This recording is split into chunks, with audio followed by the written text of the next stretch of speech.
Hello, everyone.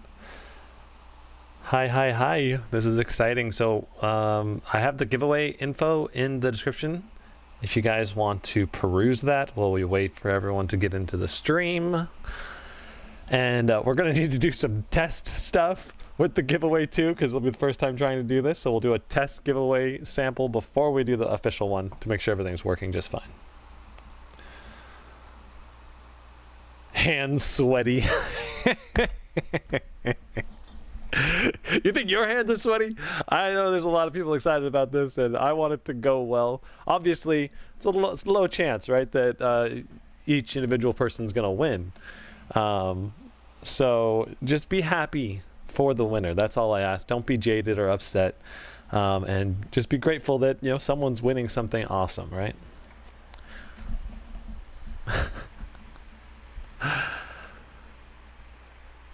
Lynn says, how are you doing, man? I am doing quite well.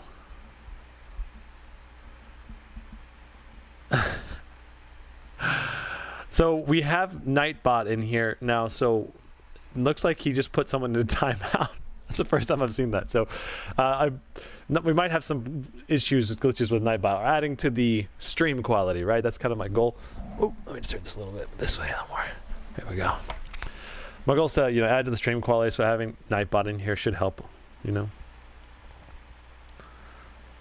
What's the difference between the Strix 17 and the Strix 15? I don't know, man. Your local strip clubs, you're gonna have to look for your local reviewers to get the lowdown on that info, man. I know you're desperate for this info, though. All right.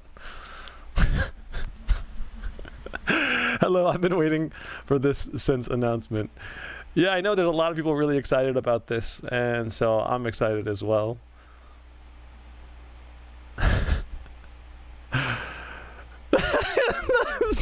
Just waiting for people to react to that. What's the difference between the Strix 17 and 15? The 17 clearly has more cooling available. It appears, at least, based on the initial review that I saw of the Strix 15. Man, this chat is going fast. I'm gonna need to put a slow mode so I can read this. Okay, so I'm gonna do every 15 seconds. All right. So that way, hopefully, we don't get quite as much spam. Strip. Oh my gosh, I gotta. Okay. Man, I was checking out this laptop with the 3000 series came out first, and then I saw your giveaway. I was excited. Do you have a Zephyrus G15? Are you going to do a deep dive on it? I've ordered one. I'm going to do a review on it.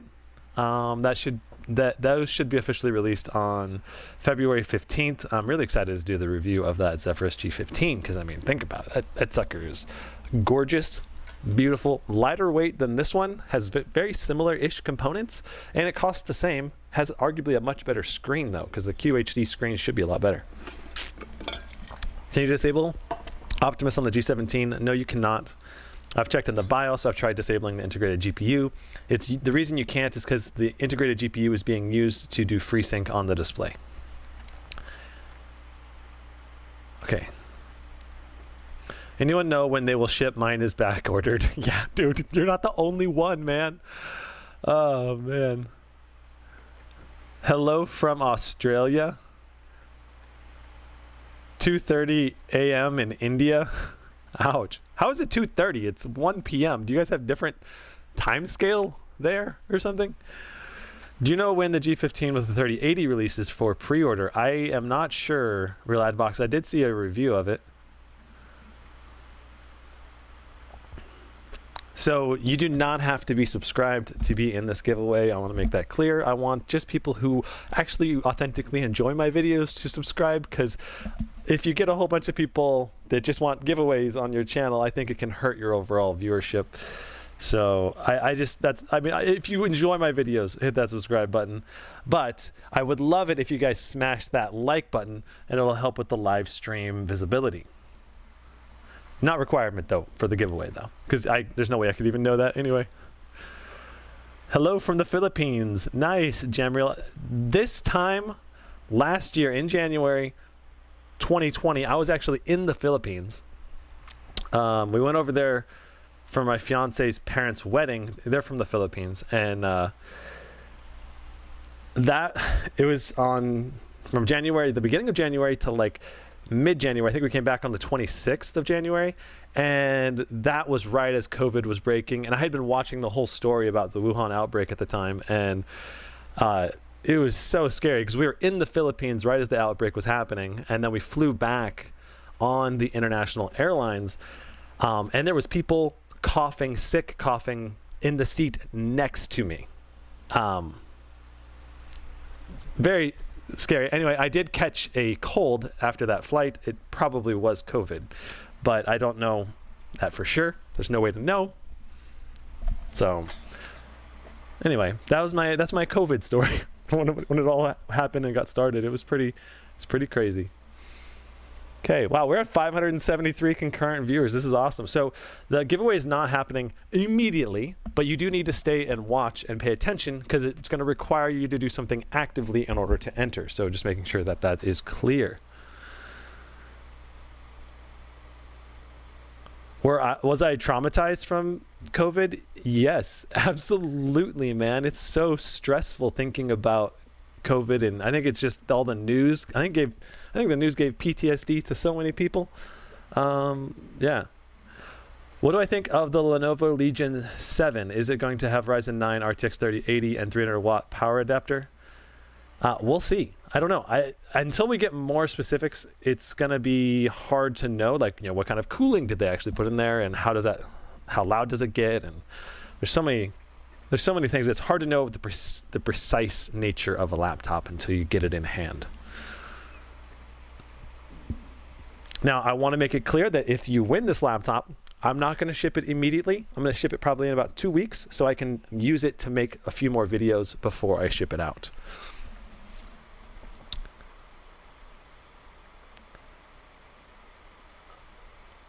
This live stream the giveaway portion of this live stream will not go on for hours and hours and hours. This is going to be less, I don't know, hour or two. I don't know. We'll see.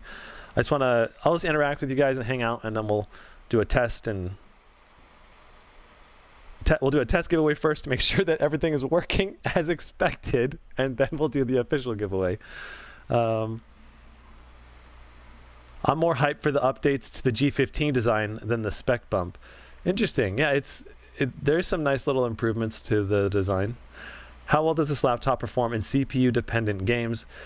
Campbell, you'll have to watch my review or my performance analysis to know all the benchmarks. I have everything detailed on my channel if you want to go check it out.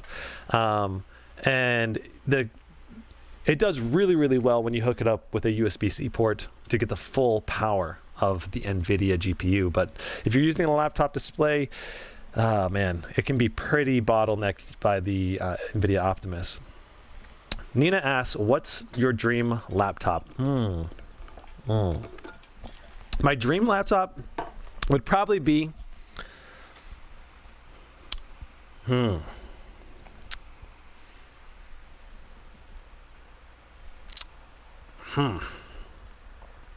something with exceptionally good build quality, about 1 inch thick, a Ryzen 9 5900HX, a MUX switch with G-Sync, so you get full performance on the display, a QHD 240 Hertz display with 100% Adobe RGB, touch enabled on the display, because I do like having touch enabled. I don't use it that much on my Razer Blade, but it is nice when you're like sitting there in bed watching Netflix. You can just touch the screen to pause or play your next thing. What else? It would have a 3080 Max P on the inside, so really, really good focus around the cooling on the internals. It would run with liquid metal for the cooling. The fan would have excellent control, so I'd be able to tune the fans however I wanted to be, either loud and high performance or quiet and moderate performance. It would have excellent battery life because you could swap it into NVIDIA Optimus mode. Ideally, in the dream world, it would have advanced Optimus, so you get best of both and you can switch on the fly and get full performance. What else would it have? Probably at least 150 watt GPU on the inside, but that would be hard in a 1-inch chassis. I believe the GE76 is one of the closest to this, but it just doesn't have the Ryzen processor. Okay. That would probably be the closest thing to my dream laptop right now, roughly. Okay, we know this is a little different, but are the upcoming AMD NVIDIA 3K series worth upgrading from the G14? It all depends on what you played, Dr. Drizzy. If you already have a Zephyrus G14 with an RTX 2060 Max-Q, that's a pretty solid machine. Can still play great. It does really well in a lot of titles. And because it's just a, they're both Max-Q to Max-Q, the upgrade difference isn't as dramatic when you're going from something like the GE66, for example, had a 2080 Super Max-Q last generation with a 90 watt power limit. This generation, that power limit is higher. So you're no longer dealing with Max-Q. So you're getting a jump from a 2000 series to a 3000 series, and you're getting a TDP increase as well. So that's going to be like one level of jump, and then you get a second level of jump. So you're getting like a big jump in performance with the GE66. And same thing with the G17 Strix kind of as well, because you had I think 112 watt power limit in the previous generation, and now it can go up to 130. So that's, another 18 watts or so increase in performance. That can influence things a lot as well. Okay. Give us the best budget build, best slim build, and best heavy chassis build. All right, let's take a look at the spreadsheet. If we're gonna do something like this, we gotta get into it with the spreadsheet here. Okay, okay, so either this is, I'm gonna put this linked in the chat. We can just talk about the chat's going so fast it's hard to click it. So this, let me just swap the view so you guys can see the display. Here we go. We'll just do the browser. Okay. Wait. No, that's not what we need. I just gotta do a window capture. Oh, this is Chrome. Oh, it doesn't like capturing from Chrome? Lame. Okay. Do I have Firefox? I do.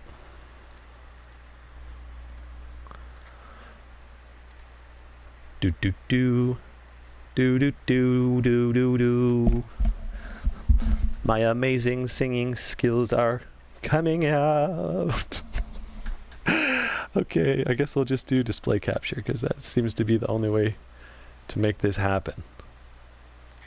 Okay. Let's go full screen. Okay, so this is linked in the video description down below. Okay, so this is the spreadsheet that I made. I need to go through and update this and change some of the things here. Oh, and also I should probably grab the other link as well, because the other link is maybe just a little better because I can actually make the changes if I see something I want to change on the fly. So this link right here is the better link for me, but you guys should probably all use the other link because it's gonna max out the spreadsheet otherwise. So yeah, the main difference, so the first quick guide to using this sheet, right? The biggest thing here is at the top you've got a quick guide as well. So the publish sheet is the link I put in the video description and in the chat. Now the publish sheet allows you to more easily use it on like a phone or a tablet, and the official Google Doc, this one is a bit harder to load. It takes a little longer, a little slower to use. So yeah, but the nice thing about this one is you're gonna be able to see me make the changes live and click around on this because it's like a collaborative view. And the nice thing about the live sheet is you can add notifications. So you can just go to Tools, Notification Rules, and then send me an email daily digest of all the changes I make, or whenever I make a change, it'll just notify you immediately. So if I find anything in stock, like I check this, I actually hire someone now to check this twice a day and update any stock changes. So if there's new availability, we put that up here. and then you'll be notified that there's new stock for whatever laptop it is. And then in addition to that, there is, the comparison, the easy way to compare and see the different performance, price to performance, CPU performance, GPU performance. And these numbers need to be updated as we get more and more data. And I'm going to go through and revamp them. So just know that this is like preliminary, it's preliminary and it's going to be improved and added to. Now, I did add a new section over here on the right side yesterday. This will have links to my videos or other quality tech reviewers that are reviewing that laptop. So I'm going to try to find reviews that have TDPs and power limits and all of that, and I'm going to add them to this column as well. Now, these are my notes right here, and you can see where I find my data inside of this section. So you can see like, oh, I found the TDP from this link right here, and you can just, you can click that link and you can go to the actual spec page where I found the data, and it's just like another resource for you basically to look it up. Like right here's where the data I found for the power limits on this one as advertised by the Asus. So yeah. Now I do want to go through and update these ratings soon, because it's becoming more and more clear that if you have a max Q 3070, it will very likely be outperformed by a 3060 Max P, and the same thing can happen with 3070 versus 3080. So I'm going to need to go through and kind of upgrade. This is just like a tiered rating system right here. These are not specifically based on benchmarks. So this is going to be revamped and improved now that we have more data. But I need to do like a deep dive and get a better idea of like what is the rough expectations between the 3060, 3070, and 3080, and then we're going to get like just way better idea of the performance scaling, and this chart will become more accurate, and then also the CPU performance here will also become more accurate as well.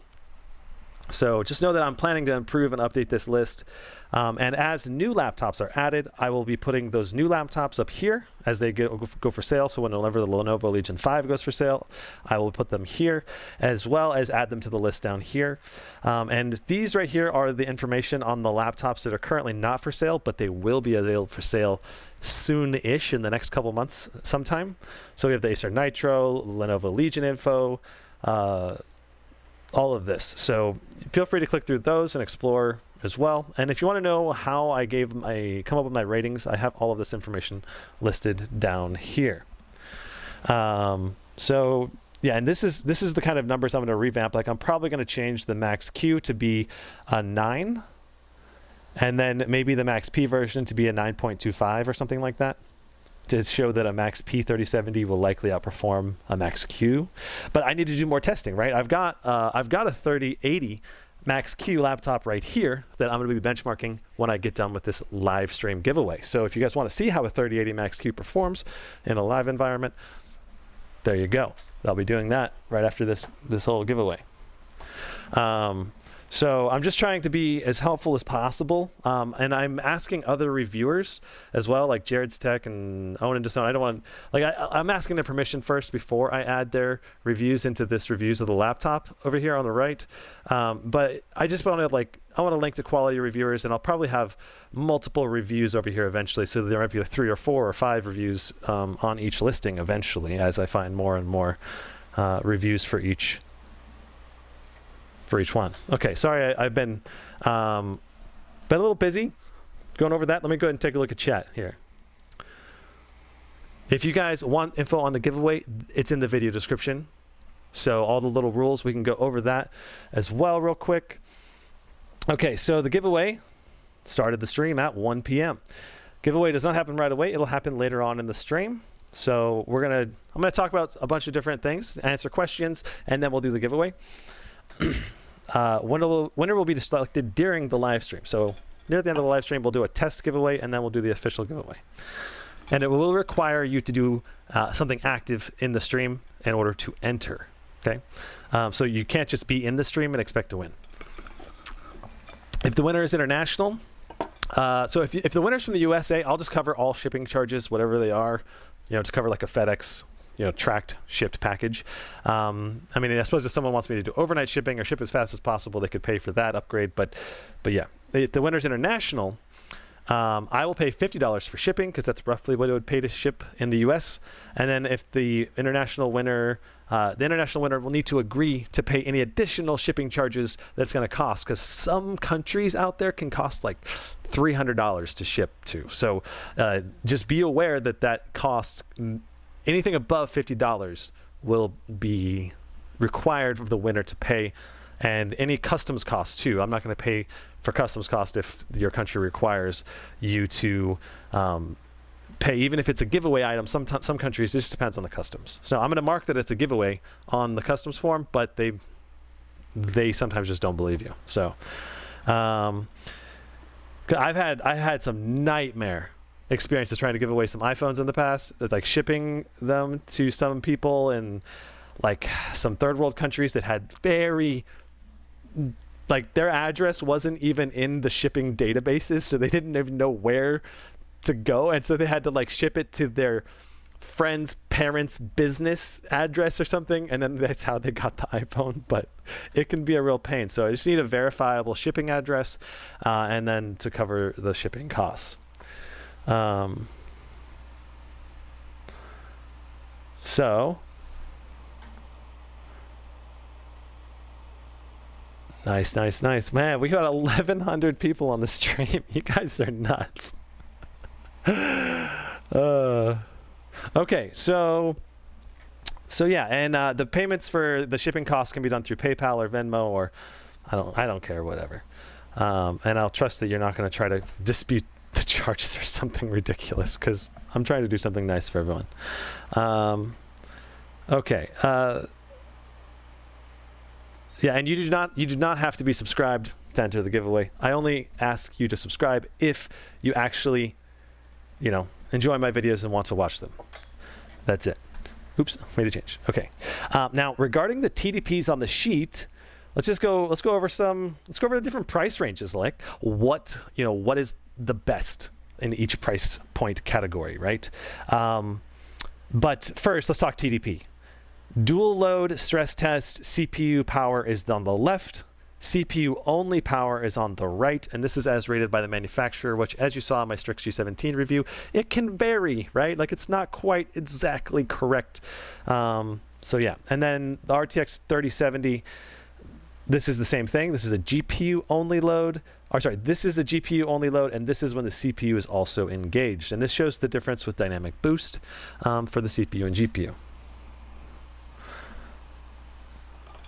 All right. Let's talk under $1,800 price point. What are we at, huh? Okay, so $1,800 price point to, let's say, $1,600 price point. What are my top picks here, and why? Why would you pick one of these laptops overall? Okay, so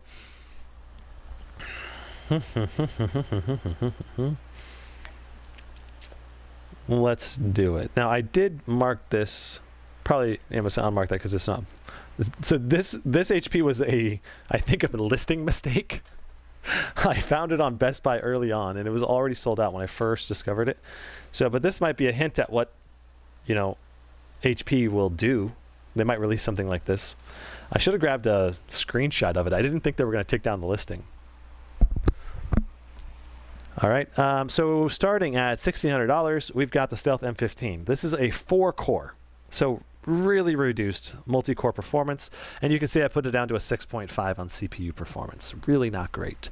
That said, this is extremely thin and light machine, okay? I think this one weighs less than 4 pounds. It's like 3.6 pounds or something, so really thin and light.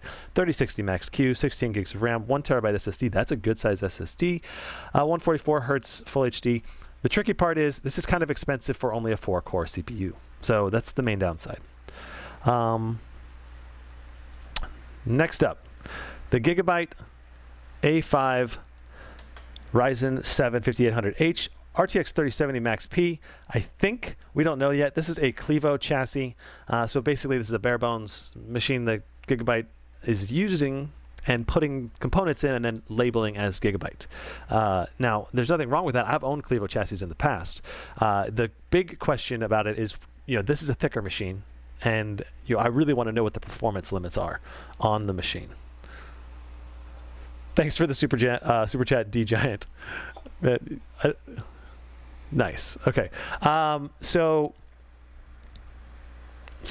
this is certainly a very high performance potential because it has a 3070 if it's a Max P, and we got a Ryzen 7 5800H. That's a great combination. Then we got a 240 hertz. I think it's 100% a sRGB display. That may be the most powerful machine under $1,600 or close to it. Oh, it looks like I have a duplicate listing here.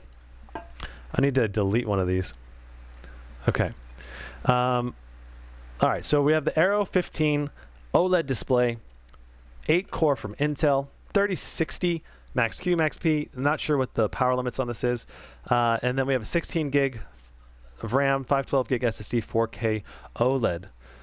Thanks for the super chat, Ibram. So this is the cheapest OLED display. So if you're someone that's just like, I gotta have an OLED display and I don't have much money, this is one of the best options at a reasonable price.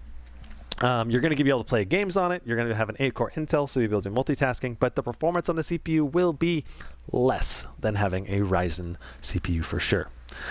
Aorus 17, this is an 8-core Intel 3060. Again, Max Q, Max P. I'm assuming these are not Max Q, at least not the lowest. These are probably higher than 60 watts. These are probably, I don't know. I need to actually do a little more research. Some of this information should be known by now, but I just haven't had time to look it all up because I've been making the Strix G17 review. Now you get a 300 hertz full HD display on this one, so that's pretty nice. $16.99. I don't know. It all depends on what the power limit I think on the RTX 3060 is in terms of whether this is kind of worth it or not. Yeah, but it's certainly it's promising, but it's not one that stands out to me as like, oh yeah, that's an instant buy. It's okay. Now the Razer Blade 15 is a 6-core Intel RTX 3060 Max Q. We don't know if it's Max Q, but Razer traditionally has done lower TDPs in their machines, and so it's certainly not a 130 watt 3060. That'll say that much. 512 gig SSD, full HD, 144 hertz, 100% sRGB. This is a quality machine if you're looking for something very premium in this category. Not too many of these machines are going to be super premium. Like Razer has a CNC unibody chassis for all their machines, and it's the best build quality you will get in a Windows gaming laptop. Like this thing is solid. It's chunky. It's firm everywhere on the whole chassis, and it's just gorgeous to look at and to use.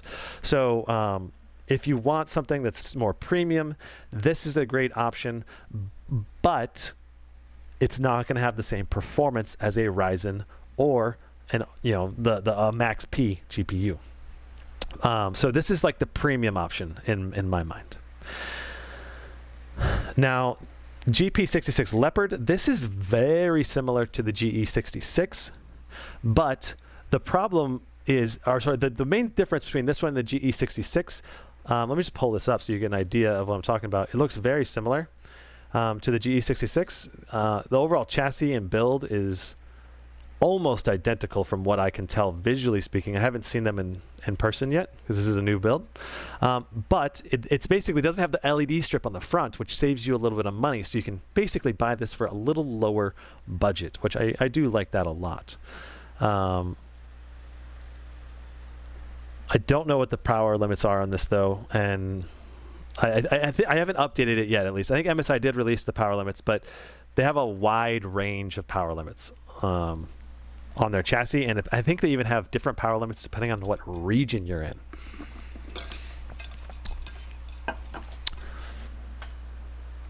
Now we have the GS66. This is a RTX 3060, and I've got one of these GS66s. This is a this one right here has a 3080 in it actually.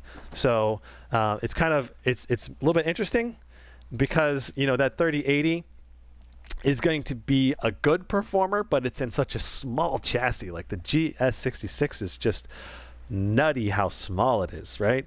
So if you're looking, like say you weigh, let's say you weigh like 100 pounds, or like you're really, you just don't want a big laptop, right? But you still want a ton of GPU performance.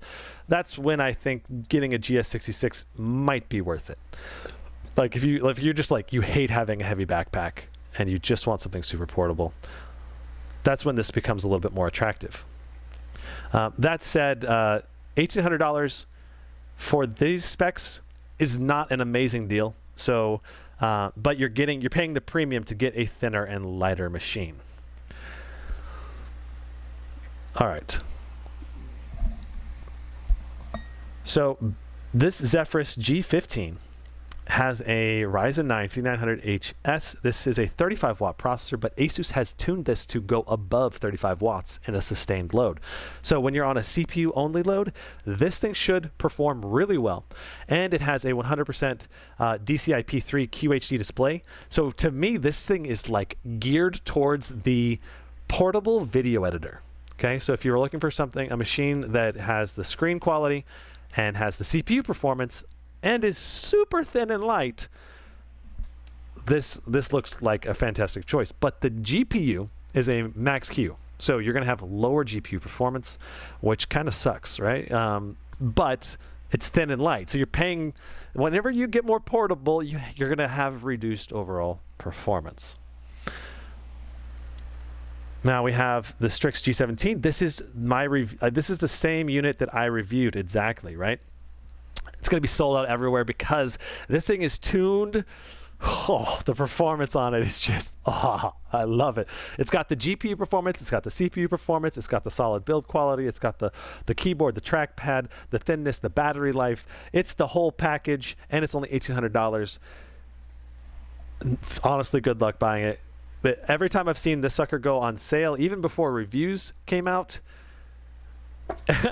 it would go on sale, and then like I checked the sheet again on the link a couple hours later, sold out in any of the links. It was just every time.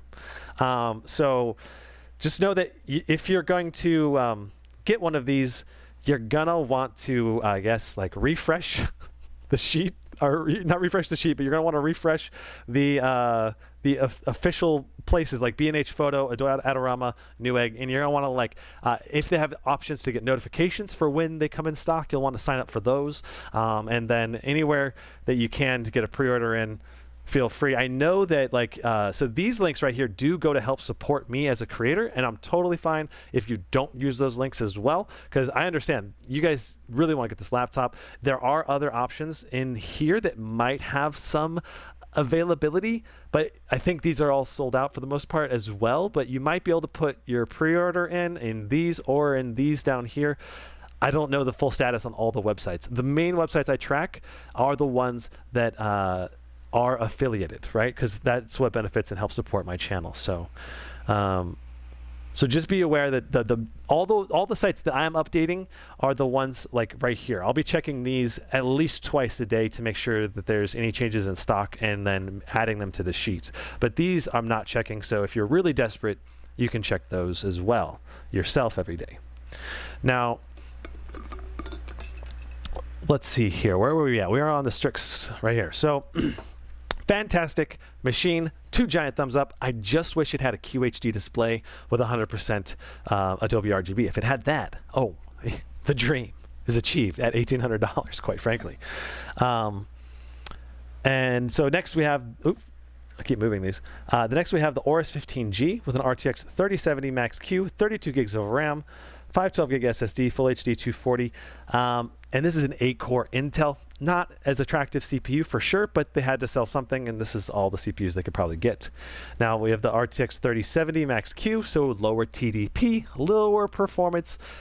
Don't know the exact performance difference, but from the reviews I've seen, it seems to be 10 to 15%, maybe a little bit more or less depending on what title you're talking about between these two laptops. 32 gigs of RAM is great at this price point. Normally 32 gigs of RAM will, you have to go over $2,000 typically to get into 32 gigs of RAM territory, but 512 gig SSD is not amazing, and 240 hertz is not as good as the 300 hertz display standard that seems to be coming out in these machines from Asus. Overall, this is a decent bang for the buck, but the real bang for the buck with the Aorus 17G is the 3080 version. This one is only $200 more, has 32 gigs of RAM, has a better SSD as well, up to 1 terabyte, and you still get a nice display. Again, not quite as nice as 300 hertz displays, but still quite excellent. And the other thing is you also get, I believe, let me just double check, but I believe these are a full metal chassis as well. So you get a little bit better build quality than, for example, in something like the Strix. But this one is just not going to look as cool, right? Like this one is just a little more, you know, incognito. It doesn't quite look like a gaming laptop. You can use this in a business scenario or a college scenario without looking like a crazy gamer person, which, you know, some people want that and some people don't. I also really like the ports on the Aorus lineup way better than the Strix. So you got the full-size SD card slot, and you got the, is this Thunderbolt? I think this has, let me double check. Mini display port, they don't listing a Thunderbolt there. I think some of the stuff from Aorus this year has Thunderbolt and some does not. Maybe this one does not because of the price point. I don't see it. So maybe no Thunderbolt, but it's either way, it's an overall really great chassis from the looks. I have not seen this in person yet, but I have the slightly bigger version, the Aorus 17G version right here. And this is built like a tank. Like you cannot torque. This is basically a razor blade level build quality, or really close to it, like one tiny step down from that.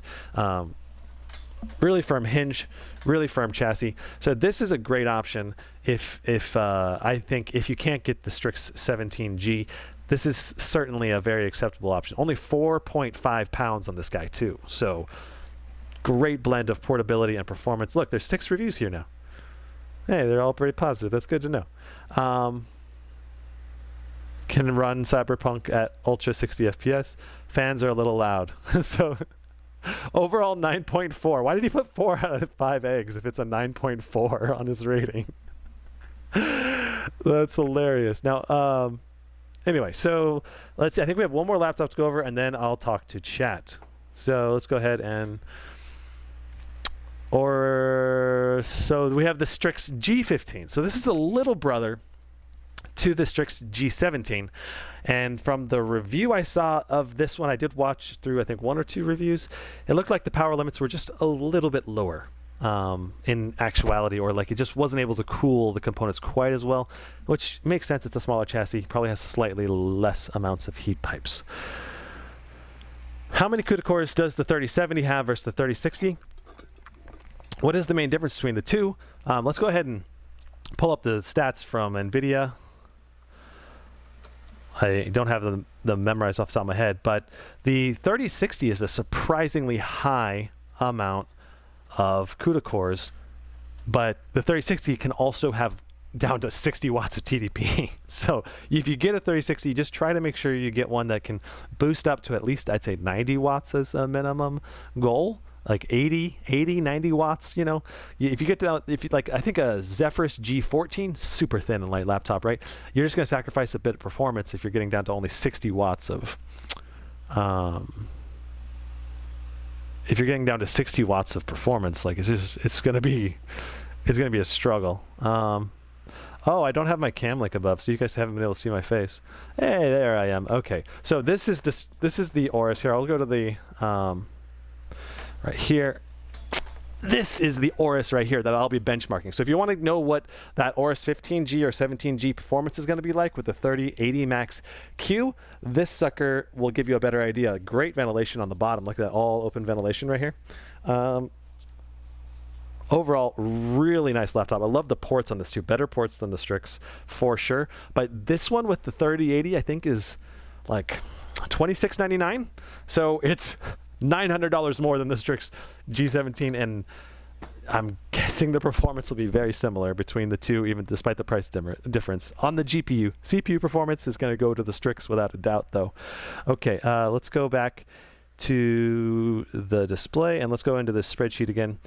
All right, so the difference between the 3070 and the 3060, Ampere on the go. And where are the text specs?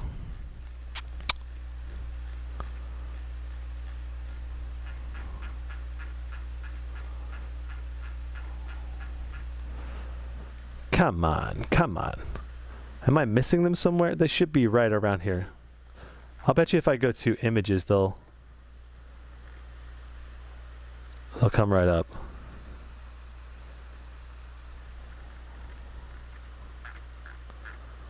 Nope. Nope, that's not it. It's the same one again. I included it in my video. There it is. Okay. So here's the difference between the two. You can see the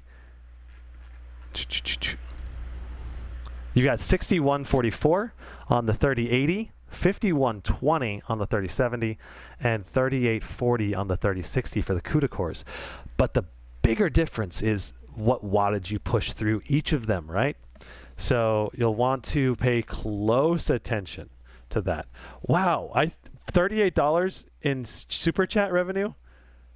Oh my god, thank you guys so much for all the support. I didn't even see them because I don't have super chat right up in front of me the whole time. But thank you guys so much for the support. So there's a lot of new people on the stream. Wow, 1,400 people on the stream right now. Jeez. Okay, so let's go over, just quickly explain the giveaway again, and then I'll go over more expensive laptops on the sheet, right? So the giveaway, you're going to need to stay active on the stream. In order to enter, it's going to require an active participation. In order to enter, you're going to need to, so if you leave the stream, you're not going to be eligible. Number 3, the giveaway will happen sometime in the next hour or two. And then number 4, you don't have to be subscribed. I just want you to subscribe if you enjoy my videos. That's it. And if you smash the like button, that does help promote this stream. So thank you very much. Wow. This chat is going so fast. It's like, it's awesome. Okay, sorry. Sorry for the sound effect. But the biggest difference here is, really pay attention to this 3080 specs, because if you get a 3080 with an 80-watt cap on the TDP, and then let's say that the Area 51M comes out here, in a month or two, and that sucker pushes a 200-watt 3080, okay? The difference between those two GPUs, like I could see like an 80-watt 3080 maybe pushing like 9800 in time spy or something. I don't know, give or take a few hundred points up and down. And then let's say a tricked out 3080 that has a 200-watt, I could see that maybe pushing 13 or 14,000, especially with an overclock in the time spy. So that's like a 40% difference in performance. So you'll want to pay attention to that. And I think the best bang for the buck is definitely going to be 3070 Max Ps and 3060 Max P GPUs. All right. Is there a way I can find these? Ian, thanks for the $5. So many choices on the market this year. Which one would you prefer for your own use? Straight up, I bought a Strix G17 for me, but that sucker is on back order. So I don't know if I'm going to be able to get it anytime soon. So I'm in the same camp as you guys. Like, I would rather keep this Strix G17 because it's more powerful. Like this Strix G17 is more powerful than my Alienware and my Razer Blade. And it's thin, it's light, it's portable, and it's better display, and yeah, and I'm giving it away to you guys. All right.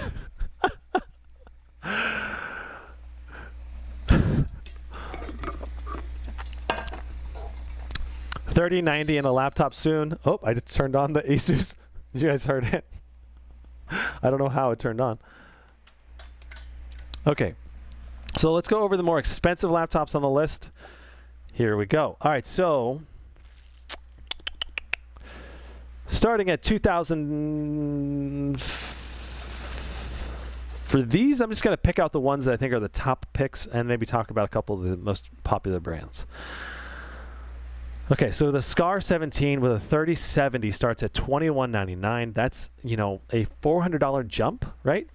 But the SCAR is going to have, I think, a better keyboard. It's going to have self-cleaning fans. and the material it's made out of will also be a little better. The SCAR also may offer different screen options than the G17 can currently offer. So it's going to really depend on what you want. You also get 32 gigs of RAM with this model instead of 16, so that's a nice upgrade. So for me, I ordered a SCAR 17 with the 3080 Max P. That's what I ordered. But like I said, maybe I'm not going to be able to get that in at all. Like maybe it's just, I don't know. I might have to switch it up. So and maybe I'm going to go with the Zephyrus G15, honestly, as my personal laptop, because I love the display option. I don't know. We'll see see when I get it in. Because it is portable, and I think the other thing is, if you're dealing with Max-Q GPUs, you're going from a 3070 to a 3080. It seems like the more power limited the GPU, like the less jump in performance, like the more minimal jump in performance you'll see. Okay, we are on. Let's hear what other highlights here. We've got Razer Blade Pro 17. This is the laptop. I love the 4K 120 hertz, really high color gamut, really high brightness display on it. But it's just so much money, and it comes with an Intel processor, and it's just so hard to recommend right now. But it's a great build if you're someone who's, again, after premium build quality. Now, the GE66, this thing has a bump in TDP. It should be 130 watt or something close to that, depending on, I think the load that it's under. But I think it can dynamically boost up to 130. And then, so this one's a very attractive option for a premium build. Like, let's say you like Razer, but you want to have a higher GPU performance, and you want to get a laptop now. Like, you really need a laptop now. This could be a great option for someone who's looking for that GPU performance and don't really need all the rendering power that the Ryzen CPU offers. $22.99. It's an option. I'll just put it that way. I still would recommend a Ryzen processor if possible, but there's such shortages on those right now, and if you need a laptop right now, you got to pick something, right? I think I would recommend the Aorus though over that one, because it's got the 3080 Max Q, so that's just a better buy. Then again, maybe not, because it's Max P versus Max Q, so maybe the 3070 Max P will outperform the 3080 Max Q. It's hard to know until we get all these tests in, right? It's such a convoluted mess this year buying a laptop. Is the Dash F15 okay or not worth because of the 4-core processor? So the reviews I've seen of that are really interesting, right? Like, let's just talk about that super budget one right here for a moment. The Dash F15, it's $1099, okay? $1099. You get a 144 hertz display. It is not a super high refresh rate display though, in terms of like its response rate. So you're gonna have a slight delay there. I think it's like about 19 ms response rate. So if you're a super competitive gamer, probably want to avoid that one. But if you just want fluid, smooth gameplay, it'd probably be fine. Now, it is a lower TDP 3060. And the quad-core processors are going to hold you back, especially in CPU rendering. But for general speaking, casual gaming, like, that's when I'm like, if you're just a casual gamer, you're looking for something that's super thin and light and has a nice keyboard and touchpad, all the reviews I've seen so far seem like it's very promising for that kind of person. Super, like, if you were looking at the Zephyrus G14 before, then this one seems like a great alternative option. Garachan says, great stream, keep growing, bro. Thanks, dude. All right, so let's talk. Let's go back here. Let's go back to the more expensive laptops again. Just kind of talk shop over these ones. We already talked about the SCAR. We've got the GE66 or GE76. So this one has a high TDP, at least on the 3080 version. I think is 150 watt. So, and I did see a Reddit thread today.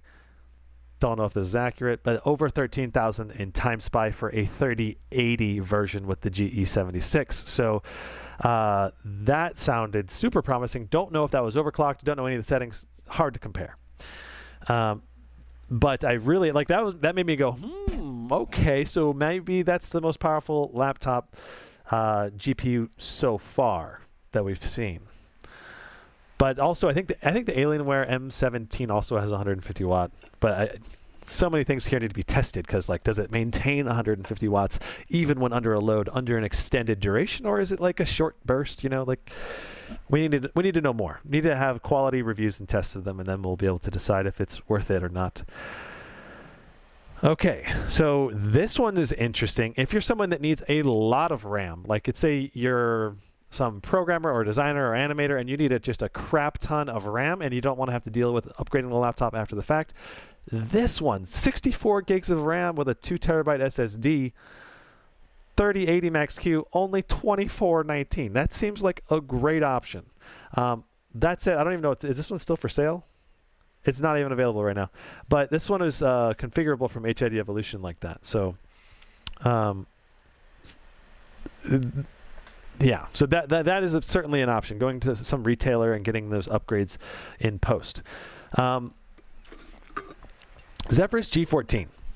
And keep in mind, resellers like HID Evolution can upgrade the RAM and SSD for you on almost any laptop, not just this one, right? So another advantage of going with those resellers. ROG Zephyrus G15, Ryzen 9 5900HS. So this is the 3080 version of this. And again, the difference between a 3080 and a 3070 is not a lot from what I've seen when it's Max Q to Max Q. Or especially when it's a 3070 Max P to 3080 Max Q. I need to see official numbers though. Grain of salt. Yes, but this one certainly seems like a good option again for someone who's a portable video editor or something like that. They still want gaming power. They want great CPU performance and CPU only loads, and they want a high quality display that has QHD. So this will give you just a little bit more GPU performance, but whether it's worth the upgrade on a per dollar basis, you're paying a premium for sure to get that small upgrade in performance.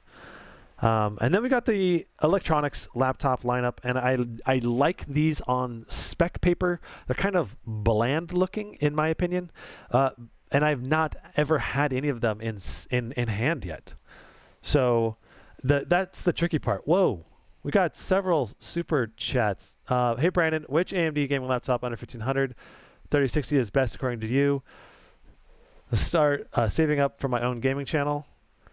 Okay, I gotta go through the super chats real quick, and then we can get back to that. You guys are stuck in the super chats like crazy. Okay, under $1,500, I think the best one is the Strix G17 at $13.99, because you get a Ryzen 7 5800H. The other option would be going for a TUF or a Gigabyte. Either of those have potential as well, but they're all 3060s, and I think that those would still be great for streaming. You just might have to turn the settings down in some of the games that you're streaming, but those should be really great streaming laptops for that price point. Thanks, 91, for the $10. Please add Zephyrus Duo 15 3070 Ryzen 7 5800H to this. I really want to know what the wattage because I ordered it and don't want to get the bad performance. Keep up the great work. Love your videos. Thanks, Birdie.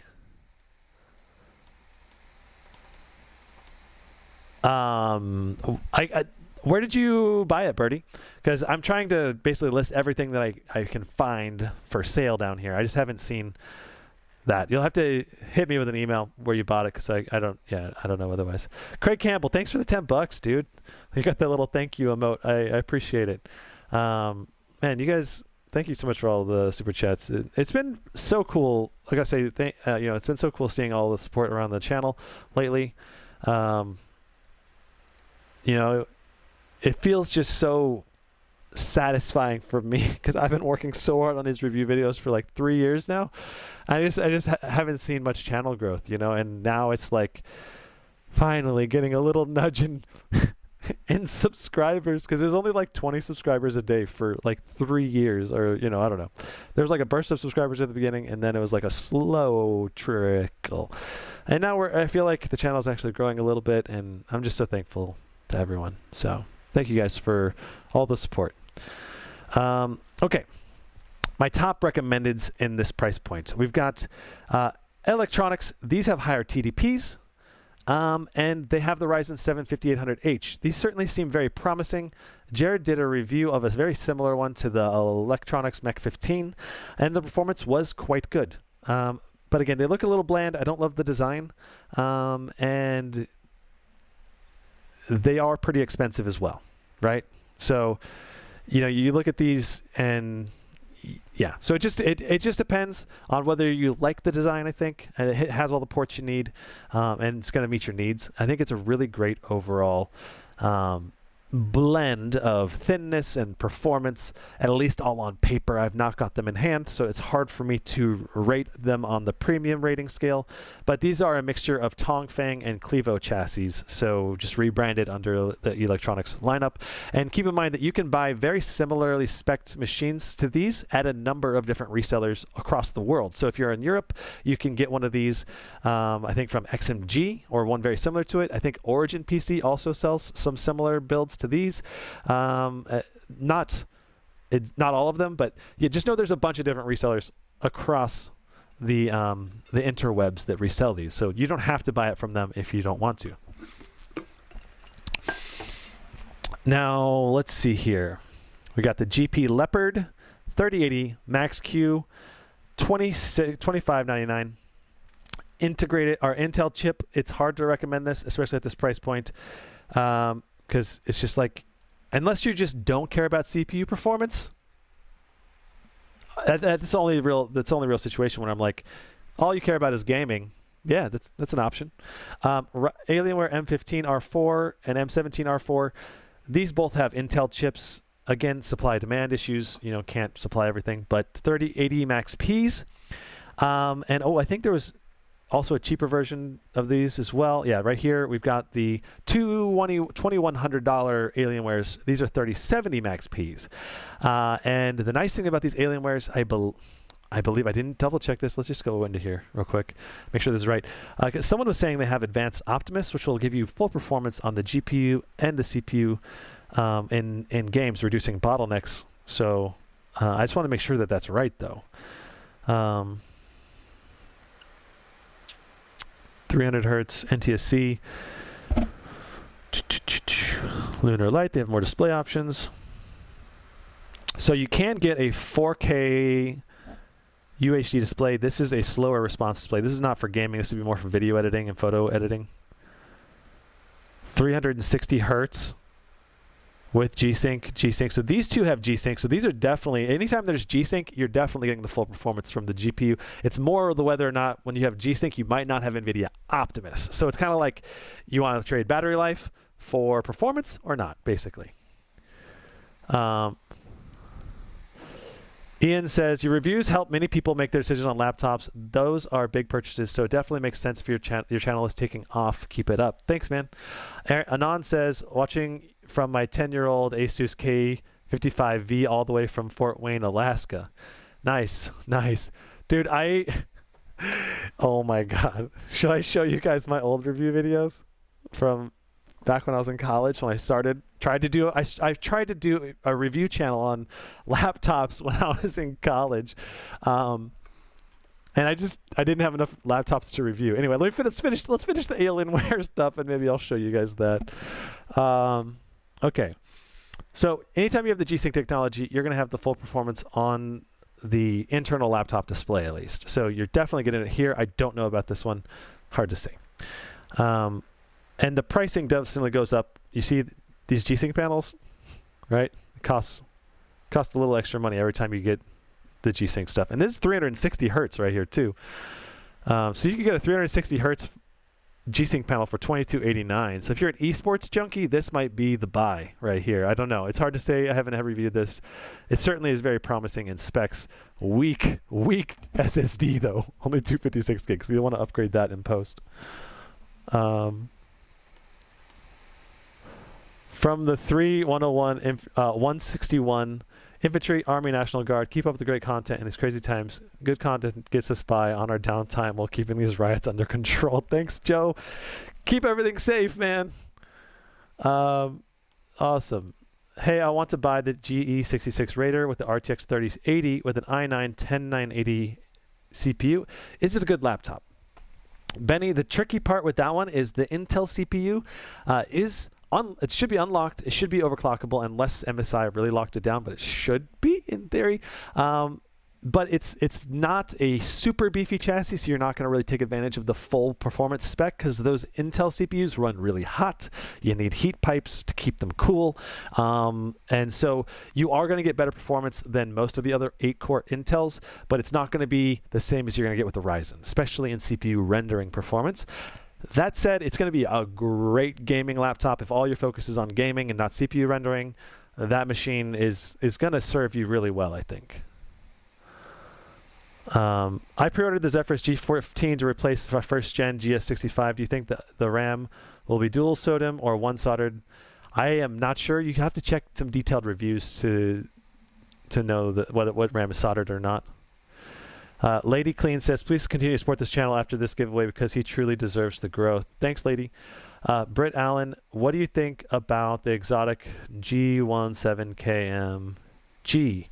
I'm not sure. But thank you guys for all the super chat.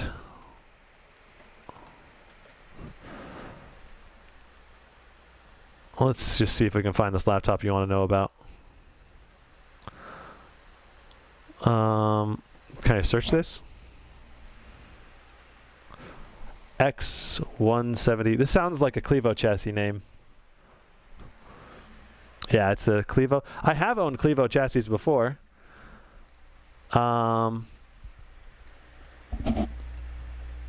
They're lower on the premium scale, higher on the performance scale. This has a 2080 Super in it though, which might actually perform pretty well. All depends on the price. So $2269. Pretty impressive. It's chunky. It's chunky because it's got to be chunky if you want to get the full performance. Ooh, it's got the i9, so desktop CPU. Ooh, this is a real chunker. Dude, if I was you, I'd at least wait to see the updated specs with the 3000 series. If not, maybe there is a spec upgrade with the 3000 series, but let's see here. Extreme. Looks like they haven't updated their website to do all of them. 3080.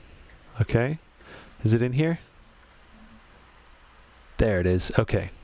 Ooh. 10900K. That's going to run really hot in this chassis.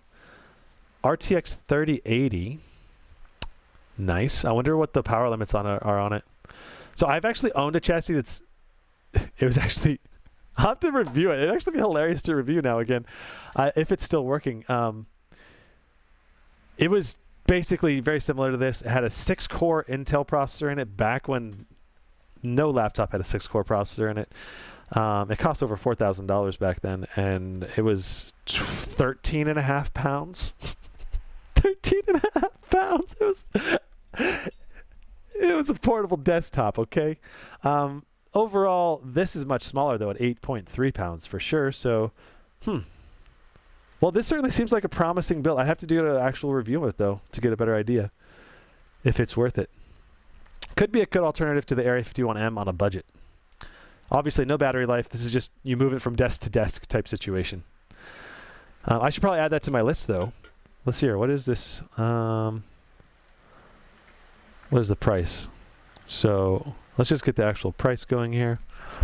Looks like it's $20.99.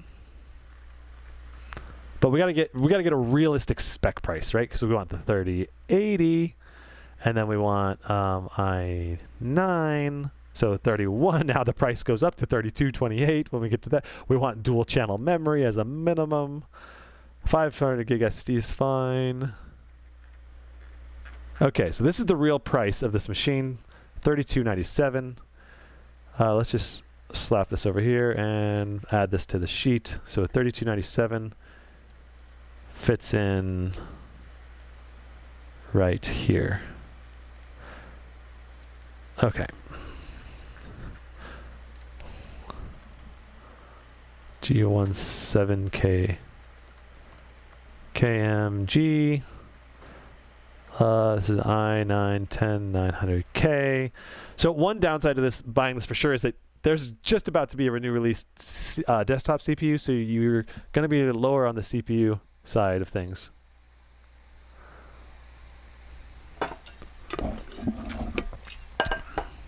The Blue Beast, if chosen, I will send you my MSI Corsair desktop with 2070 Super and Ryzen 3700.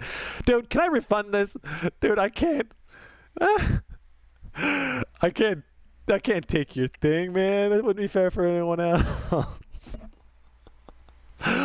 This is definitely going to be a Max P GPU. I'm really curious what the power limits on this sucker is, because this might be the most powerful laptop on the market so far. This is the first chunker I've seen. So let's, can I pull up the spec sheet on this guy? I can't see the spec sheet because the way they do this is, okay, so I know we have 16 gigs of RAM, and it was a 500 gig SSD, and what was it again? Let's see here, what else was in here? What's the display for this price? It's 144 hertz matte, so 144 hertz. Okay, not sure what other stats are there. Okay, and then we've got 3297 order. I think you can order this now. There we go. And okay, premium, you're probably not yet. It's not that premium because it's just so thick, and I don't know. I'm just guessing it's a Clevo chassis, so just generally speaking, Clevos are more about form over function and the premiumness of it. GPU performance, we might have to put this up to a 10.5. First one going above 10 on my rating chart. You're probably also looking at like a 10 for CPU performance, as long as it's cooled properly, okay? This thing will perform better than a Ryzen 9 5900H in theory, or at least it should at least compete. I should probably put 9.5 until I have actual stats. Price to performance, you're probably looking at a 9. I don't know. Certainly an option to consider, to keep in mind. So I'm going to add this. And I believe HID Evolution would have this same build most likely on their site as well. Maybe I can get them to send me one, because they like sending me those chunkers, because I like doing reviews on them. It's got 4 sockets of memory, 128 gig. I know, right? That is nutty. Okay.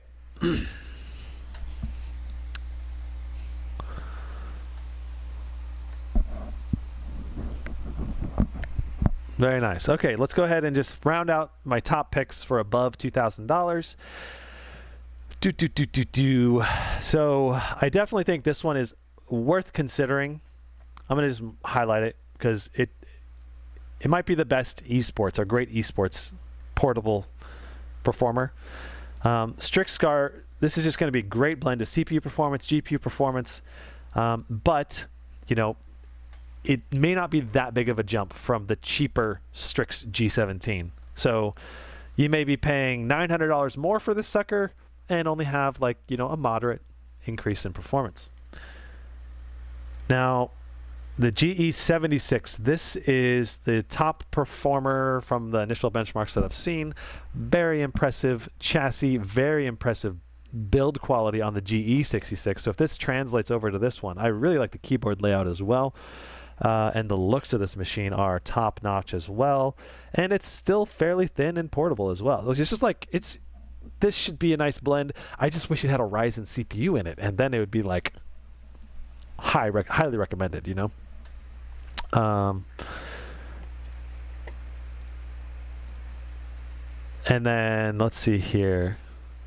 So we've got the top Razer Blade 15. I don't know. That's a giant question mark to me. I need to actually get it in hand, but it does have an Intel chip, and so again,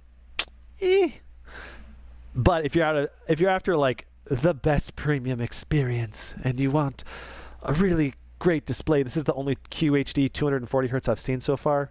So if you really want like the display and the premiumness of the build, it's an option. It's certainly at least a decent option considering what you have out on the market right now. The Flow X13, the reviews on this have been mixed, and I'm not sure what I think of it yet. It certainly seems very innovative. I need to do more deep dives. I haven't seen a really, really good reviewer yet take a look at this yet. So, best laptop for students. Good question. I'm assuming a low budget if you're a student. I feel like this Tough Dash on a low budget would be very good because it has extremely long battery life. Like it's supposed to be over 10 hours of battery life. That said, it's not going to be the highest performer, but it'll be very portable, so you'll be able to take it in a backpack. You know, weighs I think less than 5 pounds, and it's very reasonably priced for what you're getting. But you're not getting the maximum potential. If you want max performance, you got to go for something more like the Tough A15 or maybe one of these Gigabyte models. The GF65 should be decent as well if you're on a super tight budget. But yeah, I like the only downside is if you're a serious gamer, these 144 Hz displays are not going to be amazing because the initial reviews have shown that they are like a 19 ms response time. So, and if they're all using the same display as well, because you can't really reliably say which ones have the best response for now. Now, all these people just hopping into the chat, you guys should take a look at the giveaway info in the video description of the live stream if you have any questions on how the giveaway will work. All right. Now so other great options for students, for sure the Strix G17 should be superb for students. It will likely have a higher quality display. It'll for sure be something like a Max P 3060, and so you're gonna get really good performance for the money, great battery life, incredible build quality for the price. Like this is probably my top pick under $1,400, most likely.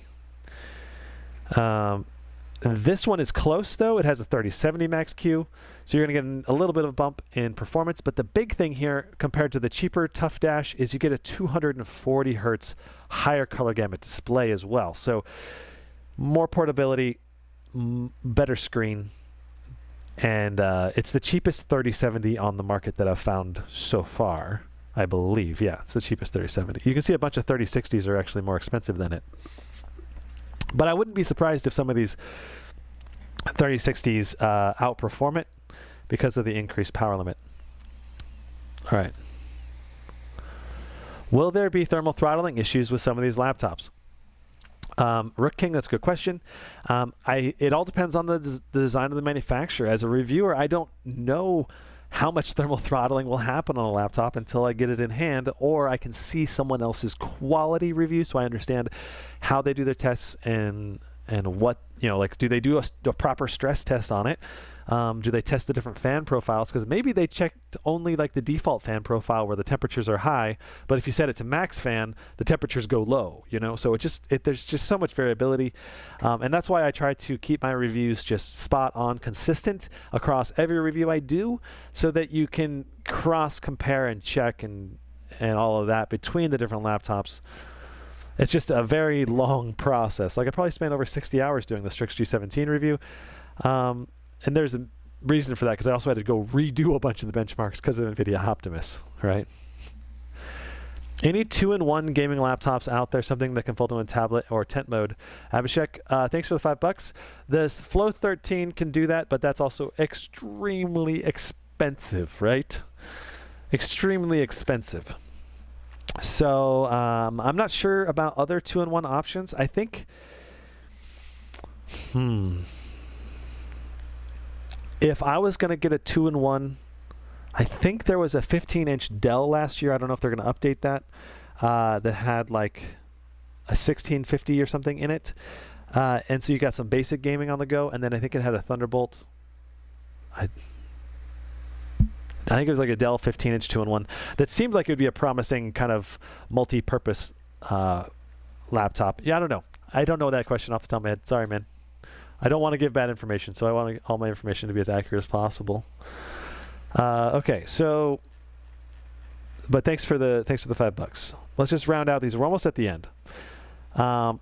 Zephyrus Duo. I think this is the best performing the best performing 15-inch laptop on the market. The secondary display lifts up, and that adds additional airflow for better temperatures. So, yeah. Now, overall, I want to be able to recommend this. It's not the best performance bang for the buck, but it should be great GPU and CPU performance overall. Also, I think this should be updated. Yeah, this should be a 10, not a 9.5. Okay, and maybe this should be a 10 too, because okay, no, I did, so 9.5. I'm going to reserve 10s for desktop CPUs only so far.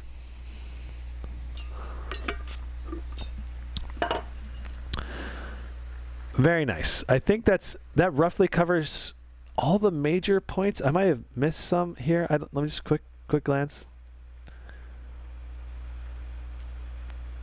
through this list. I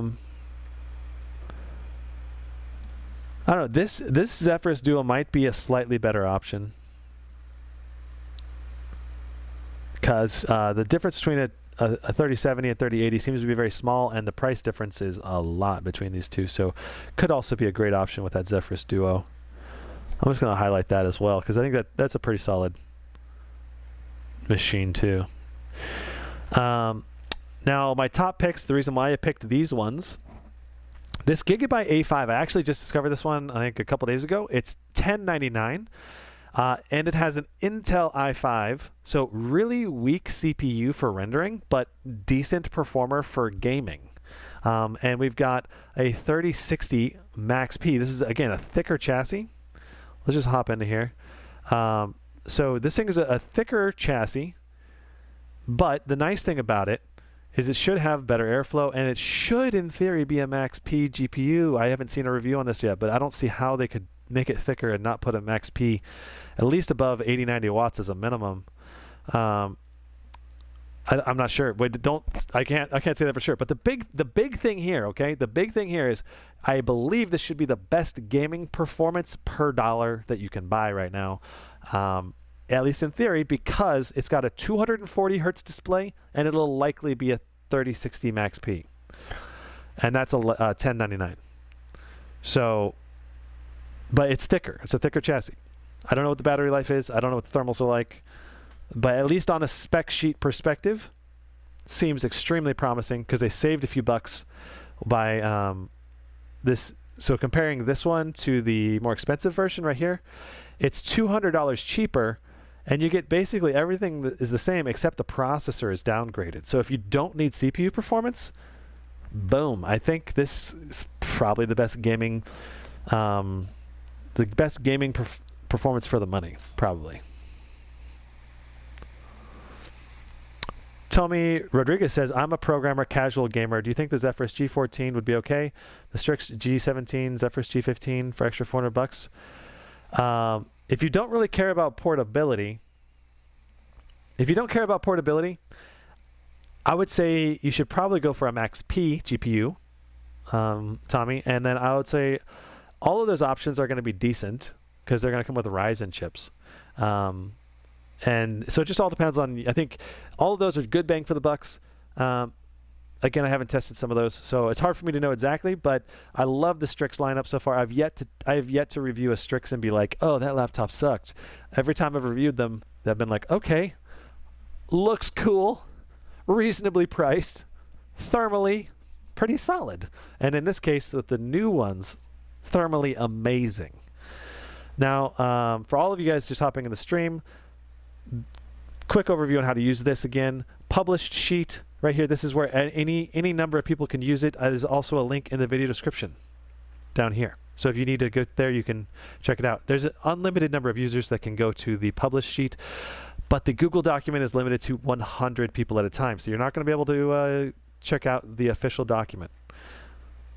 But if you want to sign up for notifications are right here. And I do want to thank you guys that do use any of the affiliate links, because it does help support the channel as well. So these are affiliate links right here, and then most of these are affiliate links, but some of them are not. You know, I still wanted to include every laptop I could find. So there's a mixture in this list, and then none of these ones are affiliate links. I just include them to be helpful to everyone. And don't feel like you have to use an affiliate link. Just get what you can get where you can get it, and something that you think is a great deal. And don't feel pressured to buy right now either, because you might want to wait for more reviews, right? Like, I don't care if you guys buy or not. I just know that people will eventually need to upgrade their laptop, and if whenever you do, you decide to use the list and an affiliate link, that's fine, or don't, you know? It's whatever.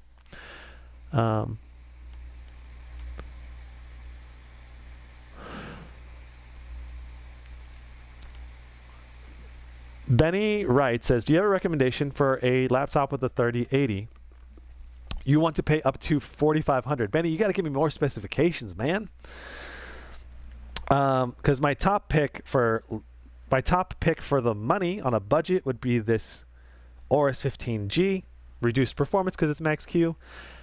If you want something that has higher performance and you don't care about the money, like the top would probably be the Zephyrus Duo. It's going to be very portable. And if you, another option could be the Zen ROG, or the Asus ROG Flow X13, the Strix G17. This is what I purchased. If you care about what I actually want to get, actually not this version of it. It's actually this version with the QHD display, because I think the QHD is going to be a little better. Because I'm not an esports junkie. I prefer to have a higher resolution. As long as it has a good response rate, I'm happy. Tubeless, thanks for the €5. I think that's what those are. Super important question. Is that a future Space T? So can we expect you to cut loose on stream? Oh my God. Yes, this is a Final Space t-shirt.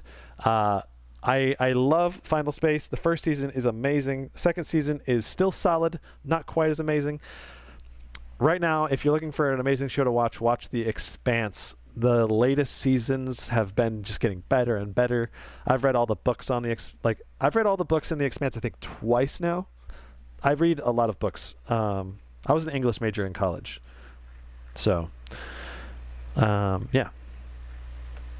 I actually want to write fiction. That's kind of my ultimate dream job. Second ultimate dream job is reviewing laptops. Okay, let me show you my YouTube channel that I started a long time ago. This is gonna be embarrassing. Let's see here, YouTube. Let's just go to youtube.com. Okay, so hey, there I am right there. Look at that. That's our stream. Okay, makes sense. All right, expert laptop review. Here we go. I secured an ultimate channel name, okay? Here's one of my reviews from 11 years ago. January 12th, 2010.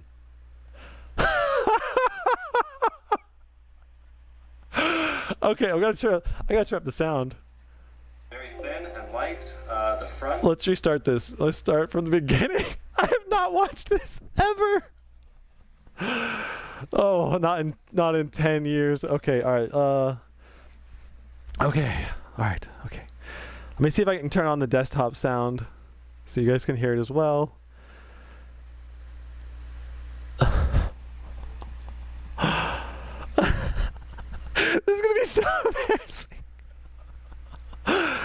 Oh my God. Okay. Okay, welcome to the expert laptop review. Asus U17. As you can see, it's Oh my very thin and God. light. Look at this set. Look at this set, okay? Look at this. It's like this thing I put on my head at summer camp. Okay, I'd put this thing on my head and run around with it sometimes. This is a picture of me when I was 13. I went fishing in Canada with my dad, and I caught these, we caught over 100 fish in one day. These are a bunch of the books. I used to play Xbox a lot growing up, and these are a bunch of my writing books on how to improve my writing. But this set is amazing. Just look at the clothes. I didn't even close the closet because the closet was too clogged up. I couldn't even close it when I filmed it. Kind of tapered down edge to it.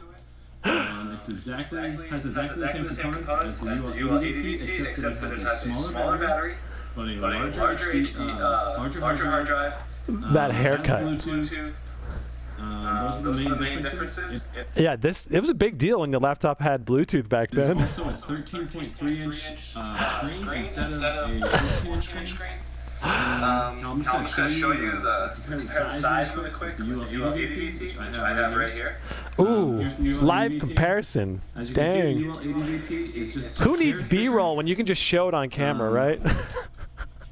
The HTUL 30VT is also just a hair smaller on each side, about a half an inch shorter. Super technical. About an inch shorter on the sides. There is a noticeable difference. Man, I got on my nice shirt to do this review too. Do you see this eagle print on this long sleeve? If you need an optical drive, go with the UL80VT. So, the UL30VT, it sports a 10-hour battery life. Oh, dang. That is a lot back then. You're looking at more like 6 hours or so. This is the laptop I used in college. If you're going to use the web, if you're surfing the web, you have the brightness on medium. You're looking at around 6 hours with the default battery. It's possible to upgrade the battery by buying a larger one on Amazon.com. Oh yeah, this is when you had user swappable batteries in the laptop. So I would like run around with, this is standard, I always had to have an extra battery in my backpack. So anytime my battery would die, I would just like, hot swap, okay, back to taking notes in class. So I wouldn't worry about the battery too much. As a matter of fact, I was thinking about buying a second one anyway, just so I could have 20 hours battery life, just in case I need to go a couple days without plug in or something. See, right there, I just said it. Anyway, let's open this up. NVIDIA 210M with switchable graphics. The keyboard is exactly the same as the UL. The lighting, you can't even see the keyboard. So you don't have to worry about having a small keyboard. It's 100% size with the home, page up, page down, and button. This one does not have the same stickers as the UL80VT. It's small. It's got smaller power buttons up here and a smaller express gate, which is like a quick loading Oh my god. The mouse pad is exactly the same as the UL80VT. I found all the software to work exactly right, no problems, no jerky motions, smooth mouse pad. I have heard of some people having problems with their mouse pad, and in order to fix that, they had to uninstall the ELAN touchpad driver. So if you're running into problems with your mouse pad, that may be the option. That may be the thing you need to use to. Carla just told me that my live stream is echoing. I'm so sorry, but let me just keep going. See what I say. Another thing you may need to keep in mind is that there are sometimes dust mites that get on the keyboard trackpad. Dust mites? On the trackpad itself, and you have to wipe them off, otherwise your trackpad's not going to work. It's going to be jerky and not responsive. So make sure you keep that trackpad clean. It is a double button mouse. That's only one. It's one. It looks like one button with the divider in the middle that you can't click. You have to click on either side. The screen is a good screen. It's exactly the same as on the UL80VT. Look at the bezel on that sucker. Vertical viewing angles. They're not very good. I mean, when you tilt the screen, you'll notice large negative contrast on the top or the bottom, depending on the angle you're.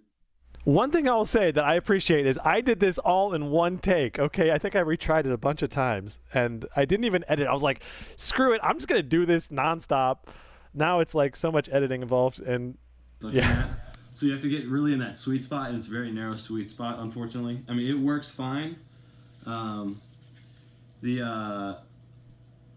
The graphics on this are very good, just as good as on the UL80VT. The graphics card is the NVIDIA 210M. It gets a 3465, right in that range on 3D Mark 06, which is enough to play all the latest games on lowest settings. The graphics on this right in that range on 3D Mark 06, which is enough to play just as good as on the UL80VT. The graphics card is the NVIDIA 210M. It gets a 3465, right in that range on 3D Mark 06, which is enough to play A 3665. Oh my God. all the latest The games specs. on the latest settings, except for maybe a couple of them. I think we're like well past 10 times that level of performance now. And many of the games you can play on higher settings. So it's very enjoyable. You can play lots of games on it. The battery life included on this one, you're going to be able to play about 2 hours of games on it before it runs out, because the battery really kills it. The reason for that is that it's got an ultra low voltage processor, and the ultra low voltage processor basically makes it so it hardly takes any power unless you're really using it. And then the ultra low voltage processor will kick in and give you a lot of power. This one also comes up overclocked automatically. Normally it's 1.3 gigahertz, but it's 33% overclocked to 1.73. I memorized all of that before I did the first take. I'm impressed. Oh man. Which really boosts the performance, and so this thing almost performs as good as a normal Intel Core 2 Duo laptop. It's about 90% as fast as a normal. Almost as fast as a Core 2 Duo laptop. Okay, people? Insane performance. Like a baseline Unreal. Model. It's not like it's really slow like a netbook. It's quick, it's snap, it's fasty. Not like a netbook. Heard it first here on Expert Laptop Review. Fast. You will occasionally notice more slowdowns when you are using like a really heavy program. But it's almost exactly as fast as any other laptop out there right now. That's on a medium to low power scale. Like if you're gonna get a high-end laptop, it's gonna be able to beat this. But obviously, because this is a low voltage processor, so you can have a long battery life and still maintain a thin size. So if you're looking for a laptop that can play games, this can play Modern Warfare 2. It can play Dragon Age Origins, no problems. Modern Warfare 2. On medium to low Big settings, boy games, all right? Resolution, and you can play those fine. Sims 3, you can play that. World of Warcraft, you're gonna be able to play that. I mean, as far as the port selection, wow. You've got a VGA, B-roll, folks. We got B-roll in the house. And then you've got on this side, on the right side, you've got a SD card slot. SD card slot in the house. Headphone out, so a mic in and a headphone out. And then you've got a USB and another USB, and then you've got a networking port. I did not specify what kind of USB. Fail. Then you've got the power port there, along with the Kensington lock spot, so you can lock down your computer if you need to. It's got an aluminum top, which is fairly quality B-roll right here, people. Fairly good. It's like not even pointing at the laptop. The only problem I would really say about the build quality is if you look on the bottom here, and if you pick up the laptop and you press down right here. Oh, look at that! You see that? You used to be able to upgrade. You used to be able to upgrade the laptop without taking the whole bottom off. You could just like switch the RAM out with these little expandable panels. You could just pop them out and get the, swap out the RAM or the hard drive. And if you pick up the laptop and you press down right here, like as you pick it up, you're picking it up like this. You're picking it up like this. You'll notice that this bends in, right here. I don't know if you can see that on the video, specific. But there's flex on the bottom plastic, but that's very minimal. You won't really notice it, and I don't think it'll affect anybody. I don't think it'll break. The other thing I noticed is that it was starting to squeak just a little. I'm not really squeak. It was just like it was. Oh, this was so annoying. When I put my palm rest down, it doesn't do it normally. It only did it a couple times. I don't know what's the deal. It might get worse potentially on any of these models. I've heard of other models starting to creak a little bit, so you're gonna want to keep that in mind. I'll give you a quick overview of the keyboard. You've got a perfect focus. Okay. You got a the sleep that was button, me trying to. The that was me trying to get the focus adjustment. The brightness up and down, trackpad on and off. These are turning the screen off, and that's for switching to a projector or an external This is your laptop tutorial here, folks. Volume down, volume up, and then you got all of these up here, as well as the dedicated home, page up, page down. And, I love and those for typing. Along with the play pause buttons. And in order to access all of those functions, you have to hit the function button right here. This button up here will change the power mode to be like high performance power. Yeah, in order to access the function button, you have to use the FN key.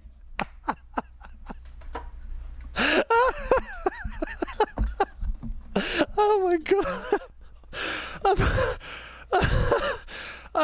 I'm a genius. Power saver, all that stuff. And you can also change it to change the power modes by hitting FN plus the spacebar key. Hey, FN that's actually pretty cool right there. Yeah. This laptop is a great buy at $800. It'll run $800, yo. any game, and it'll also have an extremely good battery life within a very small size. Highly recommend this laptop. The build quality is great, except for the two things I mentioned. Anyway, look at those pants. You see the quality? See these pants? Asus UL30 VT. Oh god. Thanks for watching.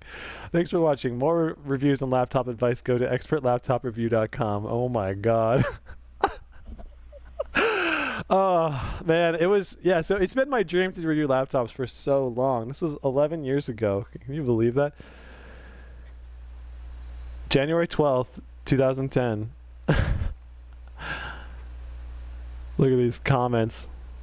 Yeah, I play WoW on this. I max almost everything except for shadows.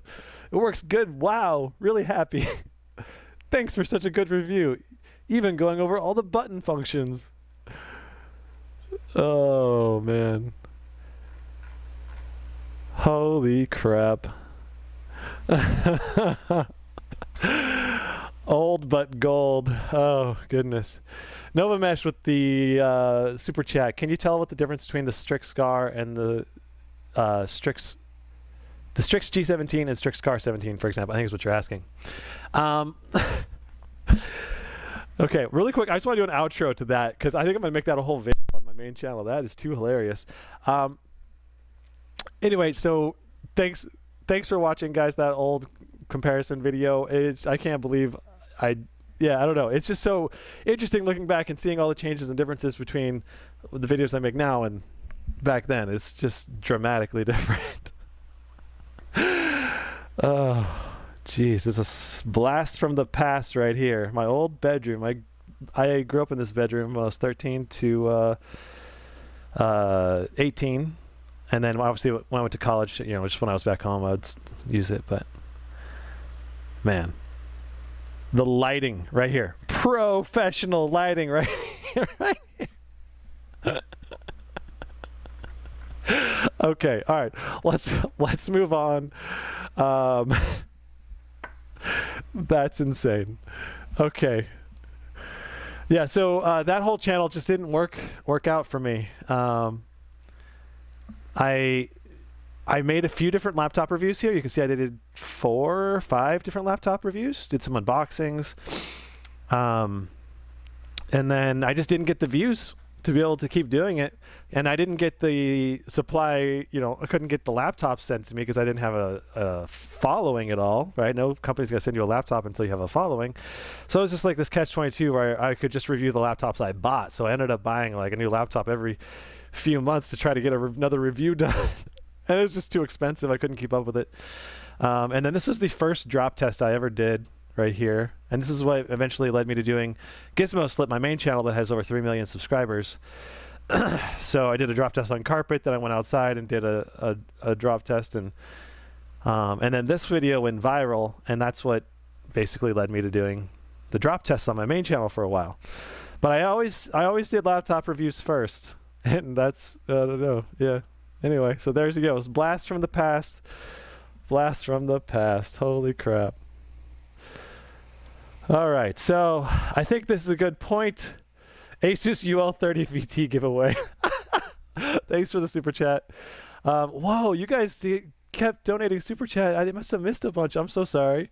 I can't even, how do I even go back? I got to figure out how to go back and see my past super chats, because thank you everyone that gave a donated in supporting the channel.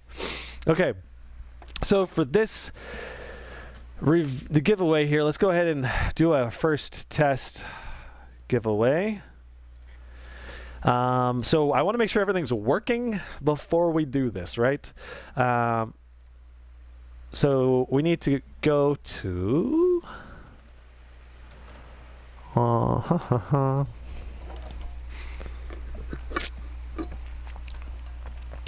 Thanks, Skyraiser, for the super chat. So be careful not to spam. Do not spam right now, guys, because you might get put out. You might get put in timeout by Nightbot, and you don't want to be in timeout. Okay? Because that will prevent you from participating in the giveaway.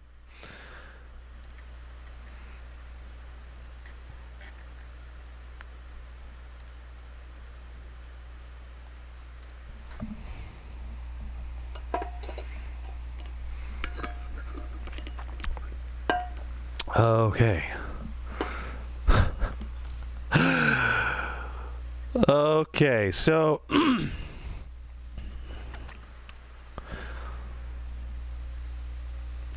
all right, chat, I want you to type in the word test. Okay? T-E-S-T. Let's see if this works. Ooh, it says refused to connect. This is good that we're doing a test.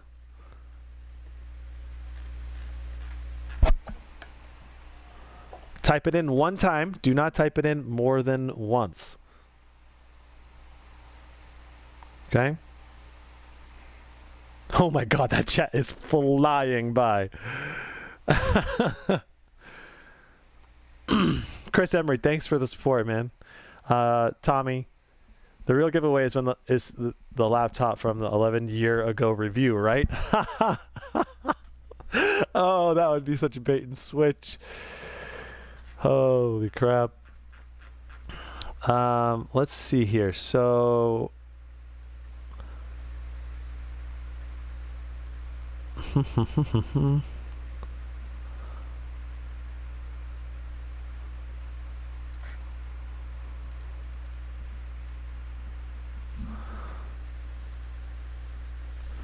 so the way the way this is supposed to work, okay, is it's supposed to show up and give me a list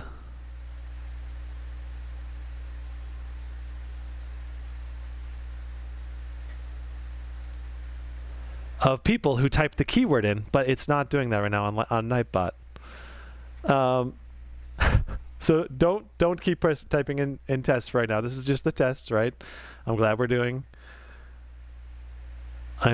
doing a test of this.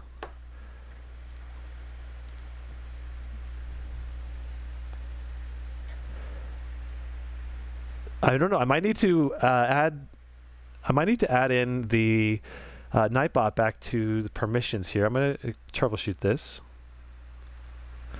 We're gonna make this happen, okay?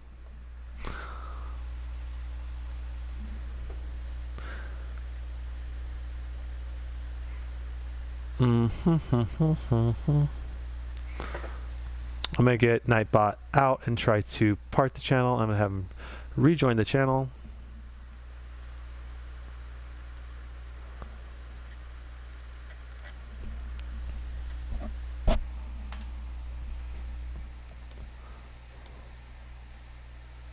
LOL chat is insane now, right? Okay, Nightbot is still added here. That should be working fine. And then wow, we hit 145,000 subs already today. That's awesome. Okay, continuing on. We should be able to see. Let me Google this. Nightbot not connecting to chat.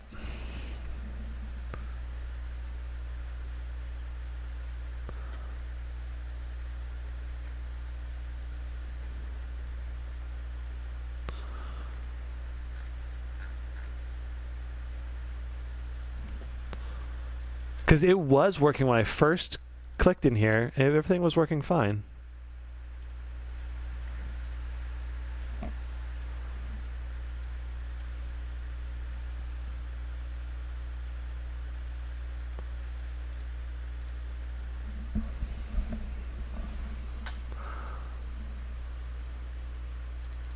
Like it was giving us a list of eligible users, and now it's not.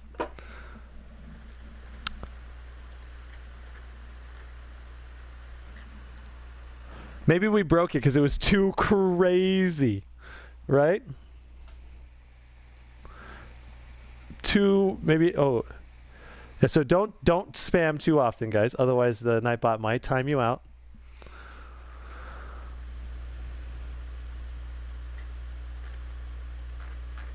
Okay.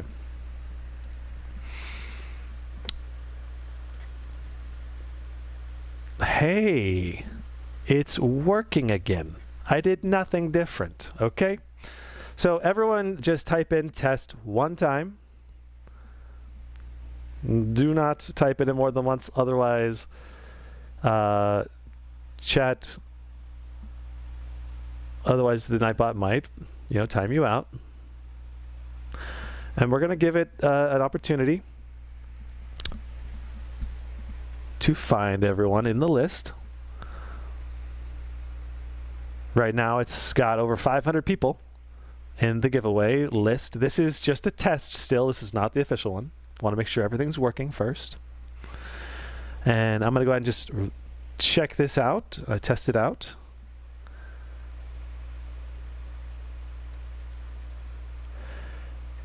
Okay. And I'm going to go ahead and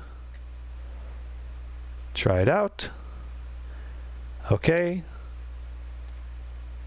And nice. Okay, so that did work just fine. Very nice. So this time, everyone can stop typing in the chat for a moment. I wonder if there's a way to make sure that no one is being timed out, because I don't want anyone to be disabled by Nightbot.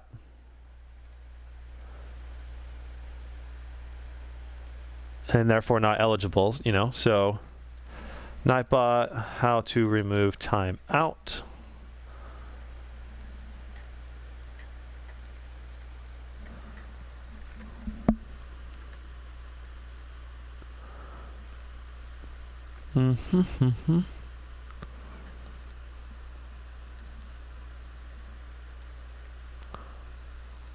Just want to make sure everyone can participate, So just working on this. Just don't spam, don't type anything in chat for a little bit here, because I don't want anyone to be timed out by Nightbot.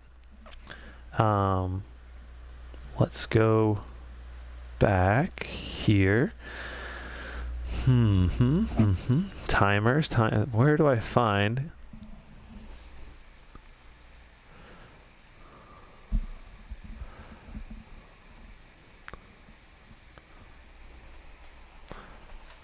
DMs. Nerdy, you hit me with those hot DMs.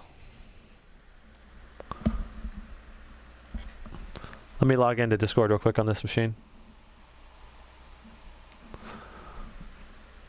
Uh-oh, Discord has to update. I believe it's under my YouTube settings here.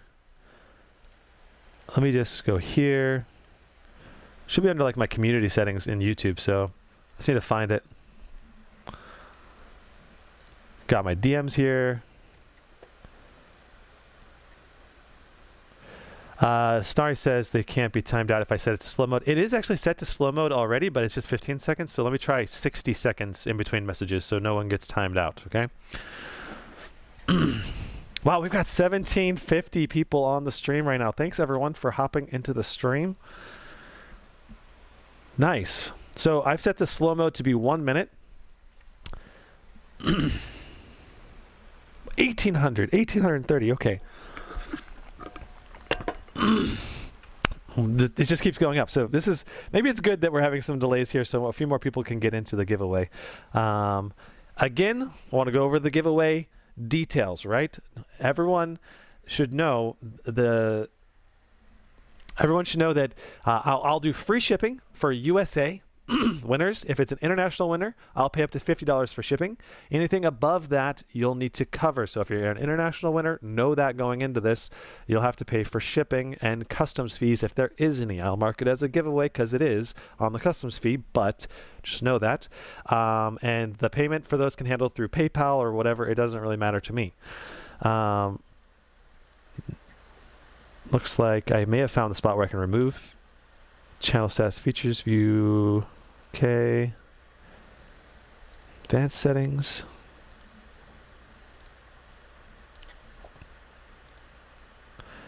Okay, well, I've set you guys all to timeout mode now, or I've disabled you guys so you can't get timed out by Nightbot at least. So I just want to give everyone a few minutes if I can't remove this right now. So here, let me Google how to remove timeout on YouTube for users. Okay.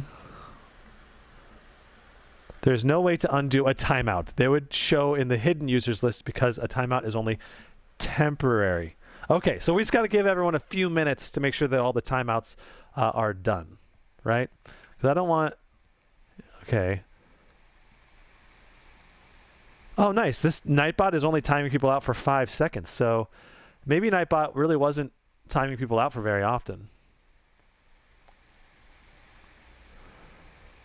Yeah, so at least timeout is not insane.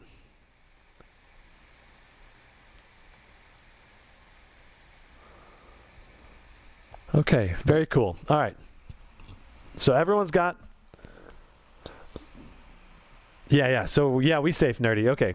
I'm so glad. Okay, I just want to make sure everyone can participate. It would suck, right, if someone could not participate because of a timeout.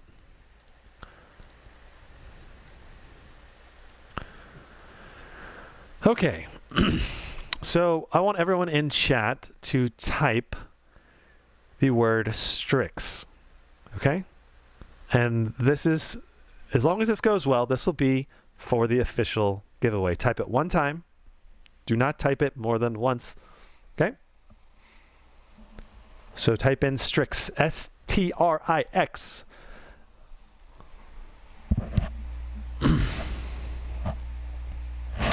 This is going to add to the eligibility list. And I want to give everyone, at least 2 or 3 minutes here to type this in case anyone's on a delay or anything like that. So what this is going to do is basically form an eligibility list, and then we'll pick a random YouTube account from this list.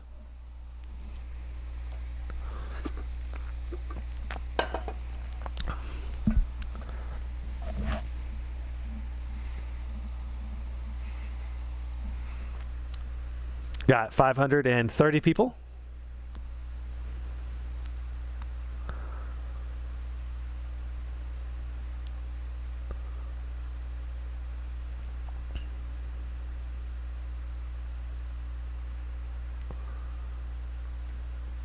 $610. It's growing quickly. Oh. And I just gotta mention as well that if I know you in person, like you're my best friend, or Darren or Carla, I cannot give you guys the giveaway, even if you do happen to win, which would be ridiculous, right? So, like family members, I will not, give it to them because that would just be too much controversy. If you mod for me, though, I will let you have a chance because I don't want to take away, I value moderators, because you guys put in a lot of effort and time.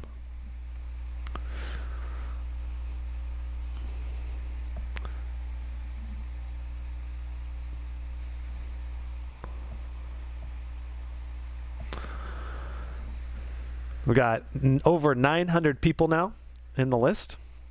We've got 1,900 people on the view on the live stream right now. So 900 people have yet to type it. So I'm guessing there's a lot of people who are AFK right now. They were just on the stream and they're not paying attention, or they've been muted or something. They don't realize what they need to be doing.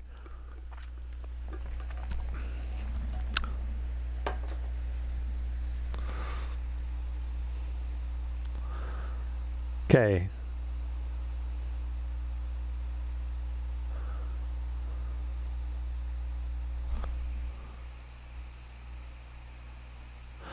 The Rat Elk says over 9,000. Yeah, we're going DBZ up in here. And while you guys are waiting, let's smash that like button as well and help this stream get some more views. We've got 10,066 now.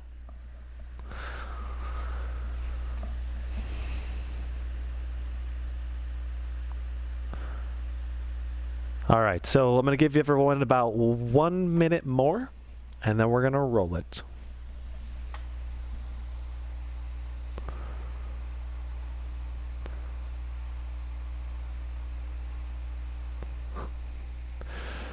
Darren, my buddy Scapo, says, "Ha, it's all good. I wasn't expecting to enter. Either way, I'm enjoying the Aorus X7 V8 plenty enough." Yeah, Darren got my $3,000 Aorus X7. I sold it to him.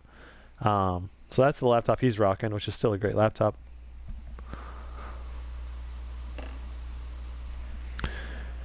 Ooh, we're at 1183 right now.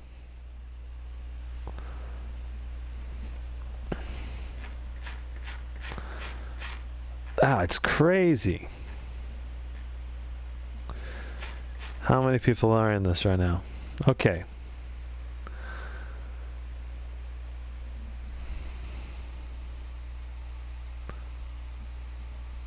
$19.30 concurrent viewers right now.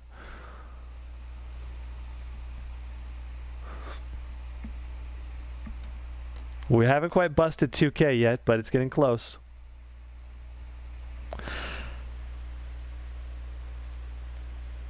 Okay, I have rolled it.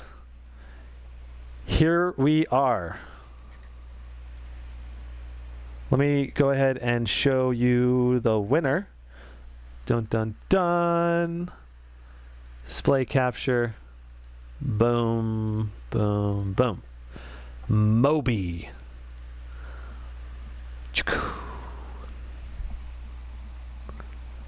Congratulations, Moby.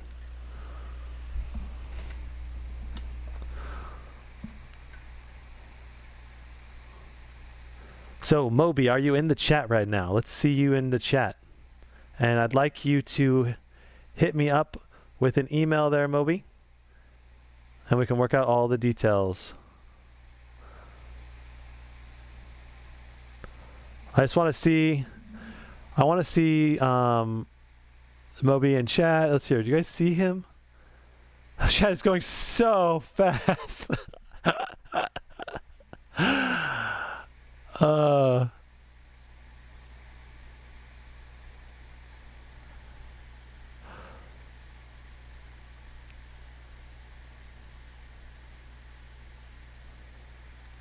So Moby, what I need you to do is send me proof of your YouTube account and everything, and then to make sure this is the right person.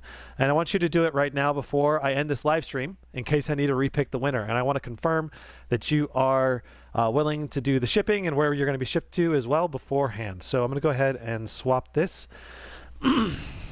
So hit me up at gizmoslip@gmail.com. Not gizmoslip, gizmoslip.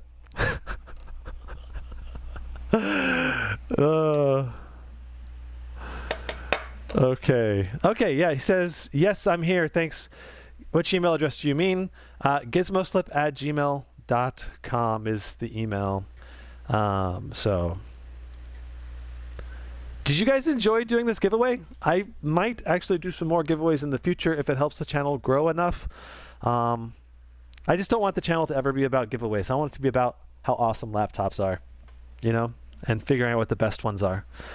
So I would like, Moby, I'd like you to send me a screenshot of your YouTube page with your image matching, and send me your address and everything in that email, and confirm your address and location and that you're willing to pay for shipping, or if you're in the US, I'll pay for shipping, and all of that. And if that's all the case, then we will, that's the end of the giveaway then.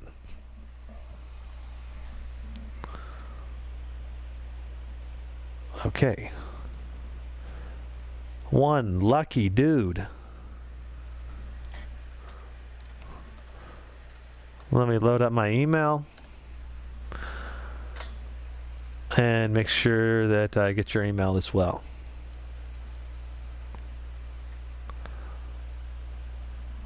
So yeah. So now we're going to move on to the Aorus 17G benchmarking, which is really exciting. I'm going to just transition straight into it, and it's going to be awesome. So I'm going to go ahead and edit the stream. And oh, you know what? I need a new thumbnail too. I don't think I had a thumbnail.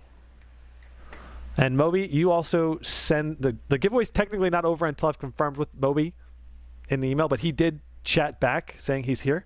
So I need to have him hit me back in an email for sure before it's officially done, but it's pretty sure that it's done, right? So I just need a screenshot of his username and an address and all of that. So and then we're going to move on to some benchmarks.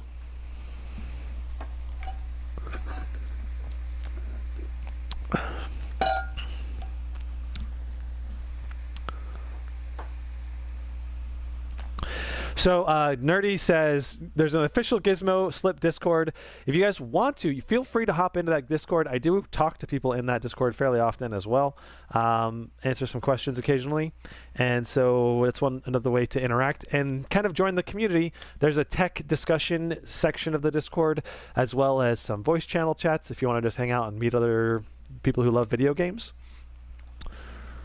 So okay, so I'm going to benchmark the Aorus 17G, which is this laptop right here. We're gonna start the benchmarking. This is a RTX 3080 Max Q laptop. So it's gonna be pretty interesting to see how a 3070 versus a 3080. 3070 Max P from the Strix versus the 3080 Max Q. So, all right.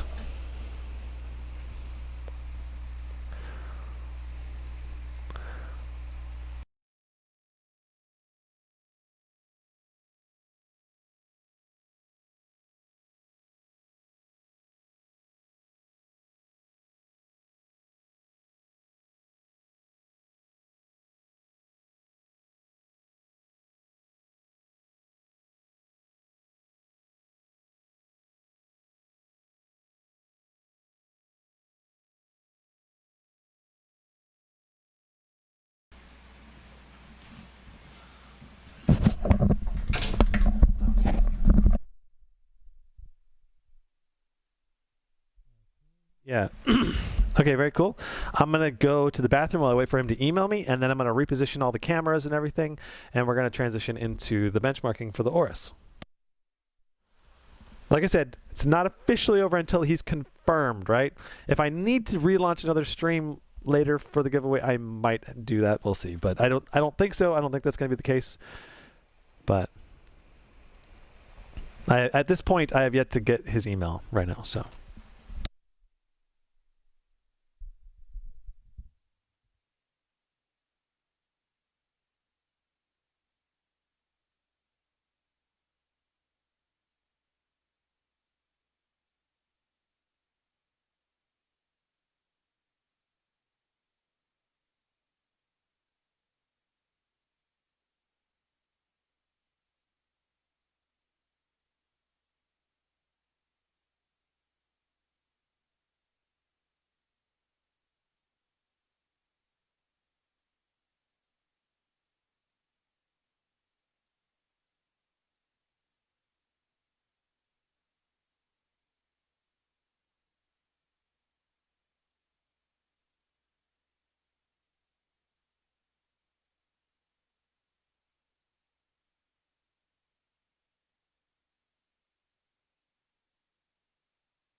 Hug it out in chat.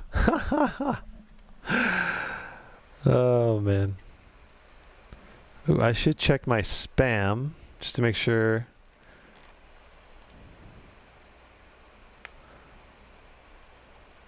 I don't see anything yet. Moby, hit me. Oh, you sent the email, he says. Okay, he says he sent the email 1 minute ago, so maybe it's just about to show up. Ah. Hi, I'm Moby from the stream on YouTube. Thanks a lot for the channel. I live in Switzerland. Very nice. Okay. And I can...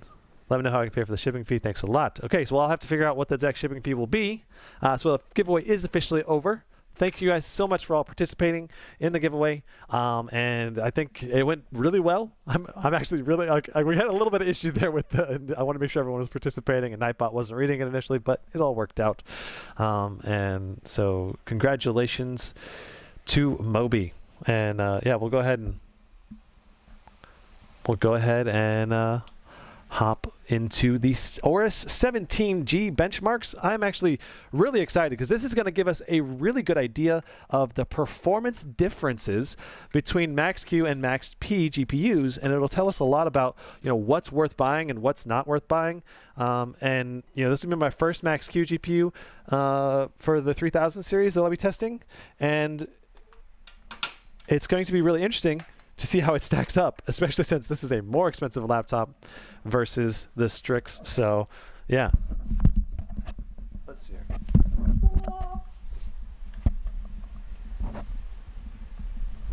Okay. So I've just got to get a new thumbnail created.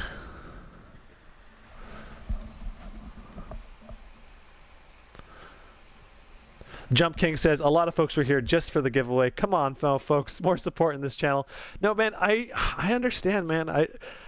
I'm right there. I understand what the deal is. I understand people don't have time to sit through a whole live stream. Everyone has real life. It's okay. And I'm still excited. Sounds great. Thanks. After the stream, I'm emailing Moby back again. Stream. Okay. All right. Cool. Let me go ahead and reposition everything now, and we can make these benchmarks happen.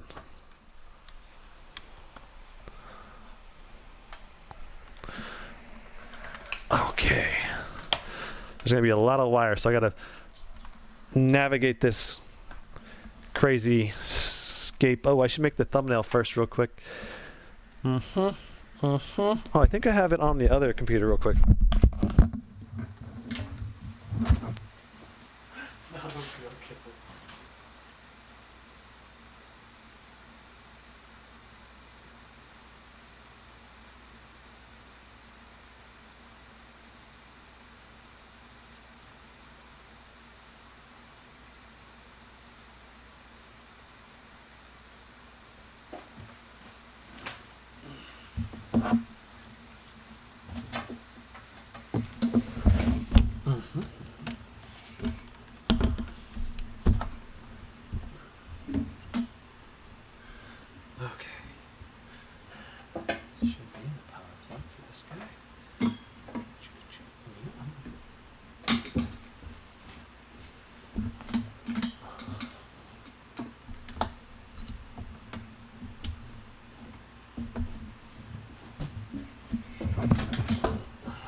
I'm singing. You guys can hear me now, right? I just realized. Okay. So we got the Aorus here. I'll just go ultra wide for a moment while we get everything set up. Okay.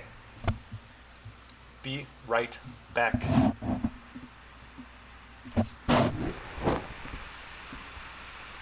Okay.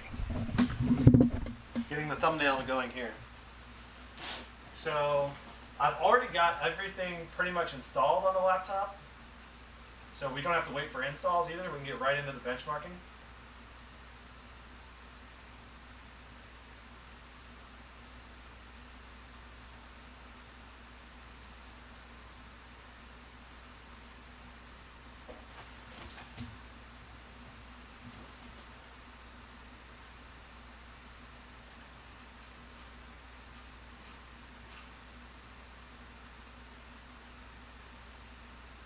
I just need to get this thumbnail done.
Perfect. I got an image here I can use for the thumbnail.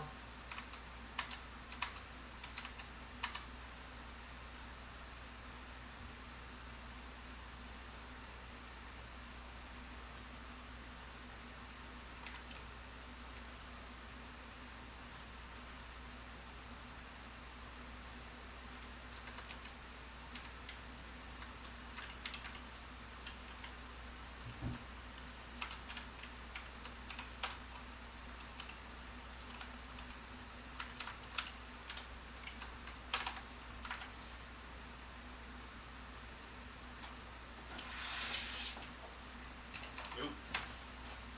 Hi there. It is on speakerphone. Cool.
Okay, uploading this thumbnail right now, and then we'll get into the benchmarks.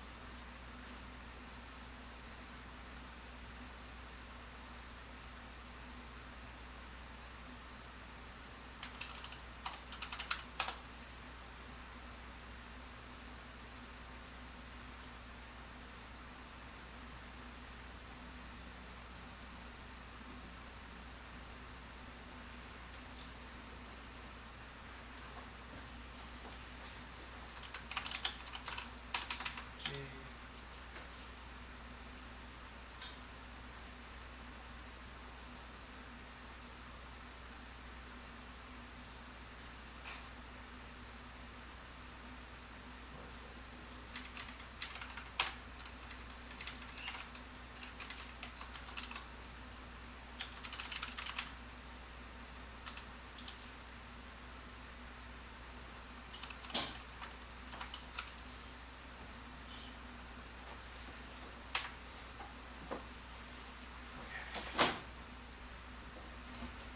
Okay.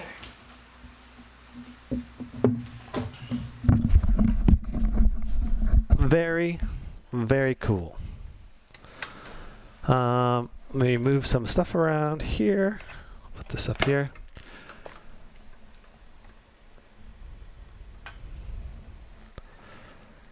This laptop is an Intel laptop indeed. Let me go ahead and switch this to the wide angle lens. Okay. So the nice thing about this laptop is the build quality, the port selection. Those are probably some of the biggest things. We also have like a privacy filter on a webcam right here. It is a chin cam though. But the question is, do all of those things add up to something that's still worthy of buying over something like the Strix G17? And I think that's the really interesting part.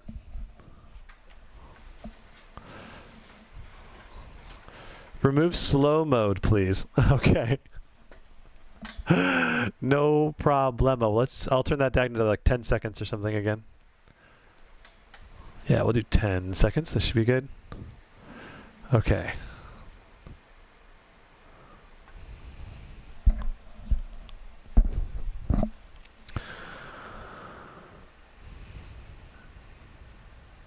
What's better, RTX Helios 300 RTX 2060 or tough A15 RTX 3060?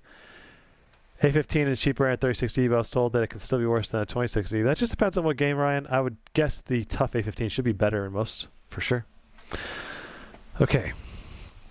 So you can see I've already downloaded all the benchmarks here. Got Red Dead Redemption. I just need to make sure everything's optimized correctly, and then we should be good to go. I've got Call of Duty Warzone downloaded. Watch Dogs Legion should be downloaded. Nope, Watch Dogs Legion is not done downloading yet. Let's go ahead and get that started. If it will go at all. I don't know why Epic Games is having a seizure, I think.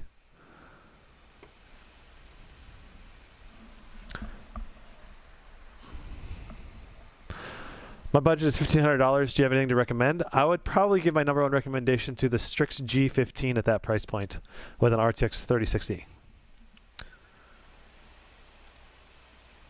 You do not have permission to install here. Okay, maybe I gotta browse to a new location. Oh man, we're almost out of SSD space from all the games I downloaded. Yikes. Hey, we got Fortnite installing. See, I thought these had already downloaded, but they glitched out and they did not download when I did the overnight install, so. Watch Dogs Legion is downloading too. Okay, cool. So those are going to download. And while those are downloading, we can do our checks to make sure this laptop is truly ready to be benchmarked. Because we want to make sure we have all of the things closed. We don't want any bloatware slowing anything down. We want to remove stuff. And then we want to make sure all our drivers and Windows updates are to the latest as well. Does the Strix G17 thermal throttle? Never in gameplay from what I have seen. Literally just never. It's just under 75 degrees with max fans. Now, if you play it on performance and turbo fan modes, maybe, depending on the game.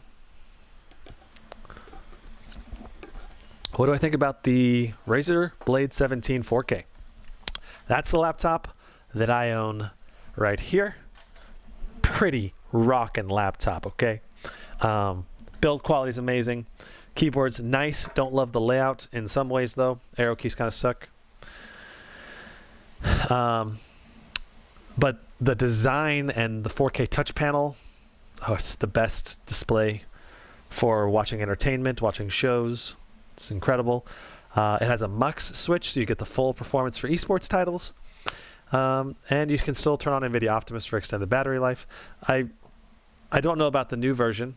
Don't know what kind of performance we can expect from the new version. It'll actually be very similar to this laptop here, probably, because they're going to have a very similar power limit. But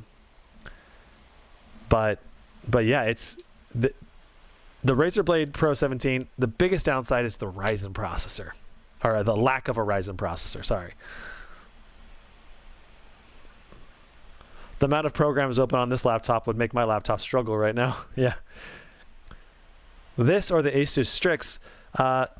I need to do tests, man. I don't know yet, man. That's why I'm doing the test. But my initial impression is the Strix is still way better bang for the buck. But this certainly has better build quality, better ports. This has a mechanical keyboard, right? Mechanical keyboard. That's pretty awesome. Yeah, so there's a lot of advantages to the Aorus. But for price to performance, the Strix is definitely the way to go for price to performance. It all depends on what you value in a laptop, really. I think that's like the true story of a laptop. Like, a lot of people are like, oh, but the time spy score of this one laptop is so much better than this other one. Well, yes, but what's the battery life like? What's the keyboard like? What's the trackpad like? What's the display like? What are the thermals like? There's so many different things to keep in mind, you know? So, all right. So we are going to let that go. Let's go ahead and check Windows Update. The problem downloading updates. Looks like it's going now. Is there a 360 Max P laptop? I need to do more research. There's got to be some Max P laptops for 360, 3060. Just need to confirm which ones are which is all. Gizmo have a budget of $1,800, and I'm not really into competitive gaming or anything. What do you recommend? Strix G17, unless you just don't like the build or something. Strix G17 is amazing. If you want something more portable, go with the Zephyrus G15 or maybe the Aorus 17G. Those are also really good options at the $1,800 price point. But if you're going to go with the Aorus, I would probably get the upgrade to the. I would get the upgrade all the way to the 3080 because it's only $200 more, and you get more RAM, and I think it's a bigger SSD. So it's like 3 upgrades for only $200. That's a no-brainer to me. Very nice. Okay, let's check our drivers.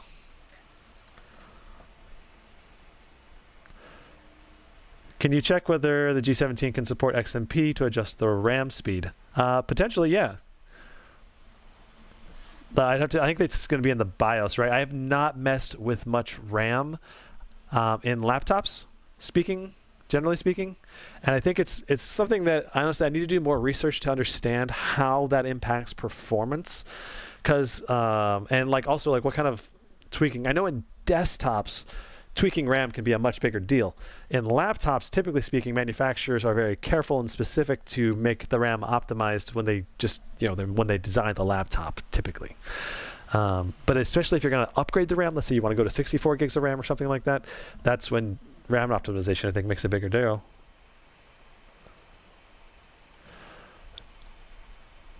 I just want the white body G15. Why can't they make this all white Strix G17? Man, I know the white version of the Zephyrus G15 is amazing. Okay, so we are up to date on our driver for NVIDIA. I believe we're also up to date on our BIOS. I think Aorus did a forced update. I haven't checked what we've got for our software on here for overclocking and power limits and all of that. Looks like they had updated their software a bit since last time I owned one of these or reviewed these. Oh, where is it? Did I scroll past it twice? Because usually there'd be the Aorus Command Center in here. Maybe I need to download it from their website. Let's just go ahead and check their official website. Aorus 17G drivers 38. I meant to do 3080.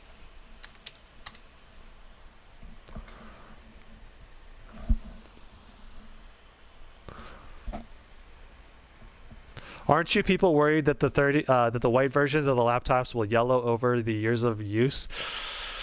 That's true. I do have some wear and tear on my Area 51M. I could show you guys right it's kind of hard to see still, even though I've had this laptop now for almost 2 years, but it's like slightly darker right here. I can imagine by year 4 or 5 of use, it would be very noticeable. So that is the downside of the white version. It's easy to stain them.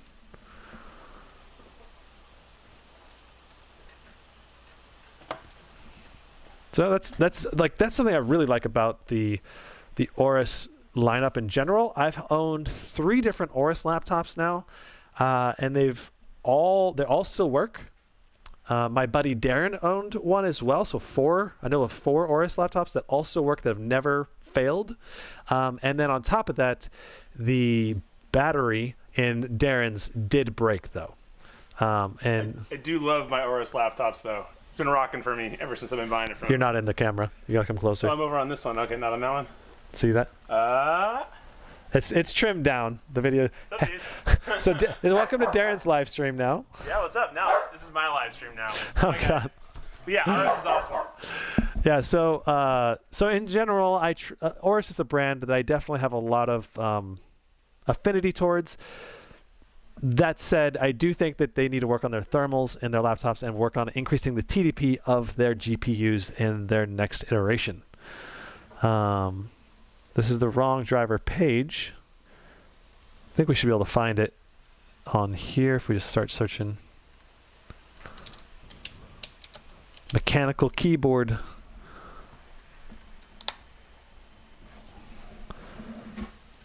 There we go. Support. This is the one we have, 17G YC.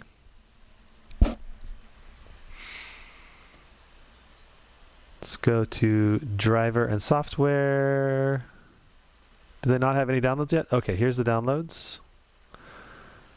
Looks like we got a BIOS 122. So this may already be installed because Aorus did install stuff. How many watts is this Aorus model? I think it goes up to 105 watts. John? Gizmo, will you do a comparison between the Strix and the Aorus 17G after the benchmark? So what I'll actually do is put the benchmarks for the Strix on the one side, and then I'll line them up next to the new benchmarks we get from this machine, so we can kind of compare side by side as we go through this. Okay, so we got the BIOS downloaded. See if there's any other. The wireless driver should be fine. It's working great. We can download this as well. Just want to make sure everything's up to date, you know. Here's the control center right here. Let's just see if we can, because I thought they control ultimate. No, that's the game. Okay, let's download this guy. I thought it came with it, but maybe not.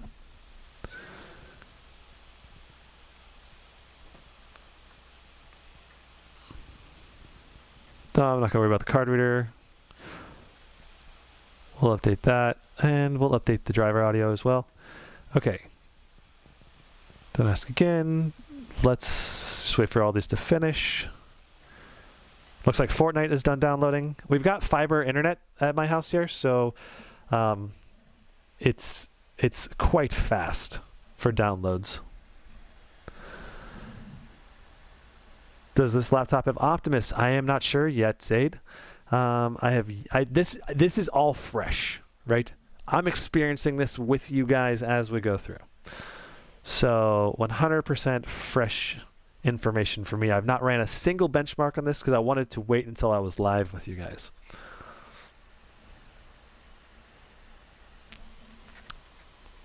Okay, so I want to make sure that everything's updated on my main channel as well. Yes, we are up to date. Very nice.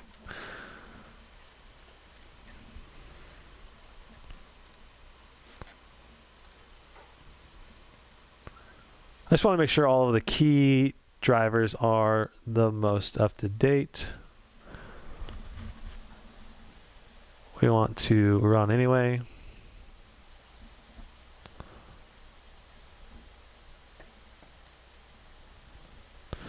Smart Flash, your system is ready for an automatic firmware upgrade. Please save your open documents and close all program windows before executing this upgrade.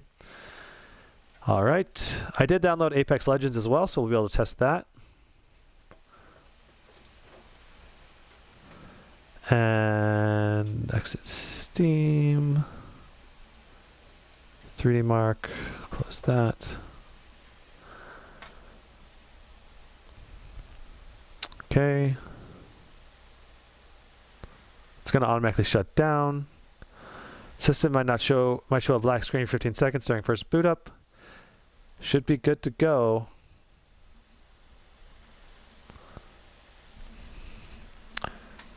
Here we go.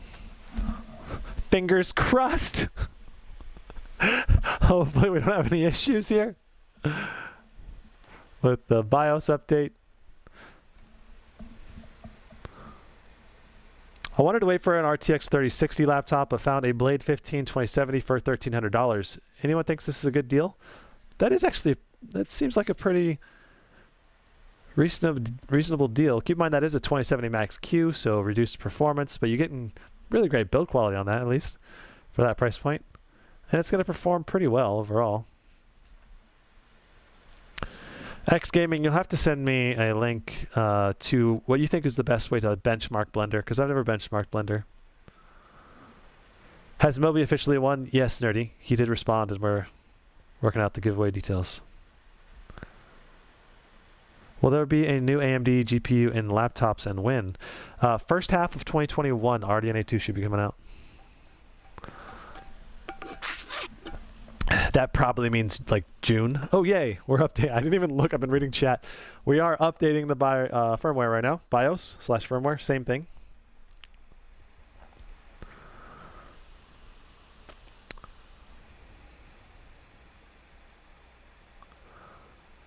I'm already sold on the G17. I don't think I'll be changing my mind. I know, James. It's true. The G17 is pretty amazing. But I'm still like, I freaking love just figuring out what is great in a laptop and testing all of them different out and comparing them. That's just me though.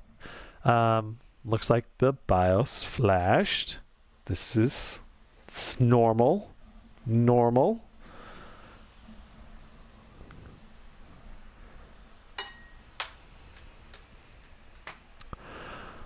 What headset am I using? This is the MMX 300.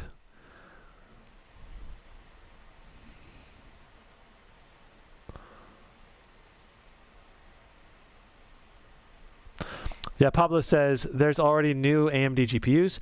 Yeah, there's a new AMD, like the new 6800 XT. That GPU looks pretty amazing. Like the benchmarks on it are great for price to performance. It's just not amazing for RTX and DLSS. So this has not done anything now for like a minute. I might need to boot the computer, but I thought it said don't worry about booting the computer. I'm going to give it another minute or so, see if anything's happening. So the big question with RDNA 2 GPUs, which is the AMD GPUs that will come out in 2021, is how good are they going to be? They are slightly more power efficient than RTX GPUs, so lower wattage, just as much performance. That's the key factor in laptops. So I predict they might be able to put together a higher performance version, especially at the upper end of laptops. One of the big questions is, can they do what NVIDIA does with the variable TDP, right? Because there's such a wide range of TDP with all these different laptop designs. And I don't know if they'll be able to do that, mimic that. Rationalist Faith, how do I afford all this great gear? So the Aorus was sent to me by the company. I did not buy the Aorus. This is a review unit. It'll be going back to the company when I'm done.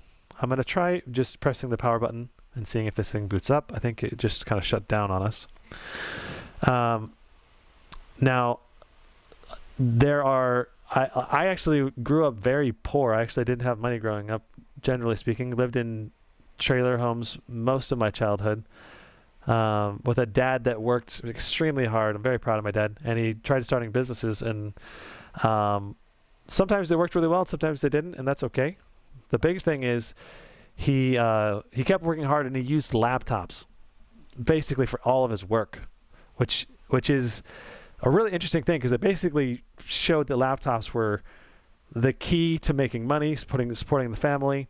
And then as I grew up, I discovered how awesome gaming was. And so not only is laptops a means of supporting yourself, of earning money, of support, living your life, a portal to the financial wealth, they also are a portal to playing the most amazing games and having incredible experiences. I love games, and gaming was such a big thing for me growing up, because not all points of my childhood was amazing. So gaming was like a huge point of like escape and enjoyment. Looks like we might be needing to flash the BIOS again. It restarted 4 times, I think. There it goes, maybe.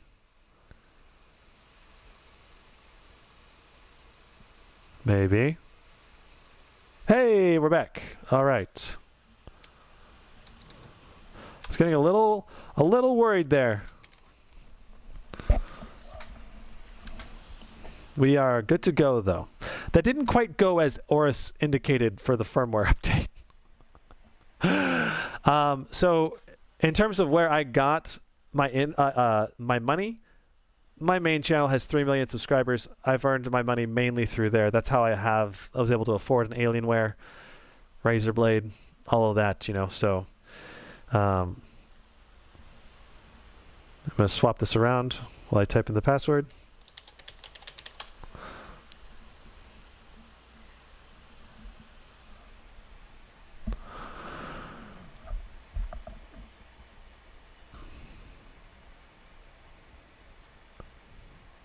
Rationalist Faith, you're so down to earth. God bless you. Have my support. Thanks, man.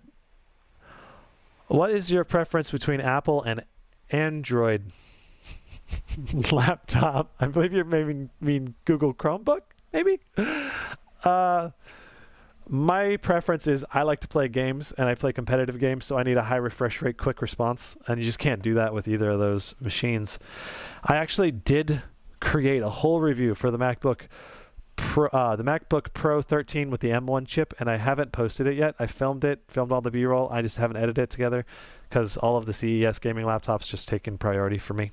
Let's get these other drivers installed so we can start this out. Those are done. This is our Intel driver. Gigabyte laptops. Is OLED worth the extra cost? Typically,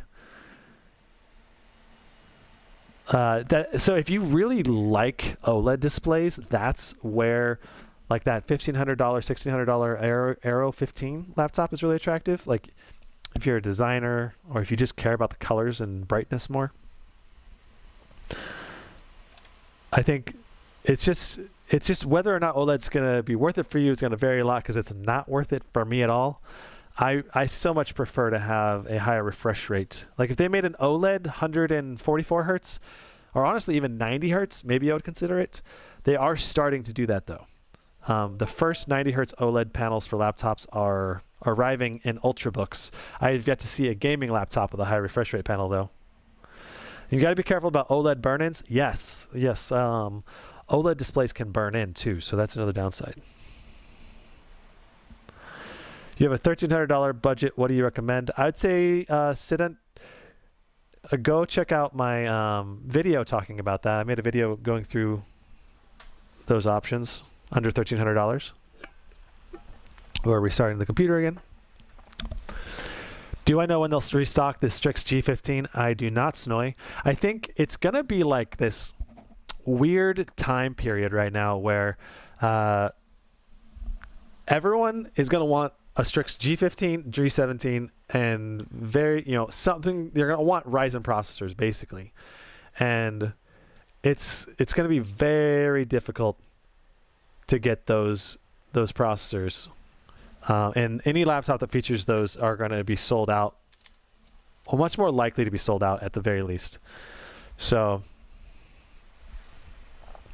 In regards to when they're going to come back in stock, I think they'll be sold out through March. Starting in April, there might be a little more availability, but probably not full availability to where you can just go buy one all the time. Till after June would be my guess. I don't know, so there's just a lot of shortages right now. There's just a lot of shortages right now because of the COVID, and then AMD is just blowing up.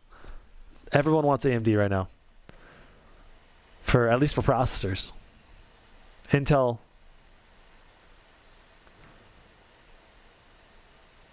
Intel is like this lost child right now, where they're charging more for their CPUs, and the CPUs are underperforming in the vast majority of things that are users want to use them for. And there's obviously exceptions in the use case, like esports games might still be very competitive with an i9. Or like a desktop Intel might be better still. Okay, looks like we still need to do the Aorus Control Center.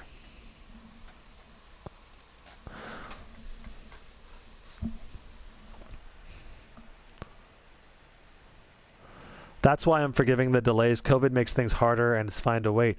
Yeah, I mean, it's like we're in this crazy, pandemic, and everyone's trying to make these chips, but if you have an outbreak at your chip plant, and then everyone got behind over the last year or so.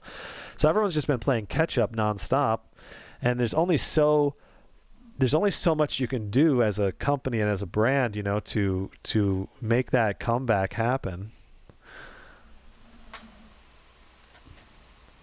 And yeah, so I mean, and now because Intel's not competing, everyone is jumping ship to cheaper AMD processors that are outperforming Intel, and it's very silly situation that we find ourselves in. So, Shield Arslan wants to know what the proc hot of the R9-5900HX is. Can you find it on the ThrottleSoft software? I'm not sure. Off the top of my head, I have to pull out the laptop, and I'm not doing that right now. But if you hit me up with an email, I'll try to check it later. Is Intel even better at anything on the mobile side? AMD seems to have the productivity edge. So, Carlos, I would say the only area where Intel is still ahead is in the desktop class laptops, like the Area 51M and like Clevo chassis with the Intel 10900K. That's about it. Those are the only ones those are still the highest performance processors, even beating the 5900HX, because they're 10 core desktops. So, and if you can overclock them fully, you can really capitalize on performance gains.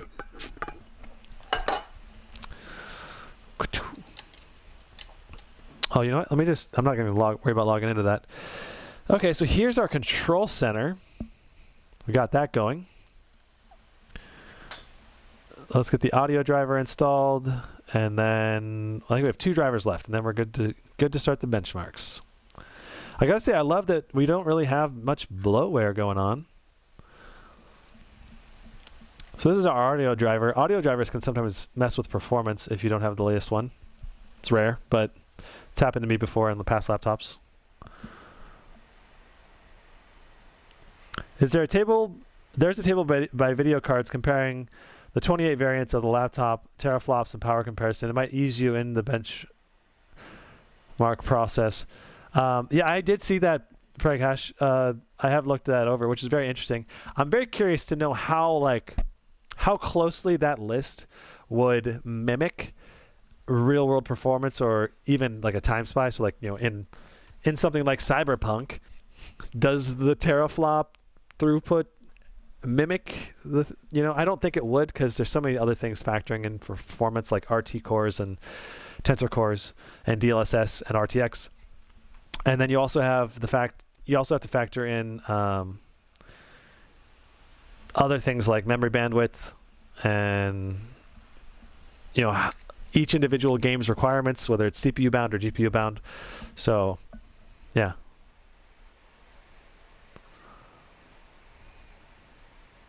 The thing is, you could put a 5900X desktop CPU on the laptop. It would still be better than a laptop with an Intel. Yes, that's true, but I just haven't seen many desktop CPUs in laptops.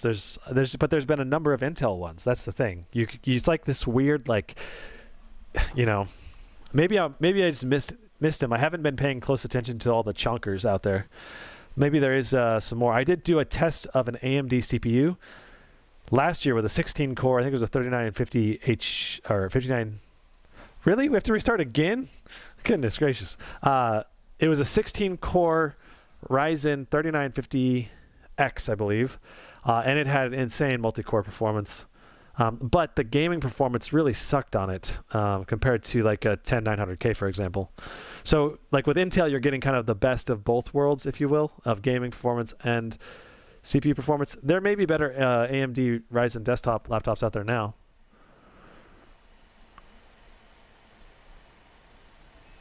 Any website that has laptop benchmarks, like actual true benchmarks, one of the most reliable websites that I use is the Notebook Check. It's a easy to use website. Well, not really easy to use, but generally, at least they have good testing methodology, I believe. But that may vary from reviewer to reviewer. But they have one of the most comprehensive databases of benchmarks on all the laptops. So that's really nice. All right, so let's go ahead and get our last driver installed.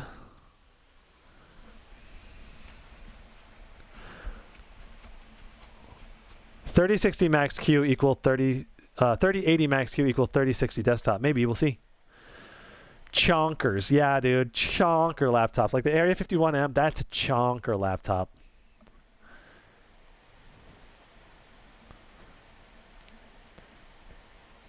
Jeff says Intel sadly still has the better single core performance for gamers. Still the better choice.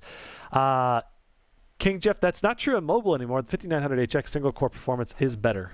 So like that's you can see that performance come through in games like CS:GO. It topped the charts. It beat even the 9900K desktop processor in CS:GO. So, but that'll just depend, right? You're talking desktop processors, you're talking laptop processors. There's just so much range and everything there. So this is our wireless and Bluetooth drivers. Looks like we already. So the Intel Bluetooth is already installed. Wireless driver. Looks like we don't have the wireless driver installed. No, we do. Okay, so we're good. Windows usually updates and installs those drivers all automatically with Windows updates now. No, yeah, we got a lot of people on Discord, huh? Okay, that's pretty cool. Yeah, there's a Discord linked in the video description down below. And if you guys want to hop in there, I think we're looking for more mods in there. There's a general talking, there's a tech talk, and you can also just hang out and meet other people who like laptops and technology and games, video games. There are still some fans in there as well from my my main channel as well. So there's a real blend of people in there, but a lot of people that love video games because I did a lot of video game streaming. Okay, I think that's all of our drivers. I think we're ready to get this started. Let me go ahead and show the benchmarks from this is the Strix benchmarks. This is going to take up too much of the screen. I'm going to go ahead and try to duplicate this, and we're going to fill this out. Boom. Can I duplicate it? Copy. Yes. Wait. What just moved on my screen? Okay. Duplicate. Cool. And I'm going to name this. And I'll pull this up later then because I just don't want it to take up over the whole screen.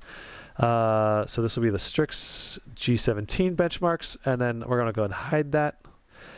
And then we're going to make this one our Aorus 17G benchmarks. And then at the end, we can do a whole comparison side by side kind of with them. So I'm going to go ahead and just update this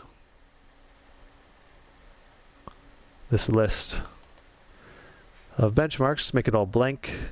So this is the Aorus 17G. We've got a 3080 Max Q with this, I think it's 90 to 105 watts, I believe. Oh, we're going to test that. We should probably do that first before I put this in here. And then the processor is not a Ryzen. We got an Intel i7-10870H. Wait, 870H, I think. Right. I'm gonna pull up the specs here. Make sure we got everything super accurate. 10. Yep, that's correct. What's our RAM like? We got 32 gigs of RAM. That's nice. 32 gigs of RAM. We should be able to pull up HW info to get all the detailed specs. Do we have HW info installed yet?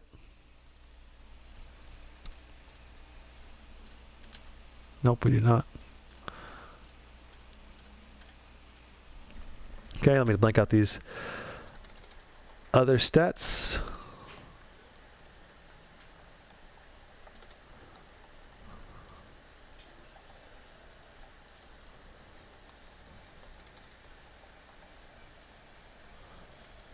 Boom, boom, boom, boom.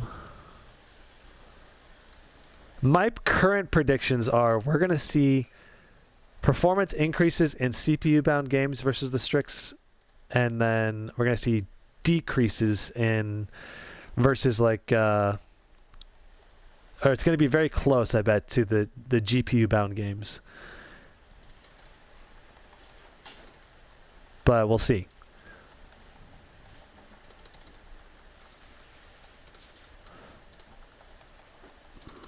I should probably save this little template here so I can easily have a one that's blank next time. Duplicate. Why doesn't it want to duplicate? Duplicate. Come on.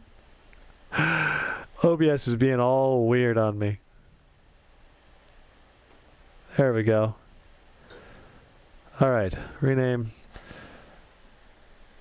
benchmark template. Okay, very nice. We'll hide that.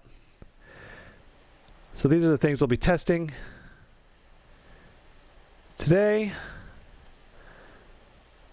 This is going to be awesome. All right. Launch HW info. We'll do sensors. We need to get Afterburner installed, which we do not have installed yet. Looks like I don't think we need to update this. This should be fine. And then for Afterburner,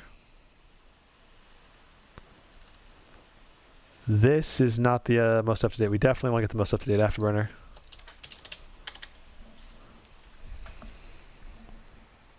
I canceled my pre-order of the QHD Razer 15 when I noticed it was only 95% sRGB on the 240 Hz panel. Thoughts on that? Did I overreact? Raptors, I think it all depends on if you're an esports player. If you value QHD and extra refresh rate, you know, like if I was me picking it, I would try to go for a QHD 100% Adobe RGB or PCI 3 color gamut display. I think we want to go to Guru 3D.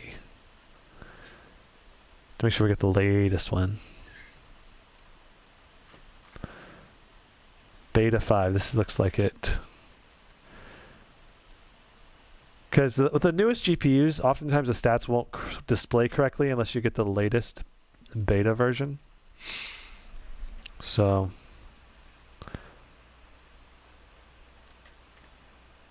I just gotta wait, looks like. Do you think the new Alienware M17R4 is worth buying even if the price hasn't dropped that much? Maybe we need to look at reviews. Could not find it, huh?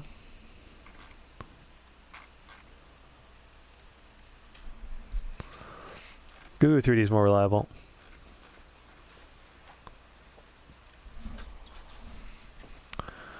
Darren's filming some B-roll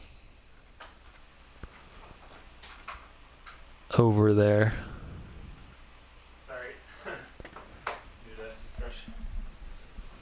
Oh, we're not on the right display either right now. Okay. I just realized the display capture is on. Oh, that's what moved. I'm sorry, guys. There we go. Now we're back to it. Okay.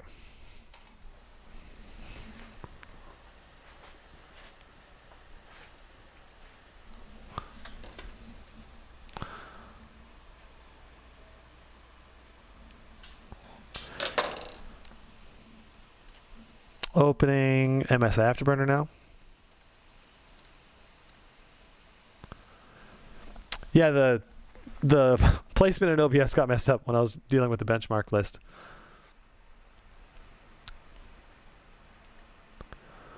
Are there any trends in the laptop industry right now that you see that you think we could do without? Cyril.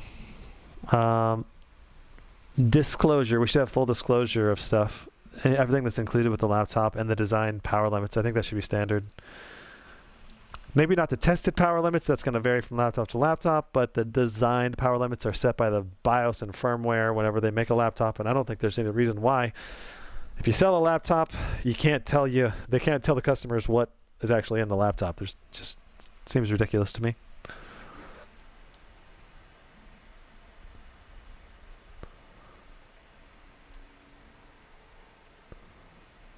Craig Campbell says, I'm using a 3440 1440p monitor with my GE663070. The performance is great, even with Optimus turned on. The laptop recognizes the monitor as G-Sync. Cool, man. Yeah, that seems like a great gaming machine because of the increased TDP and the overall form factor.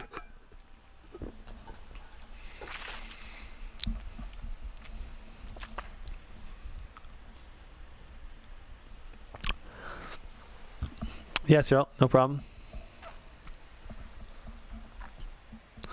Moby is still here. Congrats again.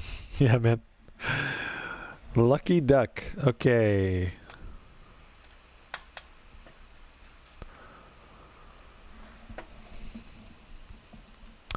We need to configure our Afterburner now. Ooh, this one's all funkified with its interface. It's different. So we have GPU 1 and GPU 2 visible. Looks like GPU 1 is probably our NVIDIA GPU. Just going to turn on everything related to the GPU 1, basically. GPU 2 should be our Intel chip.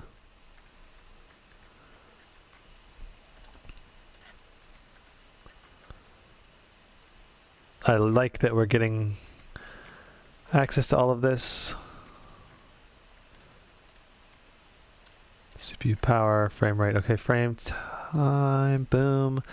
Frame rate average, boom. 1% low, boom, okay. Apply, save, very nice. Okay, that's fine. Now we go in here, I really wish there was a way to save Afterburner settings so I didn't have to set this up every time I do a new laptop. I've gotten very good at setting it up quickly, but it's annoying. We're going to start Afterburner with Windows. Okay. We should be good on Afterburner now. We should be fully set up to start some of these tests, finally. Holy crap. And I thought it was basically ready to go already. So, what should we start with? Should we start with our stress test to find out the power limits and the actual practical power limits? Let's start with that.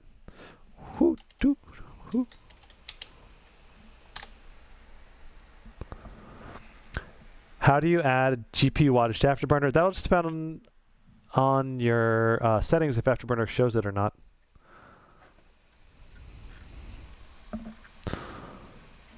This has a 99 watt-hour battery. That's awesome. So real quick, we got an Intel right here. Processor, and you can see, let's just make this a little wider, bigger.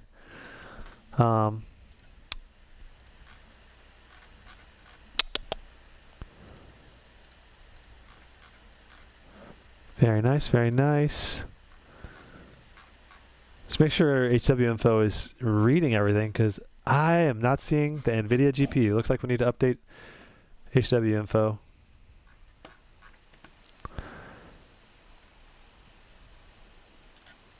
Let's go to HW info.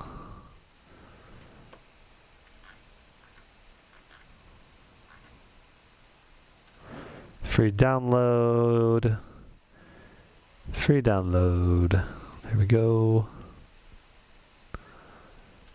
Let's go ahead and just remove the existing HW info. I will not be able to test the power limits if I don't have this set up ahead of time and functioning, so.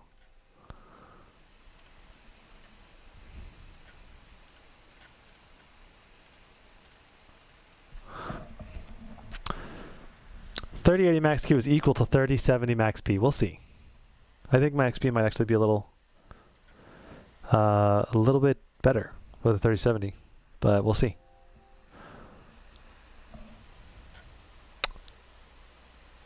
Looks like,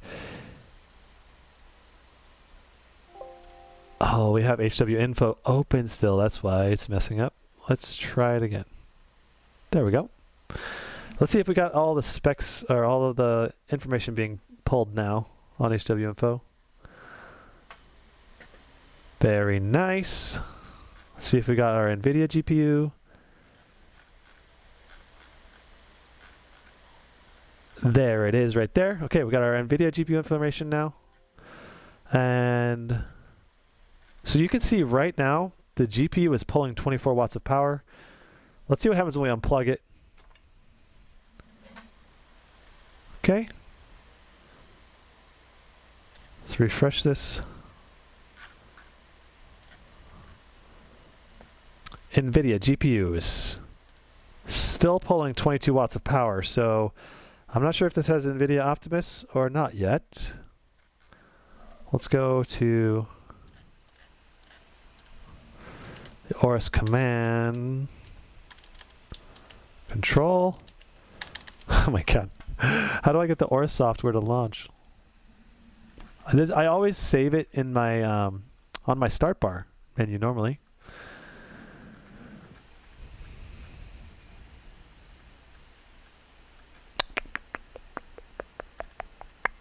And then the Windows search, of course, is just useless.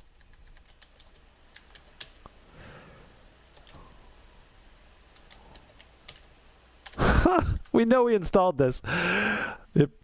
Okay, where is it at? We gotta look through this and dig through every single one of these till we find it.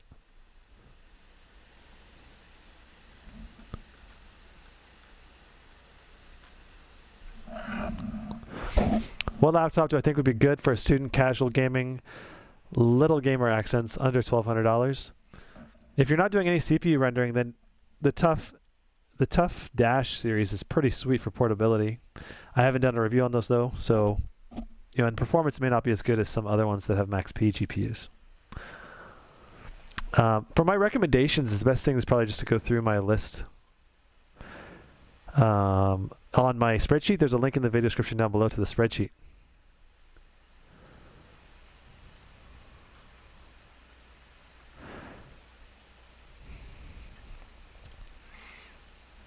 This is kind of ridiculous that I can't find this off the bat. Did I miss it anywhere? Chat, do you see this anywhere?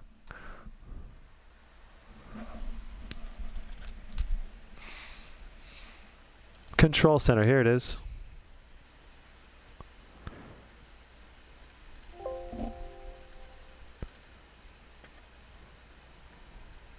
Did I find it? Did I launch it? Maybe there's a hotkey to launch it. I'm not seeing a hotkey.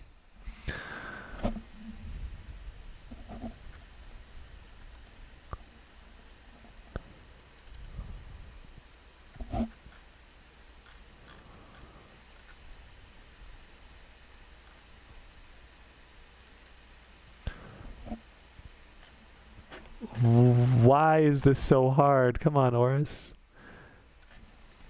Maybe it's on my desktop. There it is. Hey, okay. So on the desktop, I had my desktop icons hidden. So that's my bad. I'll give them that. It should have been. It was there the whole time. I just had it hidden because of making the view cleaner. So our DDR4 RAM is 2933 on the memory.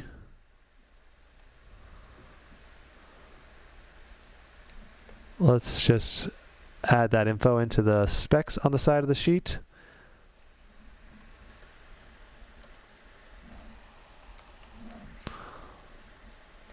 All right.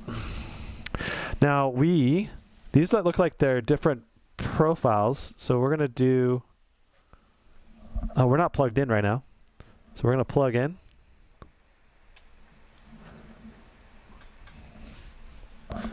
Shabam. Very nice. Okay. So now we have our different performance profiles. I believe that's what these are right here. This will give us difference, probably increase the TDP and probably the fan speed curves whenever you're doing CPU related stuff. And this will also increase the turbo right here.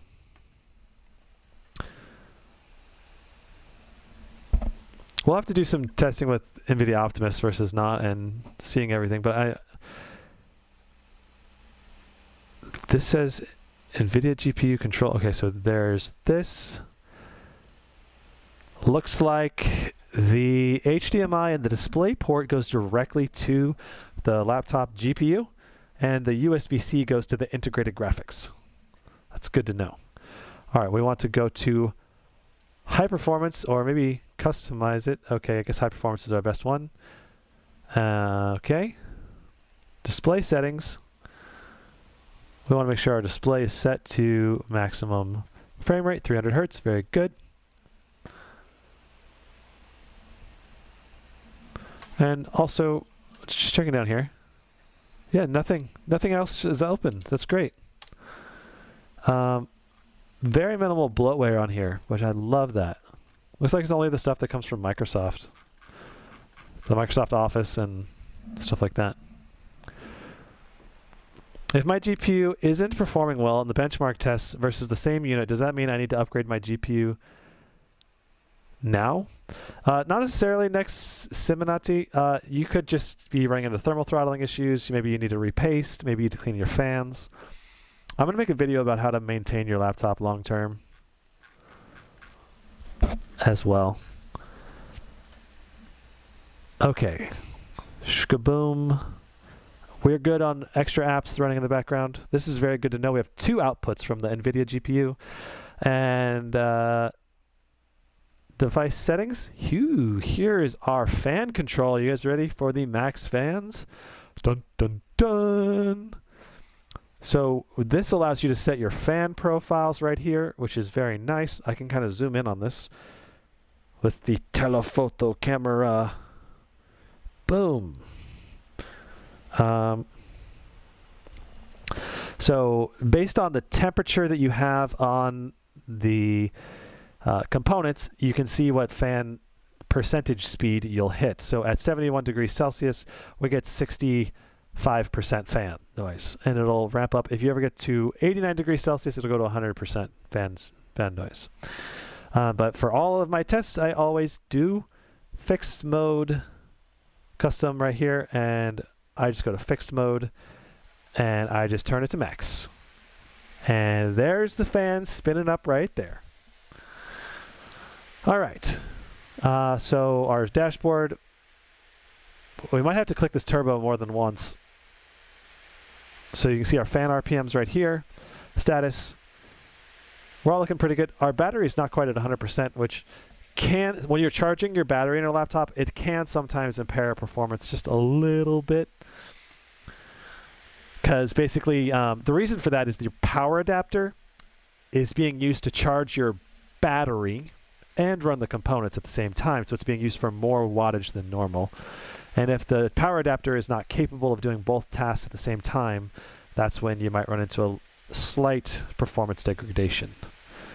So, but that's probably not going to be an issue for us. Plus, it'll charge up to max in no time. Can I check the noise decibels? I have other laptops running right now, so I can't really check noise decibels. Sorry. Plus, it's a whole different setup when I do the noise decibel testing. I test it the same way every time, and I suppose I can give you a kind of a rough idea, but it's not going to be the exact.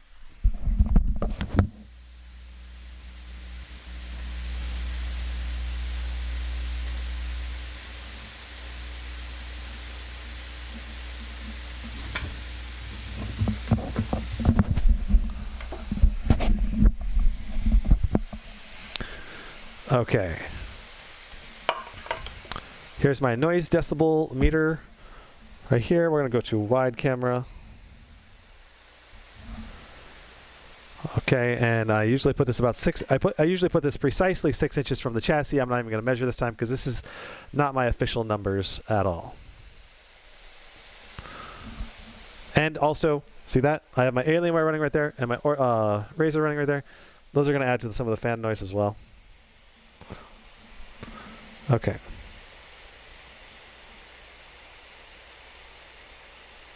$57.5 is the max fan, but again, not accurate. I would not, that just gives you a rough idea maybe, because that is the loudest fan that's currently running, but it's probably it's a little bit less than that most likely in actuality. So that's pretty close to what Aorus's max fan sounds like from previous generations, I believe. Okay, let's load up the Heaven benchmark to check our power limits. Did we install Heaven? I think we did. Boom, okay. Let's see if this is ready to go. It installs in like 10 seconds, so.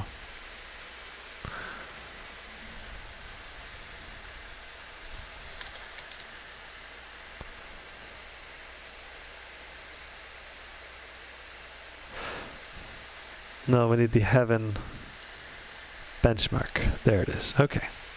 So for resolution, we will run it at 1440p. Hit the run button. I also don't want it to be full screen. I want it to be set to windowed mode. I'm looking forward to seeing performance reviews of the Alienware M17R4 with the i9 and the RTX 3080 150 watt, right? Yeah, that's going to be awesome, potentially. Some really good performance potential from that system for games, especially esports.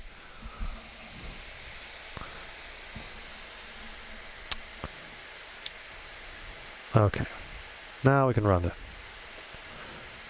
There we go. We got our MSI Afterburner working really well. That's nice. And we need to pull up our HW info. There we go. We are in business. Let me go ahead and mute these sounds. Nice. Also, did you see this? We've got overlays for our volume and other things when we change them, which is pretty cool. We are pulling a max of 97 watts. Right now, pulling 95 watts. Just go ahead and check what the CPU is doing. Make sure the CPU is not too busy. Yeah, CPU is like very low usage, very low temperature. As expected. Also, we've got the temperatures and CPUs up here. The specs right there. So we're pulling an interesting blend of. We're not hitting very high GPU utilization. We want to be hitting over 90. So, oh hey, there was 102, 103 watts there for a moment.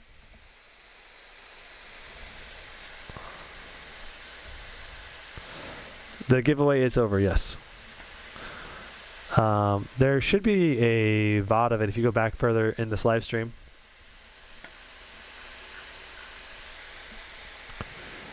R7 5800H with 3070 Max Q for $1695, or R5 5600H with 3060 Max P for $1300. Ooh, that's a, I don't know, Sigmund. That's a really hard one. That'd probably be very similar performance, depending on if you need the CPU performance or not.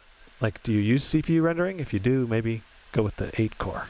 I think the Ryzen 5 is a 6 core. Off the top, I don't know, sure. Off the top of my head, I think it's a 6 core. Okay, let's look at our average CPU power or GPU power. We're pulling 91.2 on average, which is not super high, right?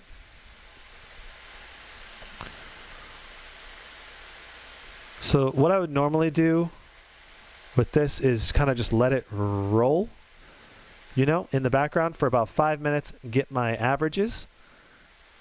So we're going to go ahead and do that. Close everything down. I just want to make sure that we're always set to the turbo mode here, because this might increase the wattage levels a little bit. Also, let's check our control panel over here. It is 6 core versus 8 cores. I wouldn't care if the laptop wouldn't need to be my desktop for 8 years. I mean, if you're going to keep it for 8 years, then going with the 8 core is probably a safer bet. Oh, look at this. I think we are going through the Intel. Right now, our video is being channeled through the Intel integrated graphics to the laptop display. Yeah, dynamic boost is not something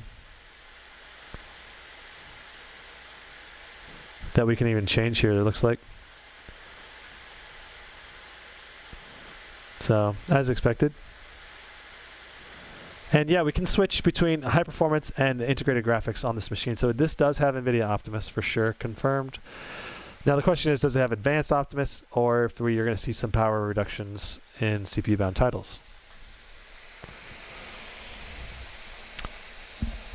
Can you disable Optimus with a mux switch on this laptop? Not sure yet, Jagan. I have not seen any opportunity to do that. So at this point, there's two options really. It has NVIDIA Optimus or it has Advanced Optimus. Those are the two options.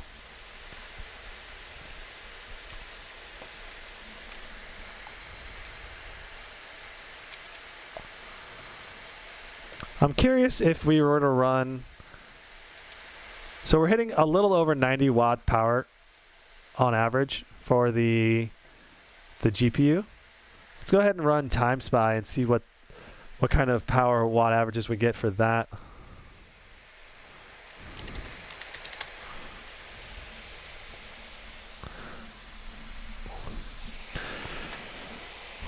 Hey Brandon, what do you think of the Gigabyte A5 with the Ryzen 5 5600H?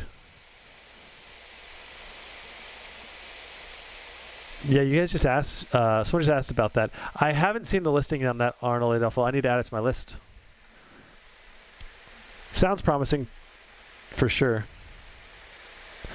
For like a budget CPU. It'd be better than the Intel stuff. So, how much of a price difference it is? Looks like it's $350 Canadian. It's a pretty big price difference. I mean, if you're looking to save money, get the lowest possible budget. If everything else is the same, seems like a reasonable trade-off. Depend. The GE66 has a mux switch, which is nice. Nice compensation for lack of Ryzen. Yes, dude, that's actually totally true, especially if you want to maximize your performance on the laptop display. All right. Here we go. Let's go ahead and make sure everything is closed that does not need to be run, because we can get our initial Time Spy score here. All right. Skaboom, here we go. Time Spy. Do you think it's worth buying the Strix Scar over the G versions? Maybe if you care about the things that you can get upgraded on the Scar, like the display quality, the build quality of the chassis, and the keyboard, I think is an upgraded keyboard too. Ali says, I've got an Omen 15 2020 with RTX 2060 refresh. I get RTX 2070 mobile performance like Scar 3s with some tweaks, reach 115 watt TDP and some OCs. Would you suggest me to get an RTX 3000 series laptop? I think it all depends on what kind of games you want to play, Ali, and whether you're on a budget or not. You know, if you're like trying to save money, you know, if you're trying to save money and you're already happy with the frame rate you got, just stick with what you got probably. But if you can see some big gains in certain titles that you really want to play, like being able to suddenly turn on RTX and DLSS that you just couldn't do before, you know, the 2060 really couldn't do much RTX and DLSS gaming. Certainly not at very high resolutions. So you can certainly get some advantages by increasing the settings in certain titles like Cyberpunk and stuff like that. Looks like we're hitting 90 watts on the GPU pretty consistently. Also, wow, our temps did not spike up hardly at all. 56 and 51. Whew. That's nice.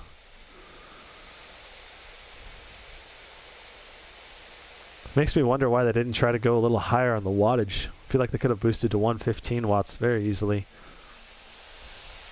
Maybe they don't have, maybe their VRMs, the voltage regulation modules, just can't handle that high of wattage or something that they put in the module or in this laptop. Do you think I should go for a desktop or a laptop as a student living with my home with my parents? Budget just over 3,000. Dang, okay, that's a tough one, man. If you really value the portability of a laptop, go with a laptop. If you don't really care about portability, desktop's going to give you a lot more performance for your money. Are these tests stock or did you overclock the GPU too? I set it to the maximum default settings. Max fan, max CPU settings, max GPU settings out of the box. Whatever is available in their control software, basically. So right now we're just, I don't think this applies any overclock or anything like that. Now, our clock speeds are not ramping super high on the RTX 3080. Only 1200. That said, the temps are just fantastic. Really, really good temperatures on this laptop still.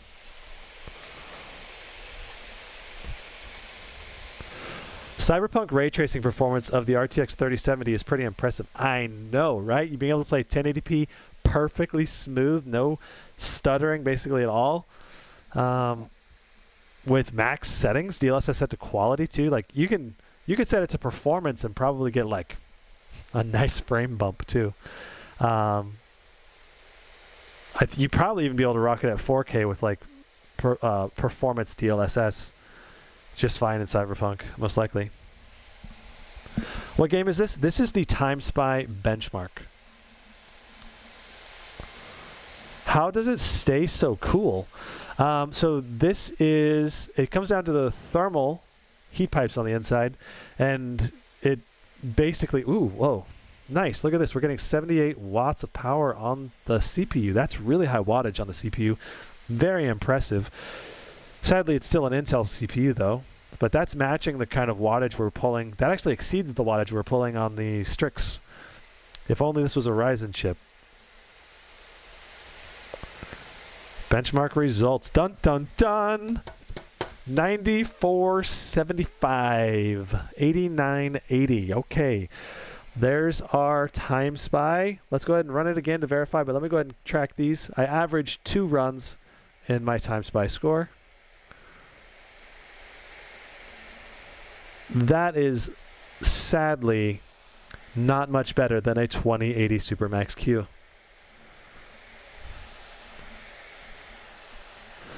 I think my Razer Blade Pro RTX 2080 Supermax Q did 200 or something like that, so it's only a very small performance gain.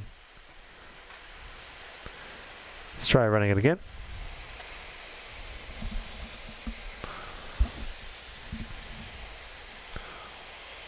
This is a good example of a 3070 Max P outperforming a 3080 Max Q. Potentially, but we also need to do real game benchmarking, right? Because there was a lot of games where the Strix Scar bottlenecked in CPU performance, CPU-bound games. And I think this laptop will outperform the Scar or the G17 in those games. And then in GPU-bound titles, you may see more performance in games like Cyberpunk and stuff like that as well still because of all of the CUDA cores, and I'm not sure what all is being included in the GPU architecture differences. You think the R9 5900HX is way more essential than 10th and 11th gen i7 Intel? Ali, I think that the Ryzen chips are really, really good bang for the buck, without a doubt, and they're being priced more aggressively than, they're providing more CPU performance and they're being priced more aggressively than Intel chips right now.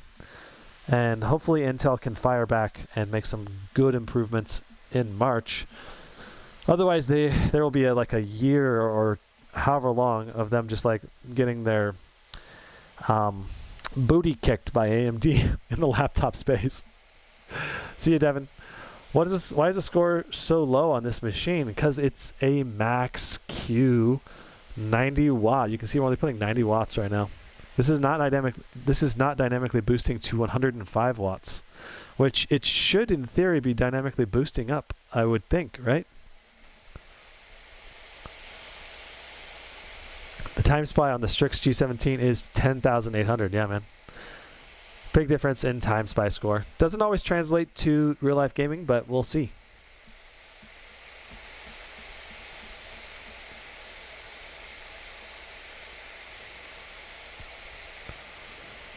When is the Strix G15 coming out? It's already been out in 10 days. A lot of those have already been sold. They're sold out right now. So if you want to get one, you'll have to monitor stock. Try to find one. Hi, Christos, or how do you say your name? Ristos? I am not sure. But thanks, man. Stopping by the stream. And I am looking to get a few more mods on the stream too. So if some of you guys are interested in being mods and being active on the stream regularly, just post in the stream. Just try to keep things real. And I'm going to ban anyone that abuses their mod privilege. So I do take people who abuse that pretty seriously. So yeah. The 3070 is nice. Yeah, I know. The 3070 Max P with a higher wattage. I mean, when you're pushing, what is it, like 30% more watts in the Strix? You know, you multiply those watts times the CUDA cores, and then you're like, okay, yeah, it makes sense that you'd get more performance.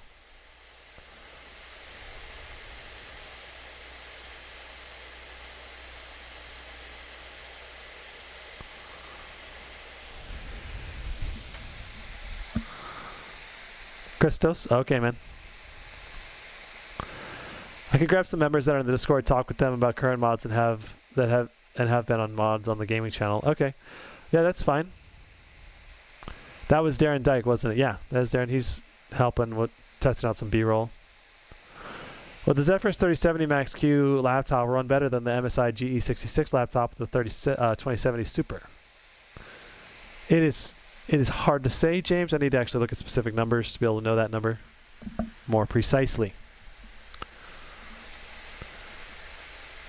And that's the other thing with the 3070 Max Qs, there's actually a pretty wide range that they can be set up for.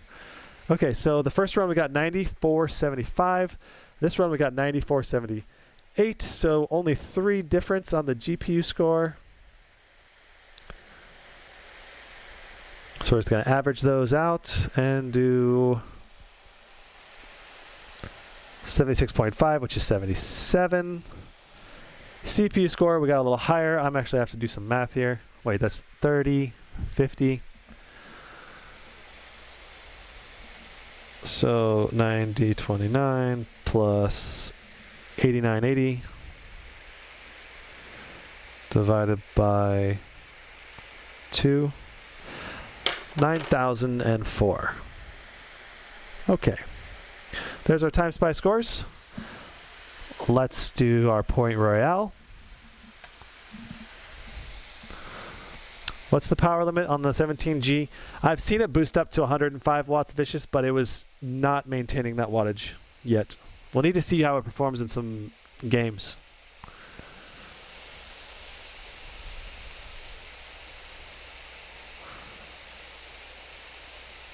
Just wanted to ask, do thicker laptops run faster than thinner laptops?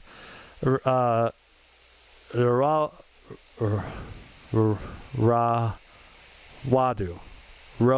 Sorry, I just want to make sure I try to pronounce it correct. I suck at pronouncing names. That all depends on how well the laptop manufacturers design the laptop to run, because if the Aorus 17G is thicker than the Strix, it doesn't necessarily mean it'll run better if it has less heat pipes. Oh boy, my 2070 Super Max P score of 9674. I know.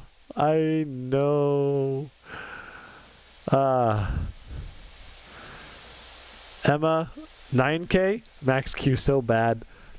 I know. I feel like Aorus definitely needs to, should have stepped up their game and made more heat pipes and increased the TDP on their laptop here.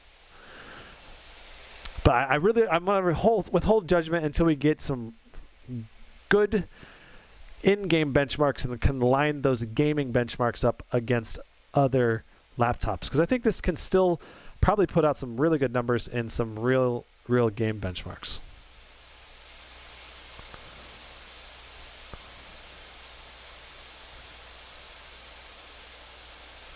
Vicious coding. I'm waiting on my Blade Pro 17 3080 4K version. Can't wait for the Blade 15. Would have had a better battery life, but and that one is a 90 to 105 peak. Yeah, Vicious, you'll have to let me know if you get that, what your actual TDPs are under the actual tests.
There we go.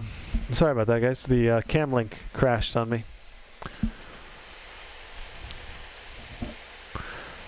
You guys think I was completely oblivious, but I was working on troubleshooting it, okay? The 3080 Max-Q score is about 500 higher than the Asus ROG Zephyrus Duo 15 with 2080 Super Max-Q. Yeah. Not a huge improvement.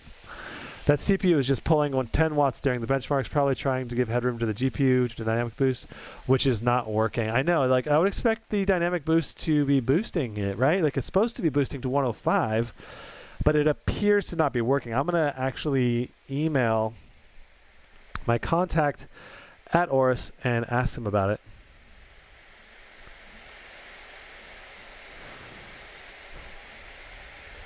Right now, while this benchmark's going on. That's not it.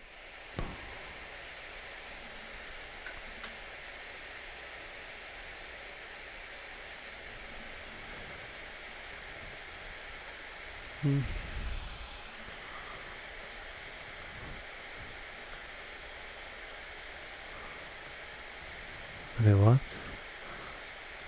Benchmarks. I'll just read you the email I'm writing to Aorus right now. Can you confirm whether the laptop is supposed to be above 90 watts? In my benchmarks, it is staying at 90 watts, which can reduce performance. I believe it should boost to 105 watts, but I want to confirm. Thanks, Brandon. Okay. We'll see what Aorus says at a later time. Okay, 58.64. That's very close to the last run. We'll average the two. That's only 4 difference, so we just got to go down 2.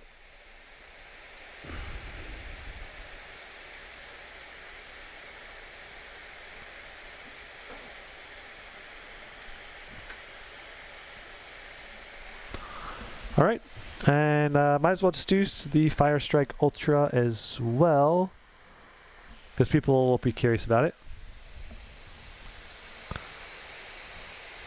Okay, Gizmo, the thick laptops usually are known for having better performance, right? And if so, do you have a suggestion? Because I need one, and I really like the colors black and blue. So thicker laptops don't always have more performance.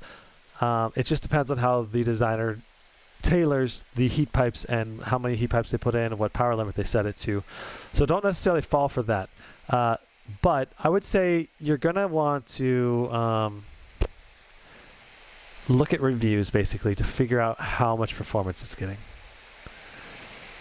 Pablo, but I don't understand why do you prefer the G15 Zephyrus and put it on the list if the G17 is supposed to has a better performing GPU and is the same price? So Pablo, the reason why I consider the Zephyrus G15 as a good bang for the buck is because you're getting a Ryzen processor that can boost really high. It's a very thin and light chassis. You've got a QHD display that's better than the Strix G17. But yes, the GPU performance will be lower. But the important thing is I don't just look at GPU performance when I review laptops and recommend them. Some people want a thin laptop that only weighs like 4 or 5 pounds, and other people are okay with a 6, 7, 8, 10-pound laptop. So, you know, each person's priorities are different, and I think offering a variety of laptops in the recommendations is important, because if you're someone who has to haul that laptop 12 hours a day around a college campus, yeah, or you're gonna be traveling through airports all the time because you travel for business. Hey, I mean, a 2 or 3 pound reduction in laptop weight can make a big difference if that backpack is just pulling on your shoulders all day, every day. So I think there's value, and I think that's why I include in my reviews price to performance and also price per pound or performance per pound that you get. So, because that'll be very representative of the kind of like how valuable the portability of that laptop is. Okay, with your benchmark findings, what about modern games is bottlenecking the G17, the CPU or the GPU? Diver, it just depends on the game. Like games like Cyberpunk are super GPU bound. Games like CSGO, incredibly CPU bound. So Cyberpunk GPU bound, CSGO CPU bound, Microsoft Flight Simulator CPU bound. You know, there's a lot of variety depending. Okay, looks like we're almost done. I'm gonna put. Looks like I need to add a column actually for Fire Strike. Wait, no, here it is. Okay. Okay. I'm super tempted by the Zephyrus G15, but lack of webcam I think is a huge mistake by Asus. Certainly in COVID, yeah, no, especially in a super portable one where yeah, I would agree. Webcams are pretty huge. I think it's a big mistake right now not to include a webcam, period, because that's just going to be like, I don't know. At least I think 20% of buyers have that as a must-buy item. But if a laptop is really, really good, some people will be willing to skip it, you know? Fire Strike Ultra graphics, we got 6244. CPU, we got 20,087. Now this number, I'm not going to use any graphs, so I'm not going to do a verification run. Okay. That was just for funsies. Time to see how this sucker performs in some actual games. Oh yeah. All right. What should we do first? Counter-Strike? I feel like Counter-Strike might be a win for this laptop, but if this has Optimus, It might not. Might not be a win. Okay. Why is the G17 not on your list, though? Isn't it a great laptop? What do you mean? It's on the list.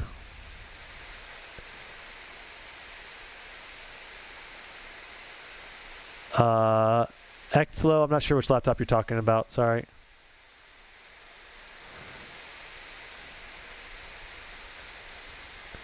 Nightbot warned me for thanking you. I need to...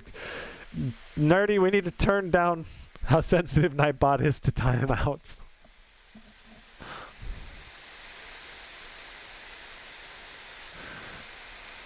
Hey Gizmo, do you have any suggestions for a gaming and music making laptop? Ooh, Justin.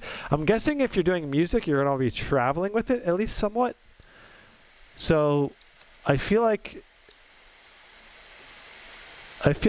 you're going to want something that's got a little more portability in the mix. Solid preamp in the microphone.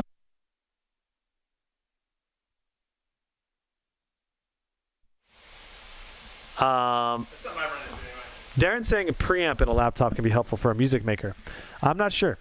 You might want to look for some music maker specific reviews. I don't make music, so like, is there specific features that you really, really need in it for audio quality? I believe one of the things is like audio lag in the speaker system, so you get like real-time audio. But there's probably a lot of other things to consider as well. Dude, Nightbot is such a sensitive hoo-ha. Oh my god.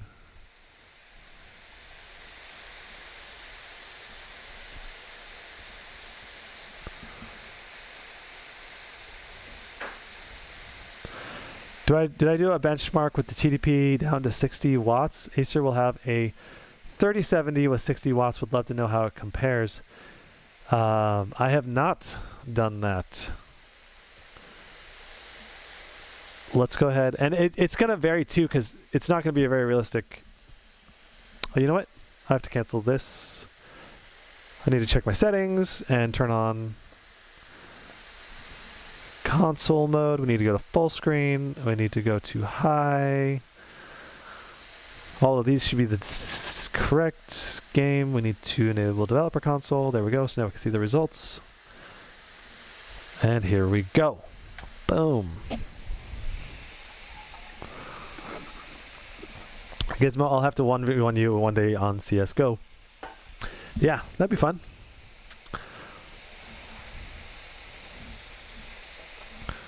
All right.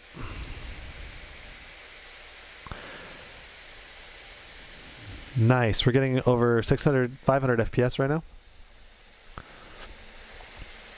Away we go. 300, 400 FPS.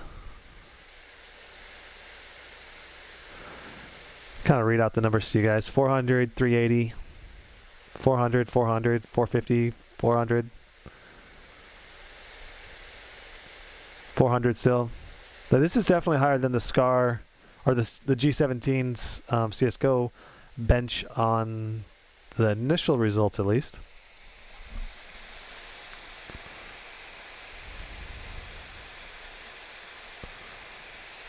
Nerdy, you cannot blame Ping, okay? Just accept your booty whooping and move on, you know? Gizmo, what do you think of the Acer Nitro 5? I don't know yet. Have they even finalized and sold the specs yet? I saw some listings someone had posted of like a European store, I think, that had some. Now we're dipping down to 80 FPS, 100, 120, 300, 400, 500 plus again. All right, is there... I think the Acer Nitro 5 has lots of potential. I've reviewed it in my past, like 6 months ago or something. I did a Nitro 5 review. I think the chassis will be very similar, just updated internals. Overall, it should be a very budget-friendly machine, but it's not a very premium build. So it'll be a good one for people just looking for saving as much money and still getting performance. Am I going to review the Asus TUF A15? I'd really like to. Seeing those chickens, I could use some fried chicken. Dude, me too. Okay, we got 248 FPS. I'm guessing this is being CPU bottlenecked by Optimus. Sad face. Because I would expect higher numbers on this number. CSGO. High 248.6. So 249. But that actually is a little behind the Strix. It's pretty close though. Let's run it again. Quality check this. G17 is better so far. I'm guessing this is being slowed down by Optimus. You know? Because I'm pretty sure my Razor Blade puts out higher numbers than this by a large margin, and it has basically the same processor. How do you disable Optimus?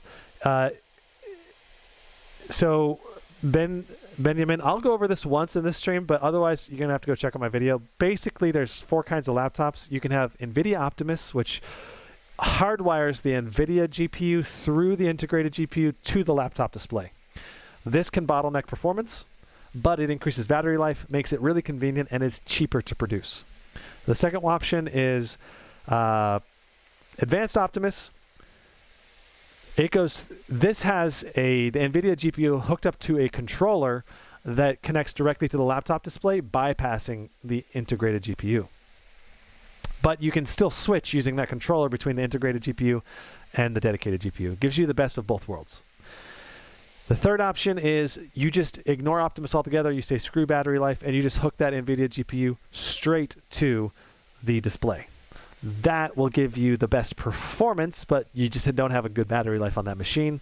Things like my Alienware Area 51M has that setup.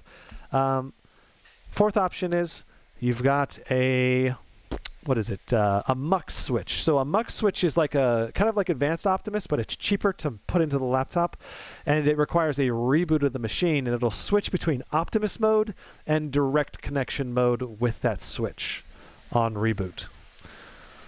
I think I explained that better actually than I did in my other video. Right there. So we got 254.6. So let's average these two results, and that'll give us our average for CSGO. So 249 plus 254. Did not. So 249 plus 250. Delete. Okay, 249 plus 254. Divided by 2. 252 is our FPS for CSGO. So that's really close to the Strix in performance, but it is sadly being gimped by NVIDIA Optimus as well, I believe. 252.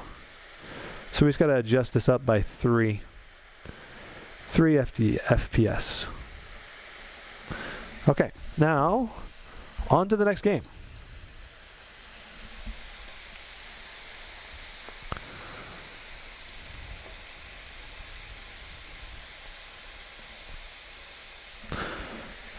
Sure, yeah, I can put the resolution and display into the specs here too, which I did not do yet.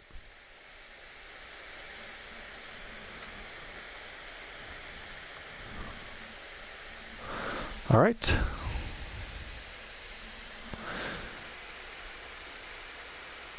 Shall we try Cyberpunk? This is another one I'm really curious about. Does AMD Ryzen 5000 processors have resizable bar? I don't know. Quite frankly, NVIDIA has not made it clear what resizable bar does, or like which games would even benefit from it. I need to do more research myself. It's this cool new feature, but they did not do a good job explaining how it brings performance benefits. If you've got new information, hit me with it.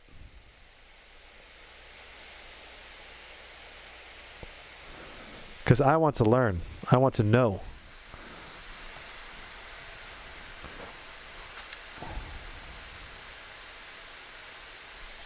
I'm sure there have been some other reviewers that talked about it.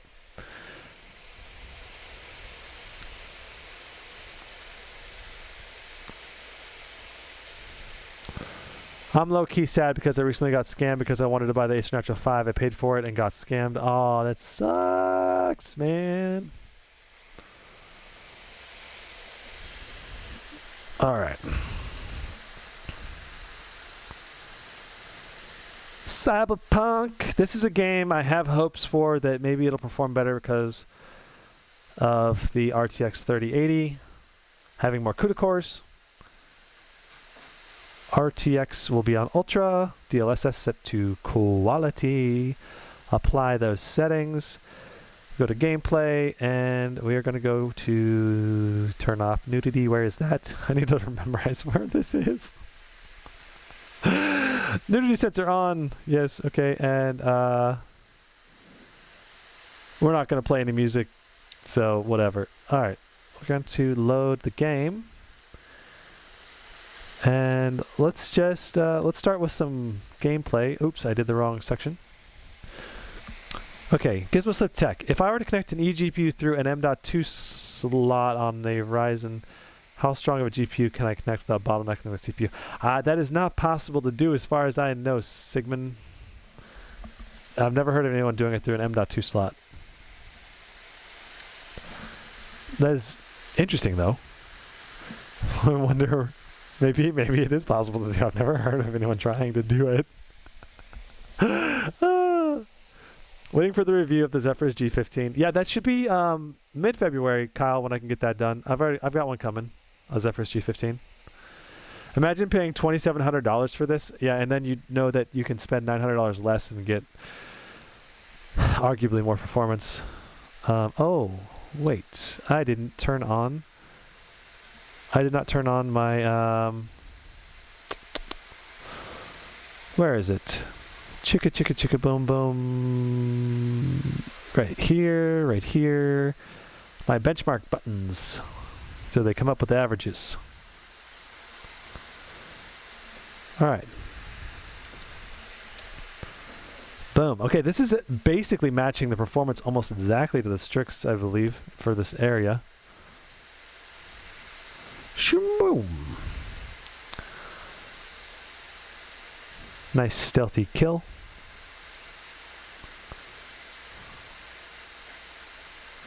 This thing plays great. I mean, I feel like the only people that will probably want to get this laptop are people desperate for a mechanical keyboard and the ports that this thing has. Because I mean, this obviously plays great. It's just you're paying a huge premium for what you're getting.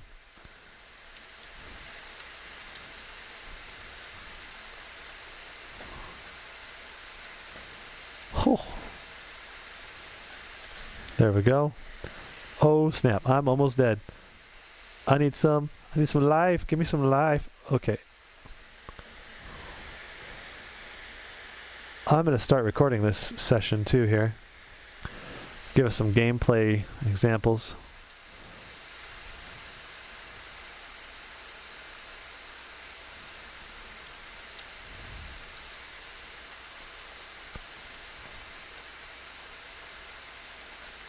This guy's about to shoot us through the wall here. He's dead now. Let's go grab this gun and shoot some shots with it. And then let's go and do the benchmark that I do for this. Very nice. Okay, so we're getting great gameplay on ultra settings. That's great. Let's go ahead and switch to our benchmark now. I believe this guy is the one we want. Alright, checking out chat. If Asus developed a proprietary eGPU and connector for the Flow 13, why didn't... I couldn't see what you're saying, Diver. Why didn't they integrate it in the entire lineup in eGPUs everywhere? Because it's a huge port. And it's not the kind of thing you can just integrate into any laptop. You have to change everything about the chassis to make it happen. All right. There's our benchmark. We're starting it. Lights are on. Looking at our GPU wattage, we're boosting higher now, 1400 megahertz. It's a lot better. That said, we're still only getting 90 watts of power.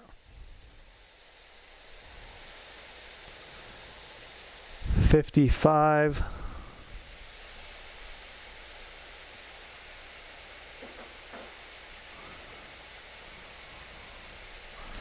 We're getting an average of 55, 41, 42, 43. So as soon as we stop here,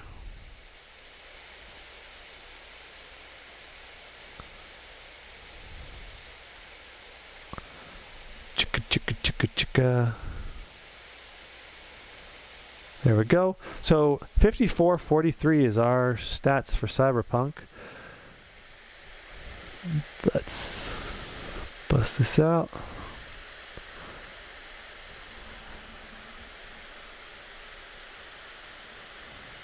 $54.43.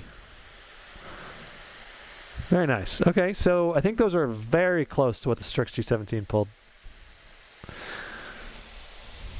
That's it. This is a much more expensive machine, right? So, in a sense, also not nice. Far Cry 5, let's whip it out.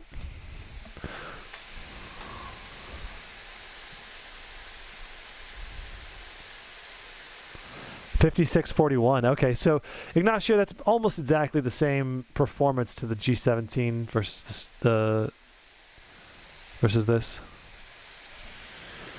one. So CPU usage was almost up to 70%. That's interesting. You can connect a GPU through M.2. Sadly, I don't think it'll be Gen 4 on the Nitro 5. Otherwise, I'd be hyped. Interesting segment. Like, how does that work? Do you have to do like a whole chassis mod or something to like get access? I'm really curious about that now because that might make an interesting video. I pre-ordered my Asus G15 before any reviews are out. Gonna have to hope and pray it's good. Don't see any reason why it wouldn't be good though. Dylan Cluck, as long as you're okay with reduced GPU performance because of Max Q, I think that laptop is gonna be an awesome gaming machine. That's my current guess. Okay, I gotta type in the password here. I think for the price point, all the other specs you're getting on that Zephyrus G15 at the $1,800 price point is just phenomenal. The quality of the display, the build, and everything.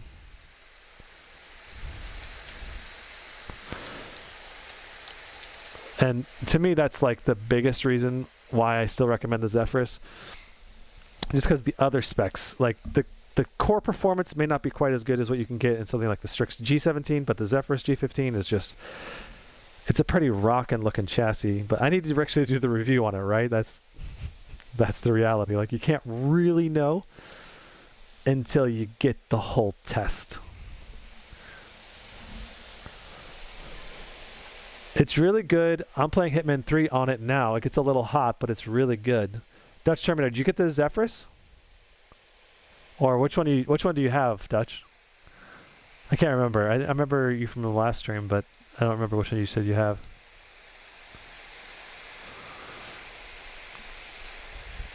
M.2 eGPU is like the first OEM eGPU tries. Oh, okay.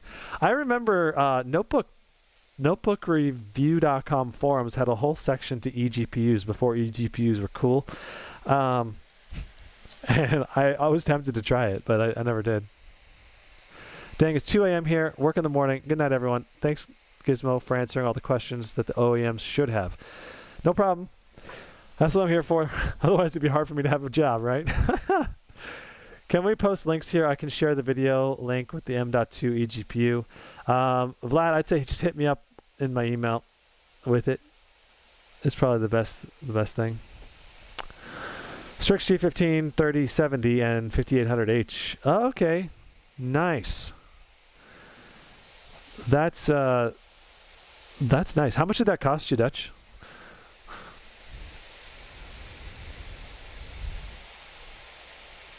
Should I get the Zephyrus G15? I'd say only if you really need something that's really portable. If you're okay with something a little less portable, get the Strix G17. It's going to be better performance for the same money. Also, if you really prefer to have a QHD display, that's another option to consider for why you might want to go for the Zephyrus. 300 hertz, full screen, RTX 3080. Everything's set to ultra, HD textures off, motion blur on, and go. Dude, this laptop is slow. Kind of. You don't even have cheeseburger in Far Cry 5. That's the whole reason to get the game. I don't even know what that means. Also, this is my test account. This is not my account that I play. I test all of my laptops using this account. All my actual personal gaming happens on my main Steam account, so.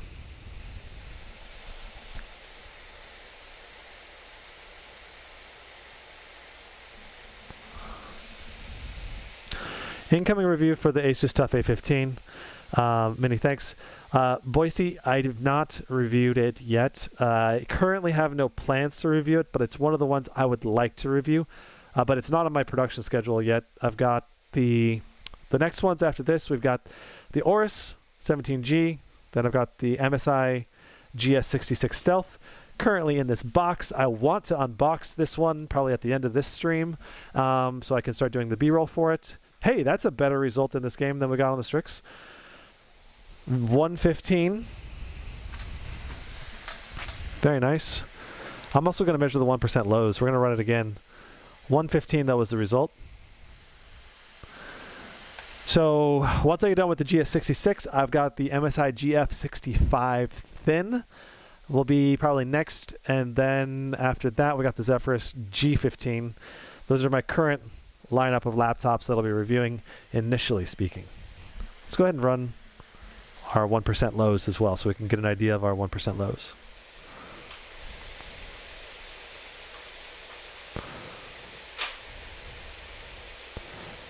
Zula, the G17 smokes this laptop, lol. That is true in some titles, not in others. This one's actually beating the G17 by 20 frames per second, but that's because of the Intel CPU and how Far Cry 5 likes Intel CPUs more than AMD. I have the 150 watt RTX 2080, which seems to be better than the RTX 3080 Max Q. Yeah, it does seem that way. And it doesn't like I feel like we've got some issues here because I think we may have like issues with the boost right here. This dynamic boost is not going to 105. It's supposed to go to 105 according to the NVIDIA control panel. I've emailed Aorus about it. I might have to redo all these benchmarks again. No. Okay. Oh, I didn't check the 1% lows. I gotta run it again. Crap. Dang it. Gotta start it and stop it at the right times. Here we go. Best friend of dog came back because I can't sleep. Well, welcome back. Okay.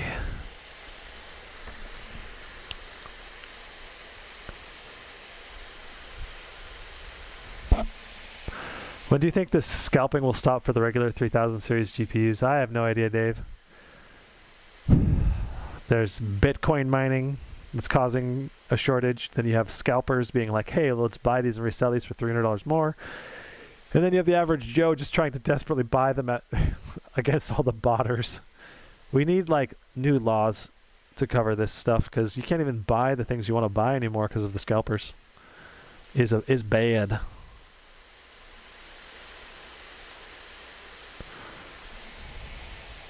I was hoping to get a 3080 this summer.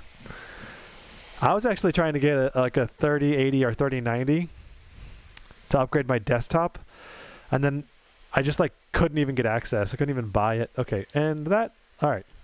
112.58 is what we get, at least according, we'll do 111, then we'll use my 1% low. All right, Far Cry 5. 111. Got 1% low is, I think it was 60. It went down just a second right as the video ended. All right. On to Red Dead Redemption. Scalpers in so many different areas. Scalpers in gym equipment stuff too. It's insane. People charging double prices. Jeez, that's so annoying. I got all my gym equipment off of Craigslist. I was able to get like a $6,000 elliptical for $700, buying it used, And then I got another one that was like a several $1,000 elliptical for $300, and both are still working after like 3 years of continuous use.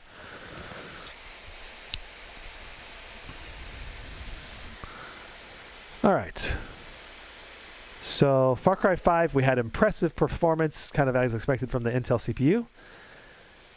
Let's go with, should we try Flight Simulator? I want to do Red Dead Redemption next. We'll do the Red Dead.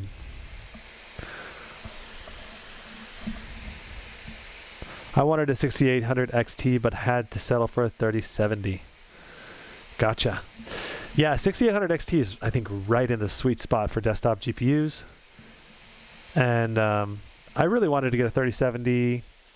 Well, I really want to get a 3080, 3090, or 6800 XT, maybe 6900 XT for my desktop. But then it was like, everything's out of stock, and I'm not that motivated. And I'm like, I'm still pretty happy with the performance I'm getting in my 2080 Ti.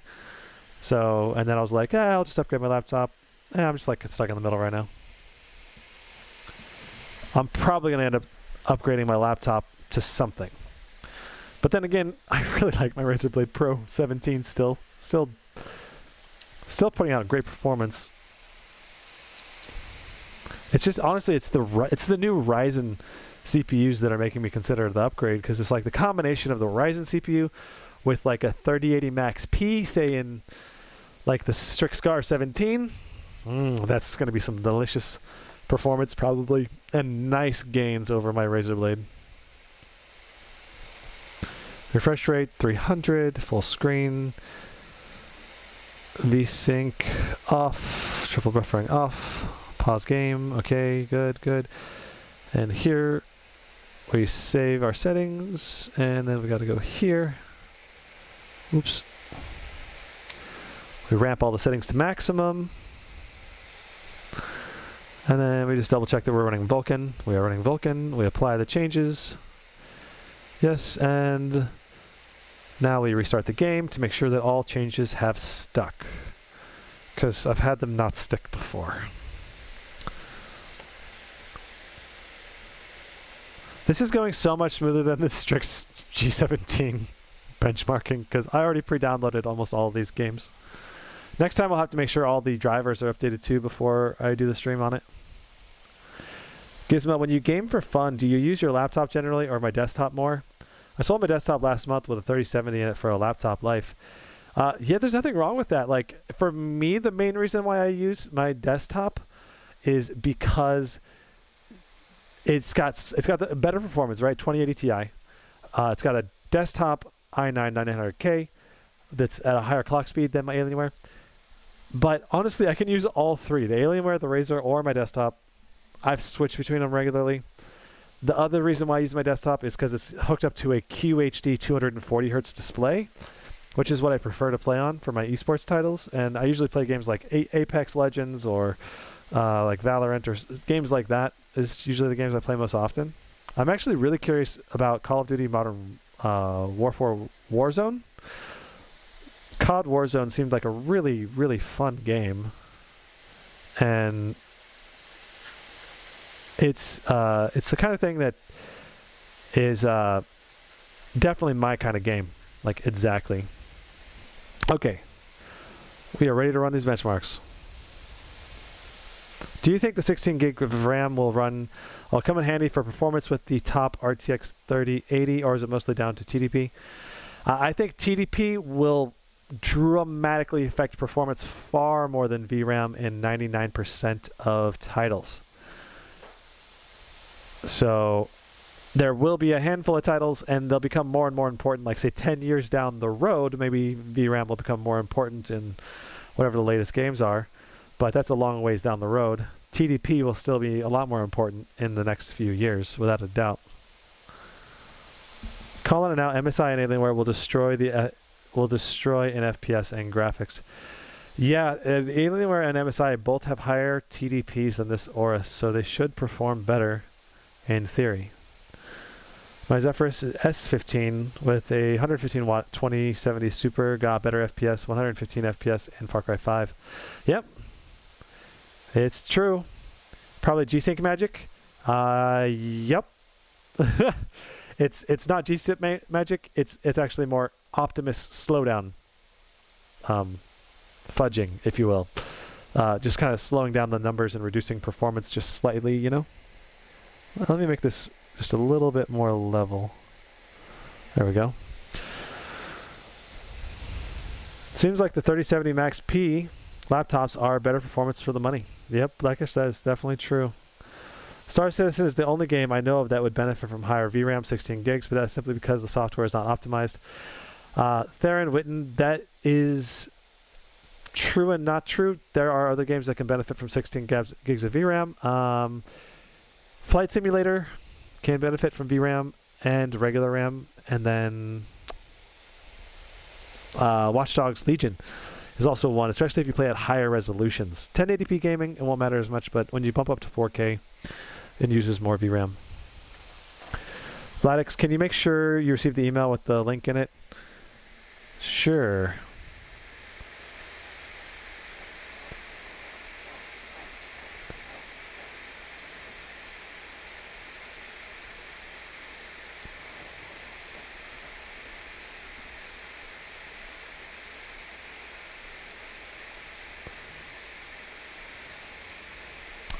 I don't think I got it. Do not think I got the email. Let me check my spam filter on Gmail.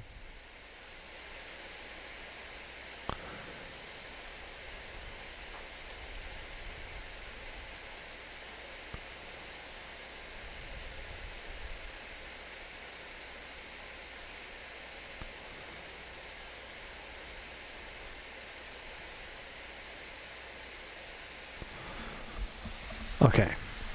We're just about to the meat of this Red Dead Redemption test. I'm going to try to get my 1% low on this one. When is the ROG G14 review coming out? Good question. Currently not on my production schedule, so probably March, April for me. Time frame. Around that time at least. Can you try a mild 100 plus megahertz OC on the GPU? Yeah, potentially. Not at the moment though. Yeah.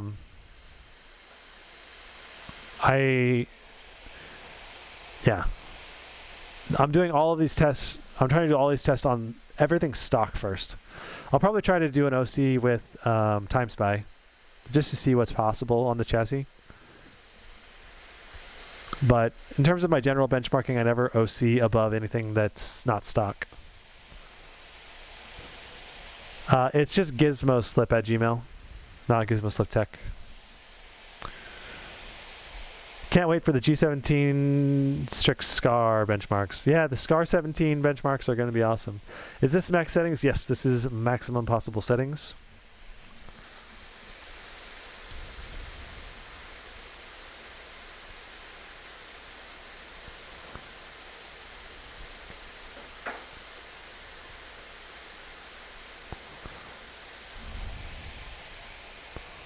Damn, this laptop is doing pretty good. Yeah, it's doing great, but also it's just not competing that well with the cheaper options on the market right now. That's the main downside.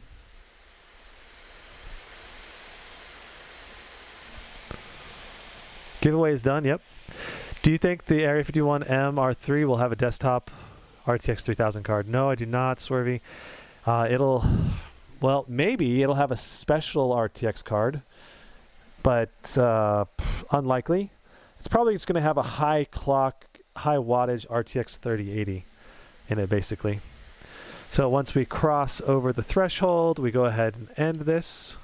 There we go. We got 6845 for Red Dead Redemption.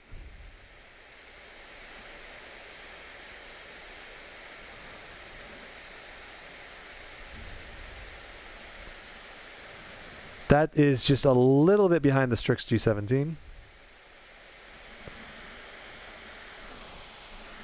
So 68 and was it 45? 1% lows.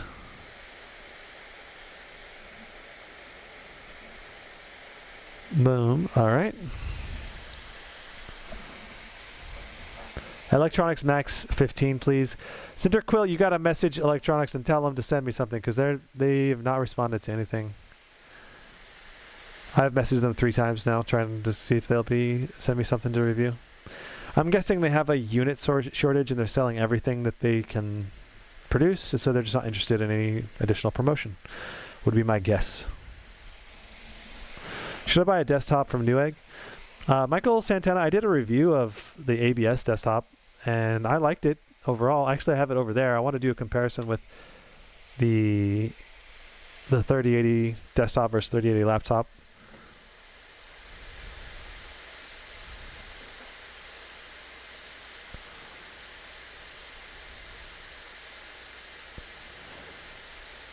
I think your mileage will vary a lot depending on which build you get from Newegg with the, because if you get, some of them are priced a lot more competitively than others, and also depends a lot what your usage is. Is your goal just to play games, or, yeah, it just depends. We need a list of GPU wattages for this generation of laptops. It is madness. Thankfully, we got you guys to do the groundwork. Yeah, Gabriel, it's crazy. What will be more influential, Ryzen instead of Intel or higher wattage on the GPU? So Ryzen versus Intel actually will be probably very similar performance in a lot of games. It's honestly more about, does it have NVIDIA Optimus or an advanced Optimus or a Mux switch? And then it'll matter of the GPU wattage as well. So it all depends if you're playing CPU bound game, GPU bound game. That'll go back and forth. I'm gonna have to change my mic battery as well. So these settings should all be good to go now. And here we go.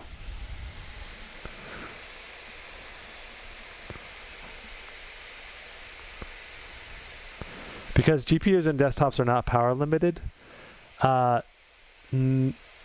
GPUs and desktops are power limited. It's just they set it to like 320 watts. It's like way higher. And when you can overclock them as well, so you can raise the power limit to be higher. So just the potential performance in a desktop is just on a whole nother level compared to laptops. But I mean, buying a laptop is really all about just having something you can take with you, right? Because if you're a college student, you can't take your desktop into the library and work on your student paper and then come back and to your dorm room and play games, or then go to Starbucks and go play games, so it's just, there's a lot of versatility depending on what you need in a computer. It's not as power limited unlike laptops. Yeah, laptops have hard power limits that you cannot bypass oftentimes, so yeah. Hey, I need a laptop recommendation. I'm a biomed engineering student who likes to game, but I need a lot of GPU and CPU for things like SolidWorks and NX and stuff like that. And I have a tight budget. What is your budget, JJ?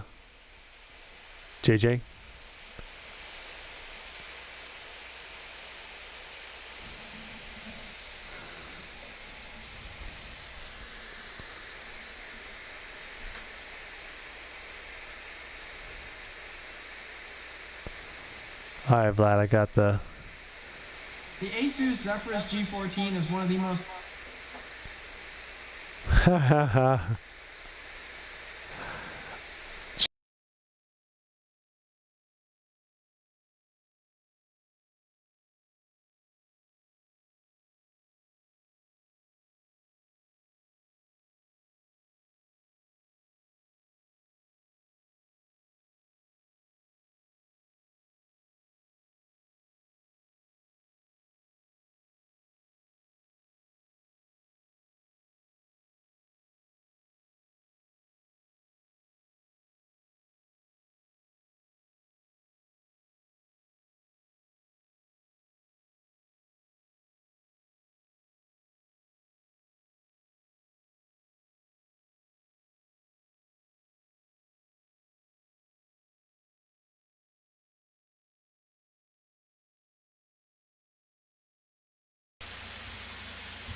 So I'm running a GH5 for my camera setup, and it's running out of battery, basically. So I keep replacing it. Keep replacing the battery with a new one every like hour or two.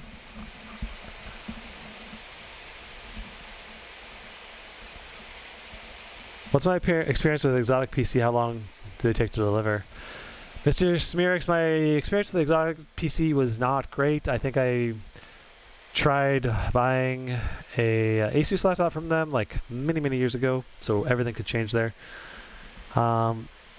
They did respond to me, but it just, I don't know. It's the problem when I ordered from them was their service wasn't as responsive as what I've seen from other resellers, and then they also took forever to actually ship it, and then I think they took like 3 weeks to ship it or something, and then I was like, I just gave up and canceled my order. And I think they even wanted to charge me for cancellation. I can't remember. It was bad. I was like, you didn't even ship it to me, and I think I had to fight them to try to get my money back.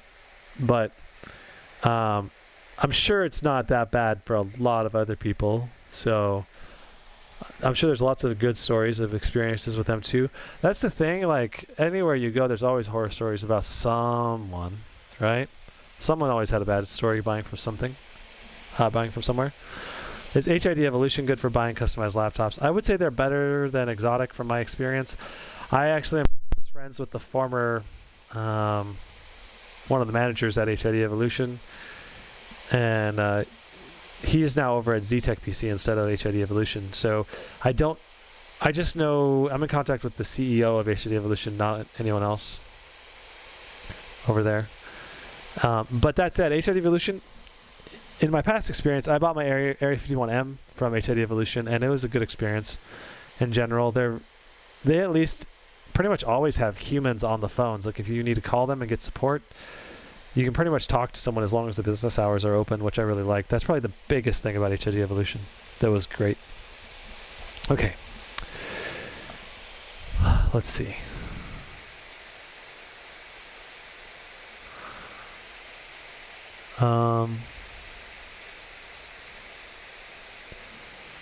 Mr. Smearix. Okay, I ordered the new Asus ROG Strix G17 with the 3080, so hopefully I won't have a problem. Yeah, hopefully you don't have a problem getting it delivered, because there's a lot of people getting it delayed super long time. Diver D, you literally message electronics. Oh my god. You don't have to, man. It's I don't want to be mean to them. I don't want to spam them. But yeah, anyway. So sorry, it's got here. How's the Aorus stacking up against the Strix? Randy Ellis, the performance is very similar between the RTX 3080 Max-Q with an Intel chip and the Ryzen's chip with the 3070 Max-P between the two. So it's just the main difference is the price point. The Aorus 17G is a lot more money base cost, so you're getting less performance per money from a GPU performance standpoint so far. Someone on Reddit posted their SCAR 17 order was canceled since it was Asus isn't going to make them. The model number was, isn't this on the SCAR site also isn't on the Asus SCAR site anymore, possibly canned.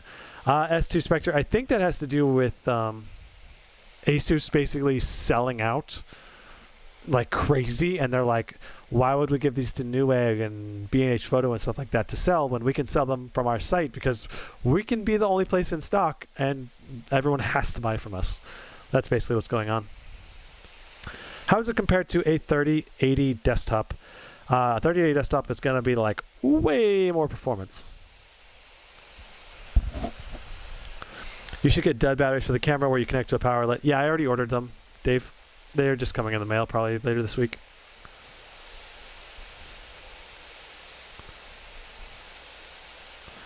Is the 32 gig RAM in this laptop single channel or dual channel? Should be dual channel. Is the 3080 mobile much better than the 2080 Super Max Q? Brett Gibson, so far we're seeing it to be very similar in performance overall in some titles, and some nice gains in other titles. Like the I think Cyberpunk, we saw big gains over the 2080 Super, but in like Far Cry 5 and some of these other games, we're seeing almost identical performance. Those are CPU bound though, and we have Optimus slowing down the system as well. So, okay, Shadow of the Tomb Raider, we got 113, and so back to back, exactly the same performance on Shadow of the Tomb Raider. Time to hit up Rainbow Six Siege. Here we go. We run it in Vulkan.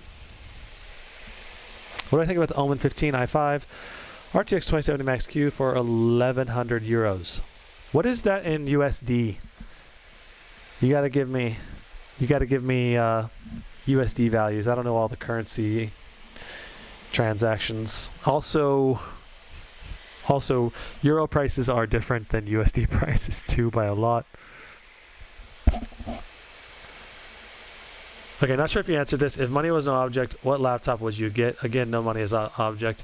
Gasper Ferrario, basically to me, money is no object in the sense that I always buy whatever I want for a laptop specs. It's bad. But yeah, so right now my top pick is probably a Scar 17. Asus Strix Scar 17 is probably my #1 pick. But I think there'll be other really, really great options coming out whenever Ryzen becomes more available on more platforms. Like, I think if I were to pick a top pick right now with money no object, I'd probably go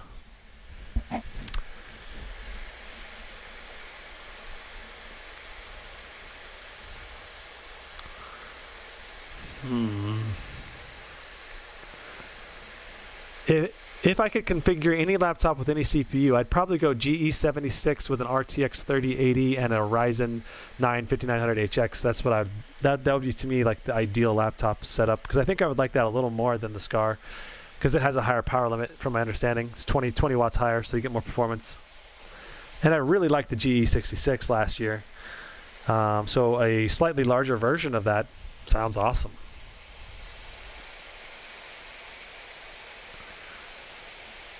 Hard to translate. Europeans play a VAT tax. Everything is much more expensive. 1,100 euros is $1,333. 2070 Max Q, i5. That is certainly a lot more expensive than what I saw Shazib from Black Friday deals, at least. But you got all the extra costs. I don't know. There's just no way for me to know, quite frankly. I know that I saw 2070 Max Qs on Black Friday for as low as like $1,070 or $1,080 on HP's store website, which is just nutty cheap, I think. So we want 300 hertz. Why is our refresh rate locked to 60? Should not be locked to 60, but I mean, as long as the frame rate can go higher than 60, I guess it doesn't matter. But so we're doing an ultra preset. Then everything else is on default settings, and render scaling needs to be 100%. Apply and benchmark. What's up, Rodrigo?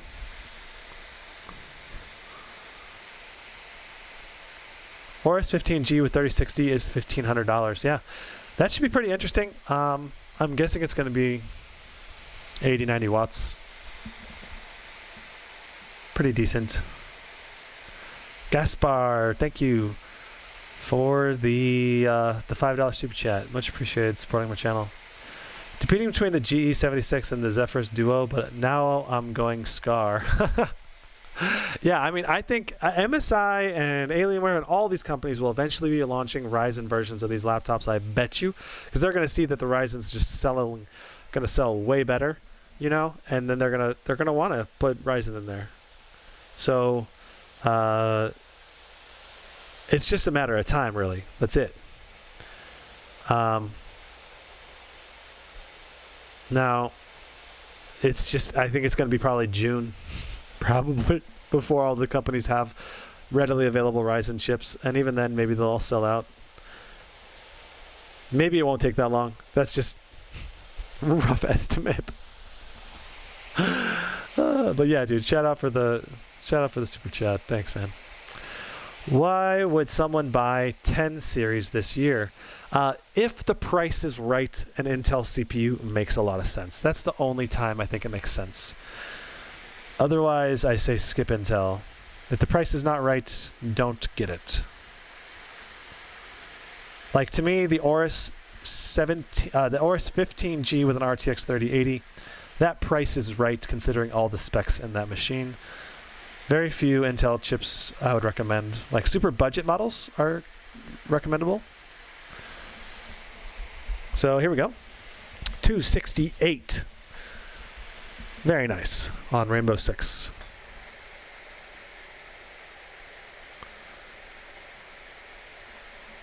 That I think that beats the Strix G17 by a little bit, 30 FPS or something.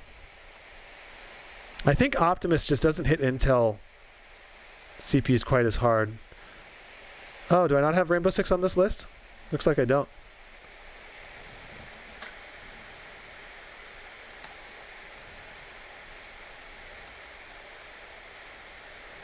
Rainbow Six Siege, we got 268. You can see our GPU load is 92%. That is pretty good. So we're not getting too much bottlenecking from the Optimus, but I bet you we could hit 300 FPS in this game on Ultra if we were using an external display. I'm actually going to run it one more time, and I'm going to try to get a 1% low this time because I wasn't paying attention enough. Tough is a max Q. That depends on which one it is. I think if you're getting a 3060 tough, I think that's not a max Q actually. Okay.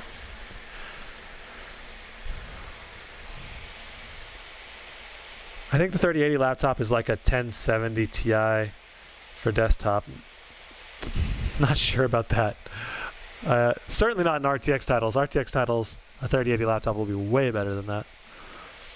Well, the fact that the next-gen consoles are AMD-based mean that future PC games will perform better with AMD CPUs, Dunning. It's hard to say, man. That's like a tough thing to say. There's no way to predict that exactly. PlayStation, you're saying it's same performance, but you gotta, like, you're saying same performance in what, right? Same performance in Rainbow Six, CS:GO, Cyberpunk, you know? Like there's, because I guarantee you in Cyberpunk 2077 with the RTX and DLSS off, this thing runs circles around that 1070 Ti. Like, or with the RTX and DLSS on, this thing would run circles around a 1070 Ti because those are not very optimized for RTX.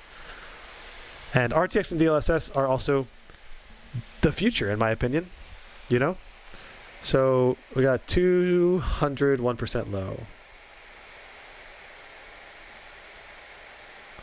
Average 200. Like DLSS and RTX, I think, are both going to be so good and super popular as the years go on. Based on how much performance gain you get from DLSS. I think basically every single game will use it. All right, and we actually need to average out those scores right there. So up 1 FPS right there. All right. Witcher 3, let's load it up. Okay, Sulske, can you answer honestly? Does 1440p meaning for gaming on 15-inch screen? I mean, it eats more power, but is it worth it? It's certainly less noticeable on a 15-inch chassis, without a doubt. I think it depends on how good your eyesight is. Like, my eyesight's above 20/20, so I can see those pixels a bit better. If you have less eyesight, maybe it won't be as worth it for you. I don't know. I think it's a very personal decision. So for Witcher 3, we set it to high, and then we set it to ultra, and then we turn Hairworks off. Right, and then we load into our match. I think this is, this might not be the right save. I clicked a little fast. What are my thoughts on the AMD's upcoming RDNA 2 GPU powered laptop supposed to be out in the first half of the year? AC?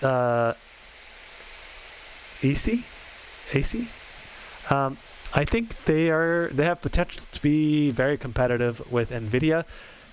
primarily on a price to performance basis and not. Oh snap! Oh, I just died. Oh god. I think RDNA 2 will be very, very competitive with RTX 3000 GPUs. I think if you look at the power efficiency on the frame rate with RDNA 2 desktop to RDNA RTX laptops, you know, basically like the 6800 XT versus like the RTX 3080. You know, the 6800 XT is just slightly more power efficient, which bodes really well for AMD. But the bigger deal is that AMD will undoubtedly price their GPUs cheaper. So I would expect you're going to be able to get more bang for the buck in games without RTX and DLSS with RDNA 2. That's my current prediction. Okay, so I always just run through here and then I run back and then we start the benchmark. How much is the TUF 3060? Check the spreadsheet, and there's a link in the description down below. You can check that spreadsheet and see how much it is. I think it's like, depends on which model you get. So just inside the doorway, start the benchmark, and off we go. Chicka chicka chicka chicka chicka chicka chicka chicka chicka chicka. Wha-bam. Huzzah.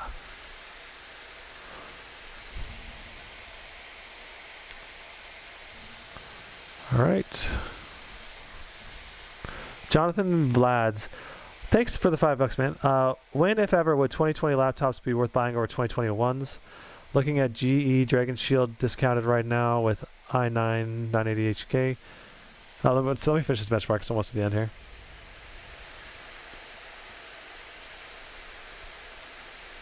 As soon as we touch the shoreline, we stop. Boom. Okay.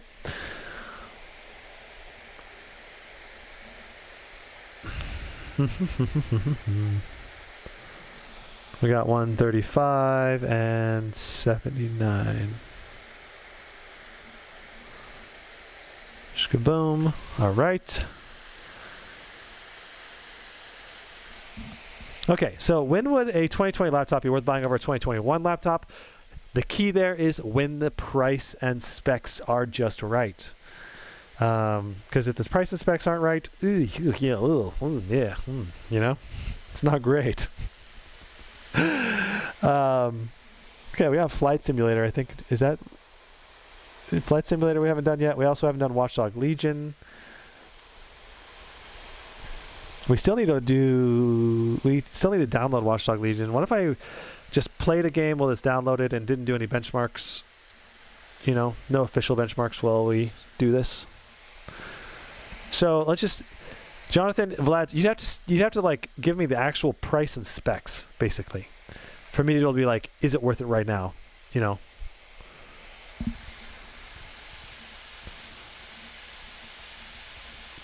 Because that's really all that matters, is like the actual price specs that you're getting for the money. A 2070 Super can be a really great performer. That said, the GE76 has much higher TDPs than the GE66. So I would expect the GE76 to crush last year's GE66 in terms of raw performance, because of the increased TDP and then also the new gen hardware. Because that's really, that to me is what matters, is like you have two levels of performance bumps in this year's hardware. You got the bump in hardware just from a straight 2080 Super to 3080, that if it's ran at the exact same performance spec, it should at least be a significant gain in some titles, and if not in a lot in in others. And then the other thing is the power watt TDP. A lot of manufacturers like MSI went from like 90 watts in the GE66 to like 120, 130 watts. So there's like basically two types of upgrades in the GE66. Same for the Strix lineup. The Strix lineup also went up in TDP potential at the same time it went up in from RTX 2000 to 3000 series. So it's just like a double whammy upgrade, if you will. Okay. What shall we play? While this downloads. We haven't done Control yet at all either. Let's try some Cyberpunk out, because that's one of the most popular games. And I'd like to just kind of see how it plays in some other areas. Okay. $2,600 for the MSI Dragon Shield. Okay, I would say, Jonathan, at that price point, go for the new version. The GE76 will give you way more performance for that price, I believe. Yeah. If it was like $2,000, maybe that would be worth for the Dragon Shield. I don't know. I guess there's value, I suppose, in like the special edition nature of it too. But ultimately, I mean, if you want the best bang for the buck, go for the Strix lineup. Man, it's way better than the GE76 until the GE76 has everything on it, basically. Here's some old gameplay. Let's try to hop into some of these other sections. Let's try that. Like if at all you value CPU performance and battery life, that's when I would say go for the Strix with the Ryzen lineup. That said, you're going to be able to get a GE76 way sooner than a Strix Scar, most likely. Okay. It's so hard to aim because it like has a charge up period.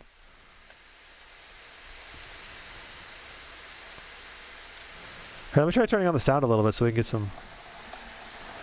Oh, I forgot. Yeah, this is a wall hacking gun. You can just aim a wall hack right through it. This gun makes Cyberpunk be on easy mode, basically. Let's try switching my gun out for something more interesting to use. Oh yeah, I love this pistol.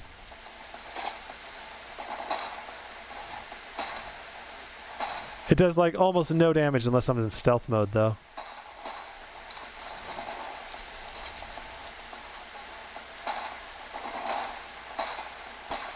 Let's try whipping out for this assault rifle. Oh my god, it takes forever to kill these guys. The AI can be so bad in Cyberpunk 2. Oh look. Hey. That looks awesome. Let's try that out. This is a sniper rifle.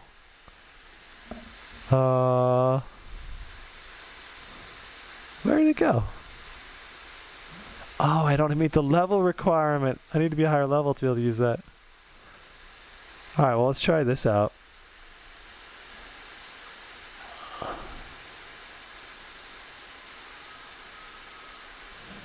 Who needs a silencer? Let's just rock it.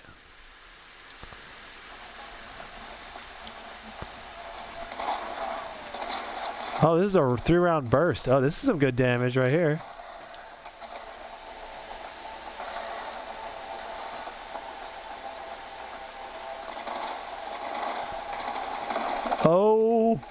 Oh my. Heal, heal. I forgot about the turret. There's a turret on the giant thing in the middle. This 3-round burst is really tough to control. I'm just going to start capturing the average here. Sorry, chat. I'll check what you guys are saying here in a moment. Once I kill these guys.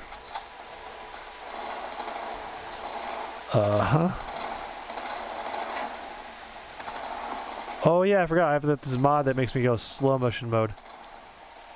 Oh my gosh, it takes forever to kill these guys.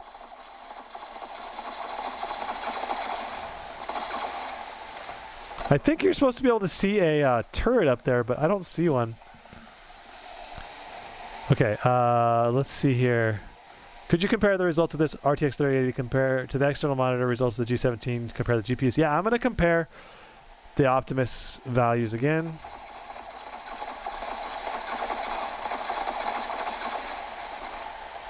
So I'm going to have to test out the external monitor as well.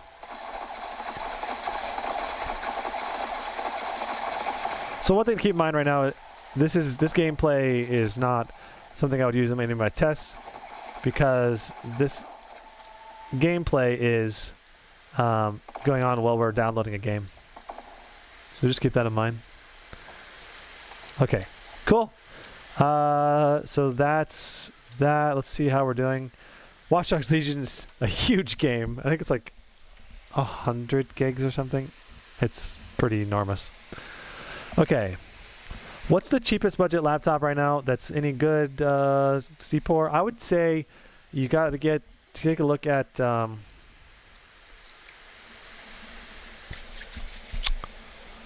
probably the Gigabyte A5 or the Asus TUF A15, A17. MSI GF6510 also is in the running. So performance-wise, the 15 and the 17, to be honest, I'd prefer the 15-inch.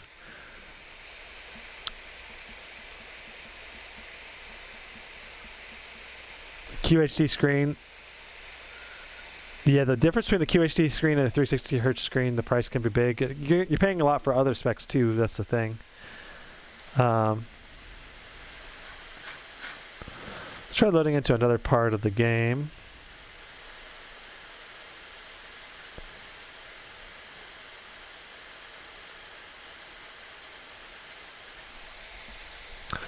I've heard that you change liquid metal frequently. Is there any truth to this? You do want to change liquid metal more frequently than traditional paste. Yeah, traditional paste will last a little bit longer usually, but it's not that big of a difference. Like most likely if you're wanting to repaste a normal one, like liquid metal should reduce the temperatures enough that even with liquid paste or a regular paste, it would still be better, you know. So than traditional paste. Like liquid metal, even 2 years later, would probably still be better than regular paste. You know what I mean? So in my opinion, it's not that big a deal. I would go liquid metal if you have the choice. You can always get it repasted by sending it into a service center or repasting it yourself as well, if you're talented enough or know what you're doing really. Where are we at? You know what? Let's try Microsoft Flight Simulator, because that game is ridiculous. Go for the Strix G17. However, they are not in stock. By the time they're in stock, the Legion laptops might be available for at least pre-order. Yeah, Dunning, that's true. If you're really upset, if you really like this Strix lineup, I think waiting right now is not a bad idea because it's out of stock anyway. If you wait, you might get more choices as you wait as well.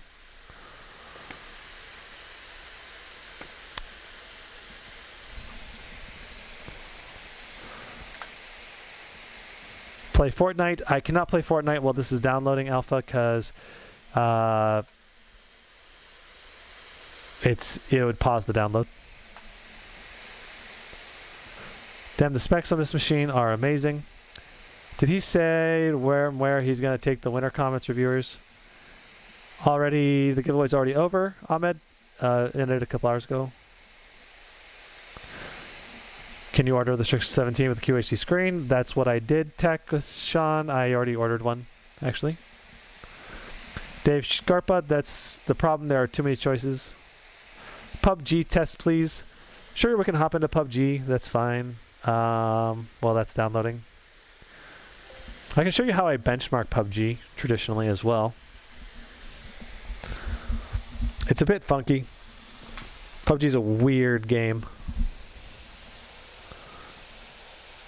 Time for bed. It's 1:45 a.m. here. Great stream. Until next time. All right, Dedigan, have a good one. Before Liquid Metal, my laptop was 95C. Now it can't go over 72, 73. Yeah, it can make a big difference. And the nice thing is, I'd say use thermal grizzly conductonaut or cryonaut. I think it's cryonaut, because that is easier to apply than traditional liquid metal, because it's more like just a normal CPU paste. That's what I used on my Alienware when I repasted it. According to Jared, the 3070 and the G17 might perform 3080 Max Q because of the power limits. Yep, that is what we're seeing, or at least in a lot of games, the performance is very, very similar. So, the machine itself is beautiful, but Max Q makes me so sad as someone who loves pushing performance. Yeah, Marco Polo. And the other thing is, this machine's not particularly thin and light either, so that's when I think Max Q is much more worth it. My willingness to carry around 5 pounds of laptop is definitely not the norm, though. VR test, can you do it on the Strix performance test? TG, I'm not currently doing that, but if there's a good benchmarking utility, I might start adding that because I love VR, and I'm going to add that. I am going to add VR to... what am I trying to say? I'm going to add VR eventually, maybe, but I just need to find a good way to get a rough performance estimate, you know? I don't think there's good benchmarking methodology right now. Okay. I want to do Aaron Gale or Aaron Gel. This is what I want. Hey, maybe because there's a training map mode now, we can do training map. Can we do training map? Where do I go to training map? Training mode. There it is. Training mode. Okay. Can I join training mode by myself?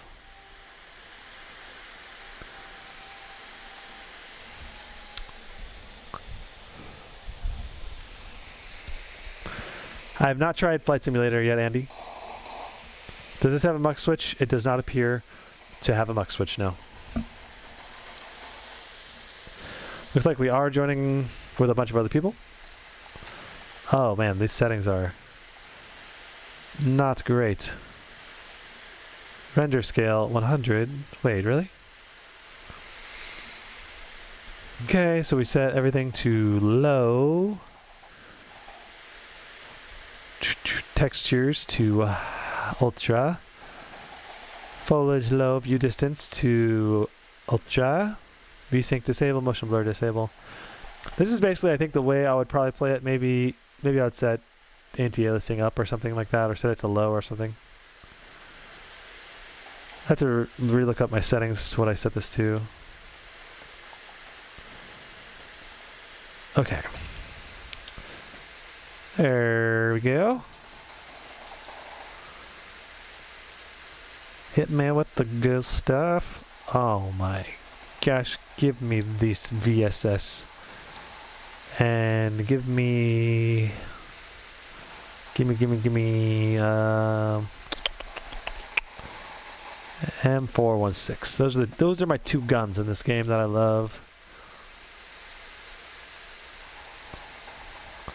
I used to play this game a lot. My top rank in PUBG ranked, which is not nothing amazing, right?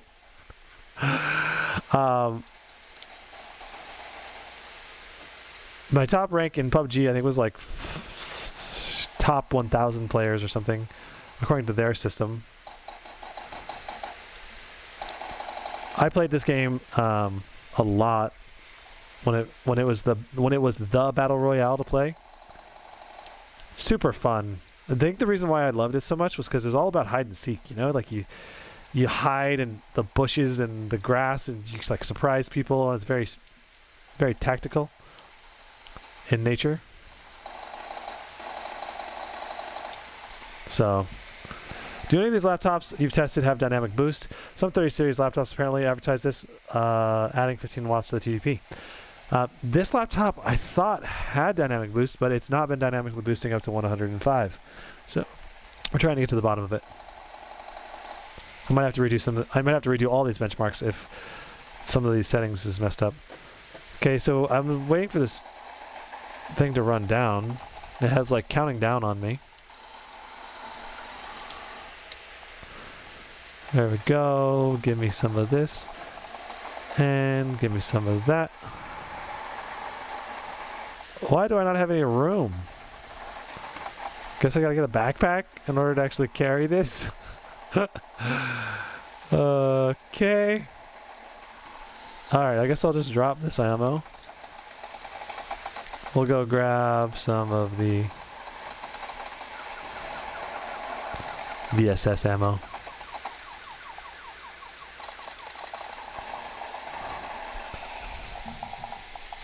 This laptop has really good thermals overall. Yeah.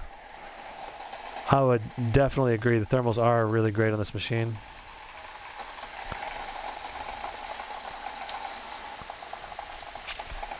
There's a lot of really great things about this laptop, just not its performance. so far.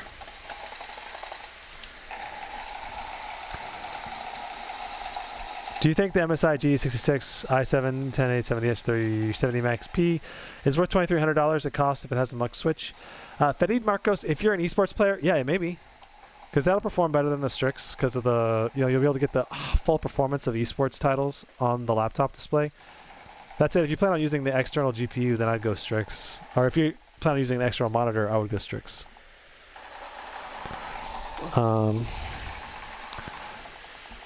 Looks like this is almost done downloading. So overall, we're getting pretty high FPS in this game. Very smooth. I don't know how this is adding up to versus other machines. The big thing is that our temps are really good. We're getting a lot higher clock speed because it doesn't tax the power limit of the GPU as bad. Very, very smooth. Very nice to play this game for sure on this laptop. I would hope that thick chassis and max Q GPU thermals would be good. LOL. Yeah, true, Marco. That's why I have good thermals, because it doesn't have good performance. Yeah, if you power limit stuff, you're going to get better thermals, right? Makes sense. All right, let's go ahead and exit this. I'm not sure how I'm going to try to benchmark PUBG now. Now they have the training grounds, maybe it's better to try to bench it in there, but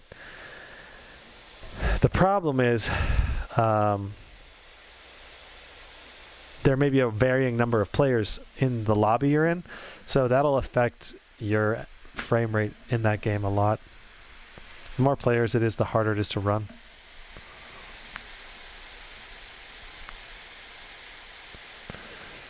Mr. Dutch Terminators, wouldn't it be a good idea to put all the games and benchmark tools on an external drive so you don't have to download everything again? I already do that. The problem is some things actually download faster straight from the fiber internet. Because it's really, I have a really fast internet, so it like downloads really, really fast. But I do have all my benchmark utilities on an external drive, and I have a bunch of games on an external drive that I can copy into the Steam folder when I'm trying to do it more quickly. And the thing about Watch Dogs Legions, though, is that it did not like it when I tried copying into the hard drive. Looks like Darren needs something.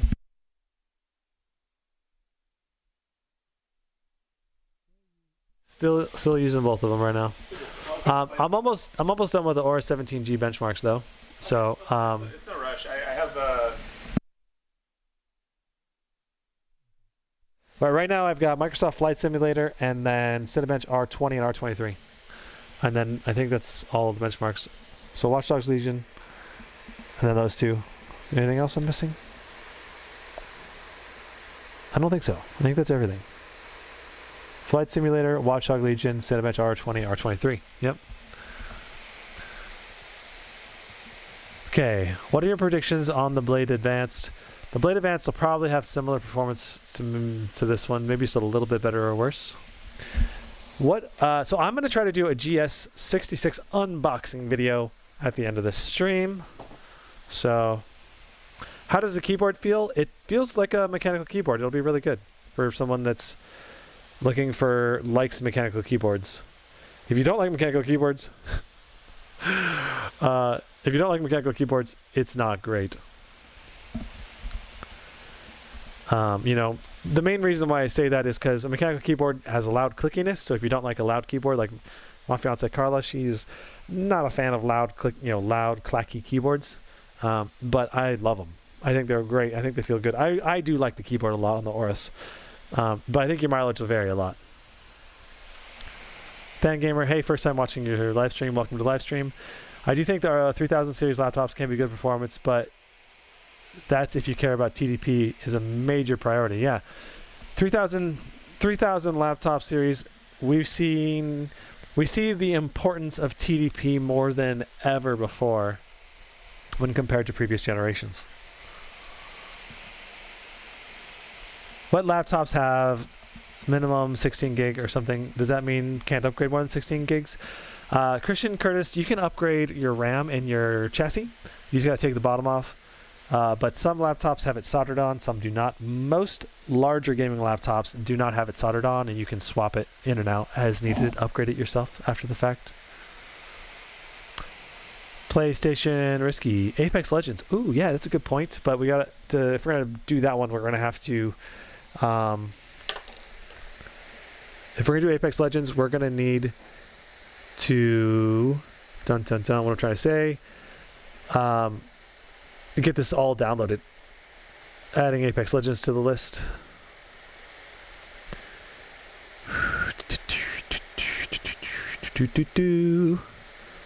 Okay. There we go. And let's pull this up just a little bit. There we go. Is this a 16 gig VRAM version? I am not sure. This is this one and Flight Simulator are the two games where that might make a difference at 1080p. Can we see the VRAM in here? This is looks like the maximum VRAM that's been used is 6.7 gigs. I don't see the specs. I have to probably pull up like GPU-Z or something. Unless I'm just missing it. But you know, I bet you HW Info will tell us if we pull up the summary version of it. Chicka chicka chicka chicka. Come here, HW Info. I need to load you up again.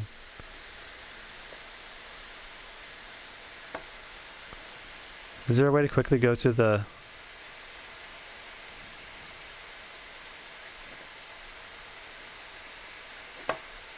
Okay.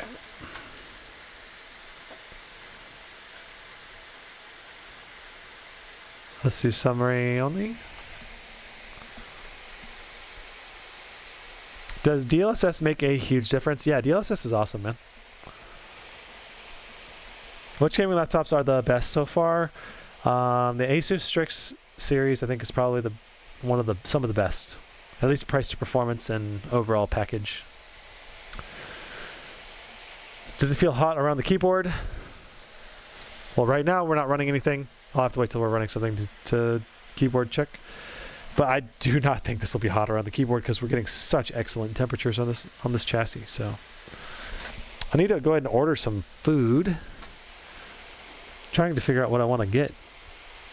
I might get more chicken teriyaki.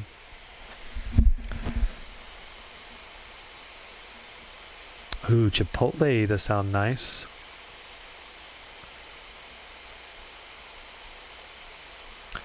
Hey Darren, do you want chicken teriyaki? You good to pay for it? Okay, I'll order you a thing of it. Extra chicken or regular?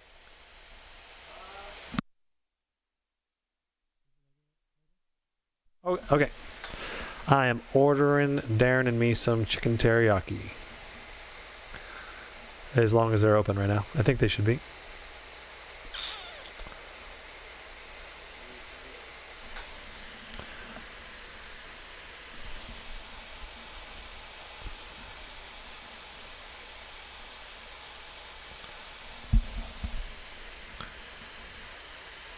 Man, Watch Dogs takes forever to load up. Chicken teriyaki plate. You want macaroni? Or...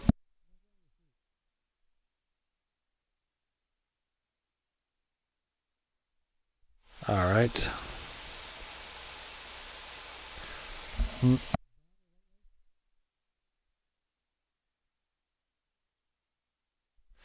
All right.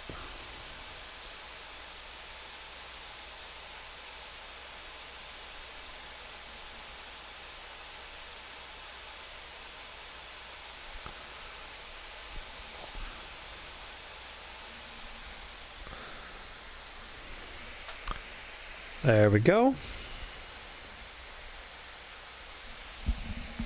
What's the best gaming laptop under $1,400 that you can get right now? I would say the Strix G17. Oh, what you can buy right now? Like actually in stock? So much of the good stuff is not in stock right now.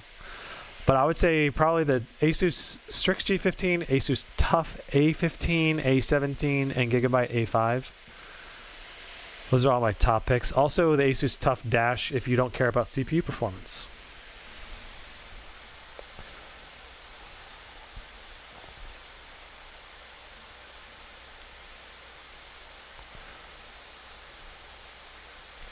Oh, they're closed, Darren.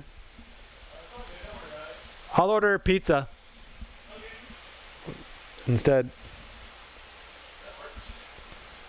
if I can.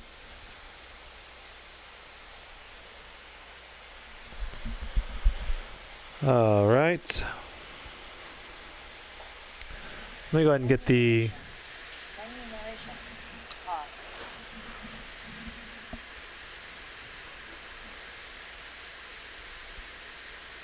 Let me go ahead and get this benchmark started, and then I'll get the order going.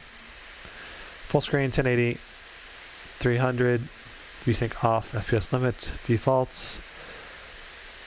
By the way, it took a second to get the...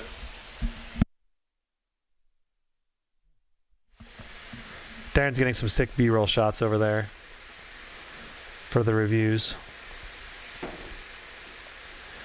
Right, and then we're going to want to turn RTX on Ultra. DLSS to quality.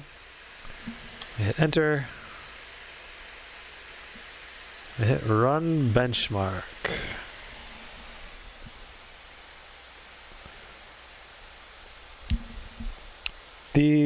So this pizza that I'm about to order is so good. It's like kind of like a meat lover's pizza. It's one of the best pizzas I've ever had. And they're local. And they deliver to my house. It's perfect.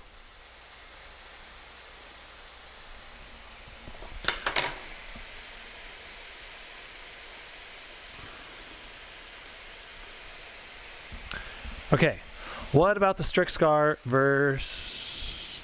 Is it better than the Strix 17? Scar 17 just has more premium features like upgraded keyboard and build material, stuff like that. Those are some really loud fans. Yeah, they're about average for max fans, though I always run maximum fans whenever I do benchmarking. So this laptop, though, definitely would not need maximum fans for most games to still see great overall temperatures. Firas, the giveaway was already earlier today. It's already done. You'll have to try to be here for the next one. Does it have pineapple on it? It does not have pineapple. I do like pineapple on my pizza, though. Nothing like some Hawaiian pizza, in my opinion, especially with extra pineapple and extra ham. Ooh, so good. So this pizza that I'm ordering, let's see if I can... Let me pull up the exact, tell you guys the exact ingredients. It's delicious.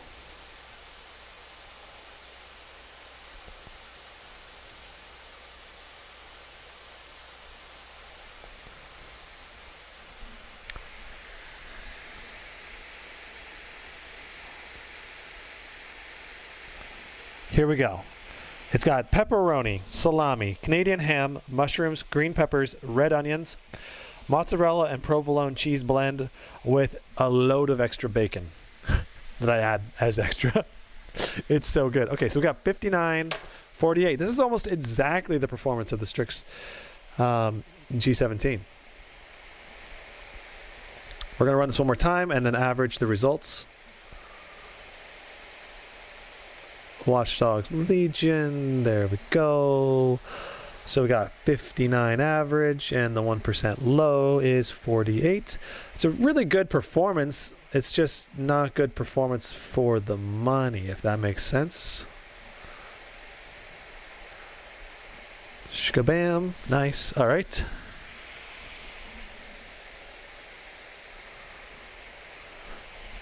Okay. Let's run it one more time and we'll get the average of these. Oh my God, that sounds amazing. Dude, it is so good. The pizza is so delicious. Do you know if the Zephyrus G15 3070 from Best Buy version can keep up with the Strix 17? No, it will not keep up with the Strix 17. It has lower power limits, but you get portability. So what you lose in performance, you gain in portability. So if you value portability, that's where I think it will almost for sure still be worth buying. So it just depends. Am I running any VRAM issues with only 8 gigs? You can see at the end here what the VRAM usage is. I think on the benchmark info at the end here, I think it shows you what VRAM usage is. That said, so VRAM, if you run out of VRAM, the biggest issue with that is it'll cause stuttering because it can't access it. And as long as it's not stuttering, I don't think it's a big deal. It's not going to impact your performance that much. Came late. Is this doing better than the Strix G17 3070? No, Dwayne, Torres is not doing better. Well, actually, in some titles it is doing better, but in most titles it's very similar performance, almost neck and neck. I think the G15 is 85 watts plus 20 watts. It might be. I think it's 80 to 100 is what I saw. Tech with Sean, according to Asus's website. So a little 5 less than that, I think. I have a Strix G17 pre-ordered, but it's slightly different than the one you benchmarked. 5800H, 165 hertz screen. Should still be the 3070 Max P, right? Yeah, McShane. I think that should be correct. Yeah, that pizza sounds amazing. Too bad my local pizza joint isn't as good, Domino's, but at least they're cheaper. Yeah, this pizza comes with super crispified bottom crust too, so it's like you crunch into every bite you go as well. And it's a little bit thicker crust. You'll see if I'm still doing the live stream when it gets here. It's going to take like an hour for it to be delivered though, so. Okay, so let's average these results. 59 and 47, so exactly the same performance in back-to-back benches. That's good. Oh, I didn't check the VRAM usage, but you can see, I think on the settings too, the VRAM estimated usage. You can see right now we're estimating we're using 9 out of 8 gigs of VRAM. So Watch Dogs Legion is one of the few that uses crazy amounts of VRAM. That said, we didn't have any stuttering issues, so how big of a deal is it? I don't know. I don't know how much it would increase. Until we actually test Watchdog Legions in like a 16 gig 3080, we won't know if it even makes a difference at all. I'm guessing it won't make any difference whatsoever if I were to guess, but in this title. But VRAM usage is only going to keep getting crazier and crazier, right? So the question of how future-proof it is, you know, a big part of it. We'll try Fortnite next.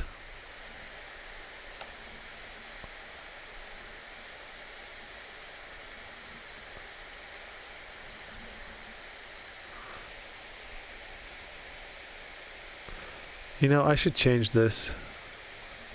I think my Watchdog Legion settings are also off. This is to quality.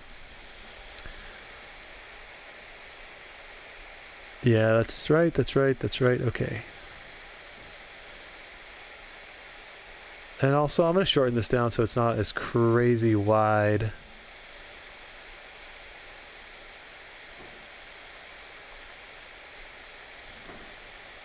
Should probably delete those two. Cyberpunk, Ultra. There we go. Makes this little benchmark window a little bit better. A little bit more out of the way. So we're just going to hop into the match and fight around the same area that I do every time.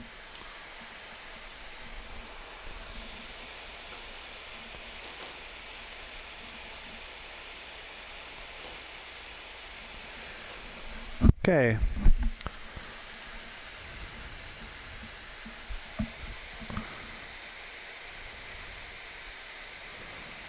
No bottlenecking so far, Brian J. So I think you're asking a question. Oh yeah, you're saying VRAM would be more of an issue with 1440p than 1080. Yeah, the higher the resolution, the more it takes up. What's up, nerdy? Everyone behaving, yeah. Except you, spamming the chat here. Have we done a benchmark with Fortnite with this update? No, I have not. This laptop costs $26.99. Hey. Okay.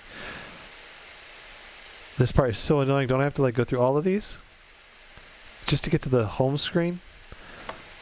Or is it? Do I hit select game mode? Wait, I already did this. I already selected the game mode. What the heck is this? There we go. Okay. Solo. Accept. Play.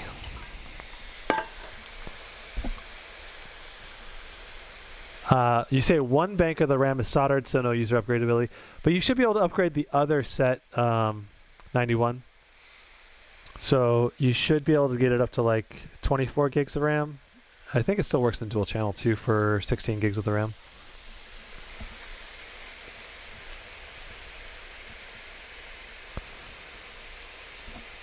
The winner did get announced, Kareem. It was Moby.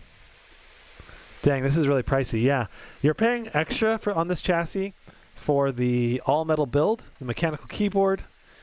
All of those things will just end up, costing extra. Oh, we're gonna have to restart this because all of this needs to be set to low. Then view distance set to epic. Then texture set to epic. Everything else needs to be set to off or low. Apply. Oh, the doggo I think needs to go outside.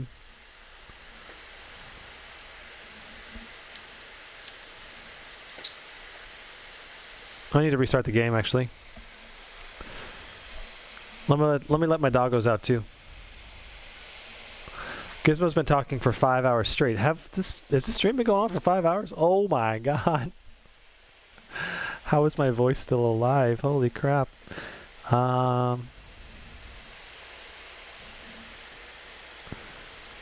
Restarting the game now. And then as soon as I click this, I'm going to let my doggos out again.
Okie dokie dokie do.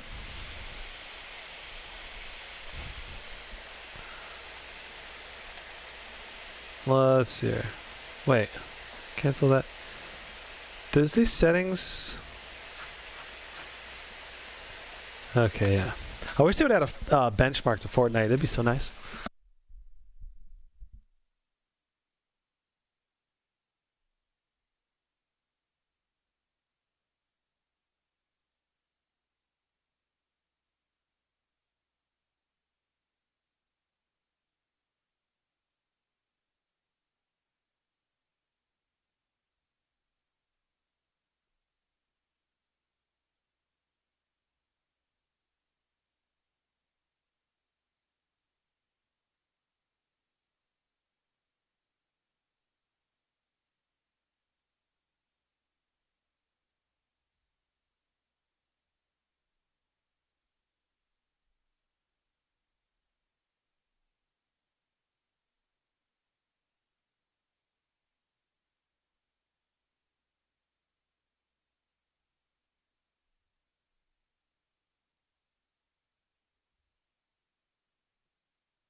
All right, here we are.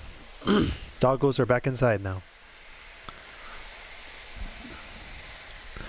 Am I going to eventually review 3060 laptops? Yeah, I've got a GF65 thin, the $1,000 model from Best Buy pre-ordered, so I'll be doing that one.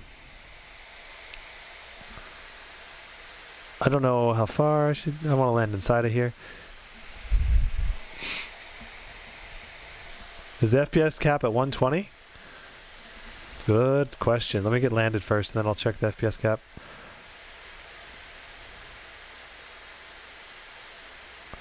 Oh yeah, crappa. There are people here. Yes, there's an FPS cap right now. People are already shooting at me. Oh god.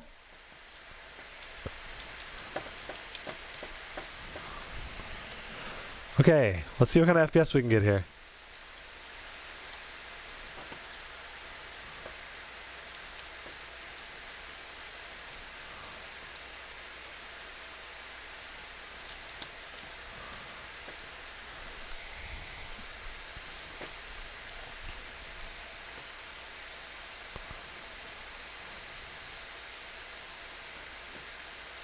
I wonder if the thing that was shooting at me was just the default guy that shoots at everyone. But I know a player landed here, next to me somewhere. I think these are higher FPS than I was getting with the Strix, because I guess this game might like Intel more. I don't know. Yeah. Oh, a purple pump shotty. That is delicious.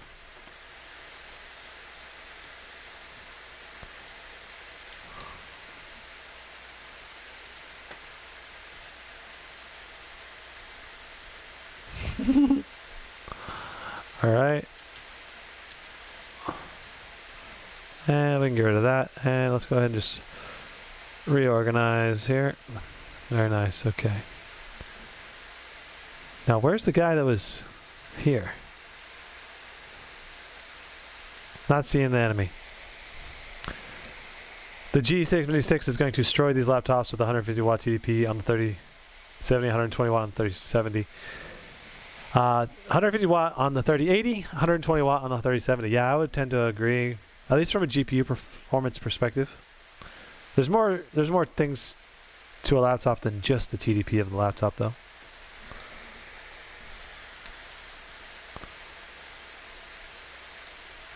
You know, keyboard, display, trackpad, all of that matters so much too. Okay, we'll grab that. How do these work again? Okay, is this gonna kill me? Oh god. Hey, I didn't die. Alright. Where can I go? Where do I need to go? I'm in the middle of the circle already. Here? Wait. What just happened? I'm a little... What? Wait, what? Why am I a little sand dune? How much higher is this than the Strix? That's a good question. Guys, let him play the match first. LOL. Ooh, ooh.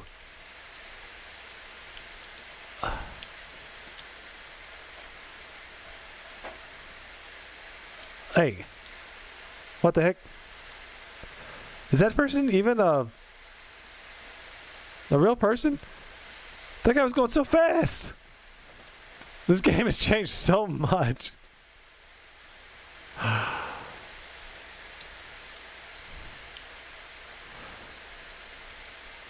Okay, well, I can grab, I don't know, a sniper. What we got here? What is this? Harpoon gun? Bolt action sniper. I like that. I like a bolt action. Let me a bolt action sniper. Grab the minis. And yeah, that's good, good, good. I'm pretty sure that guy was a real person.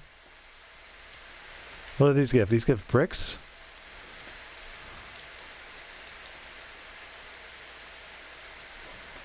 Forged item. What is... They added so many different things.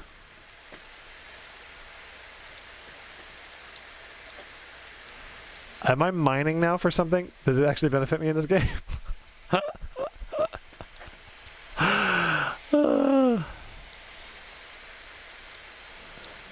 203 average FPS right now. I feel like that's pretty decent.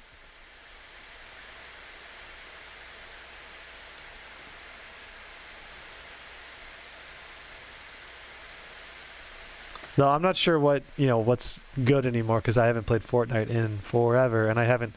This game doesn't have a good benchmark, so it's hard to know, hard to compare this versus other things.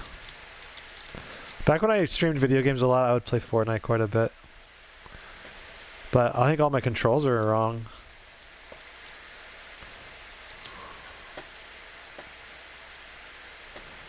Let me try to see if I can change the controls. Q should be flat wall. Wall should be Q. And then floor should be... Stairs should be C, that's correct.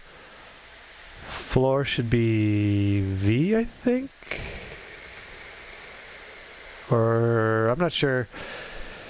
I don't have my... I used to have it... I used to be able to build, you know... Used to be able to build super quick. Not anymore. Ooh, what is this?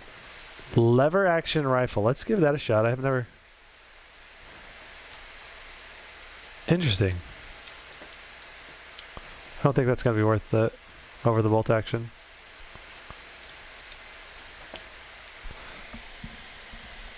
The difficulty of benchmarking while playing online. I know. Especially when you're playing like popular titles that don't have benchmarks, it's pretty difficult to benchmark super carefully. Hey, there's someone. Oh, I think it's a bot.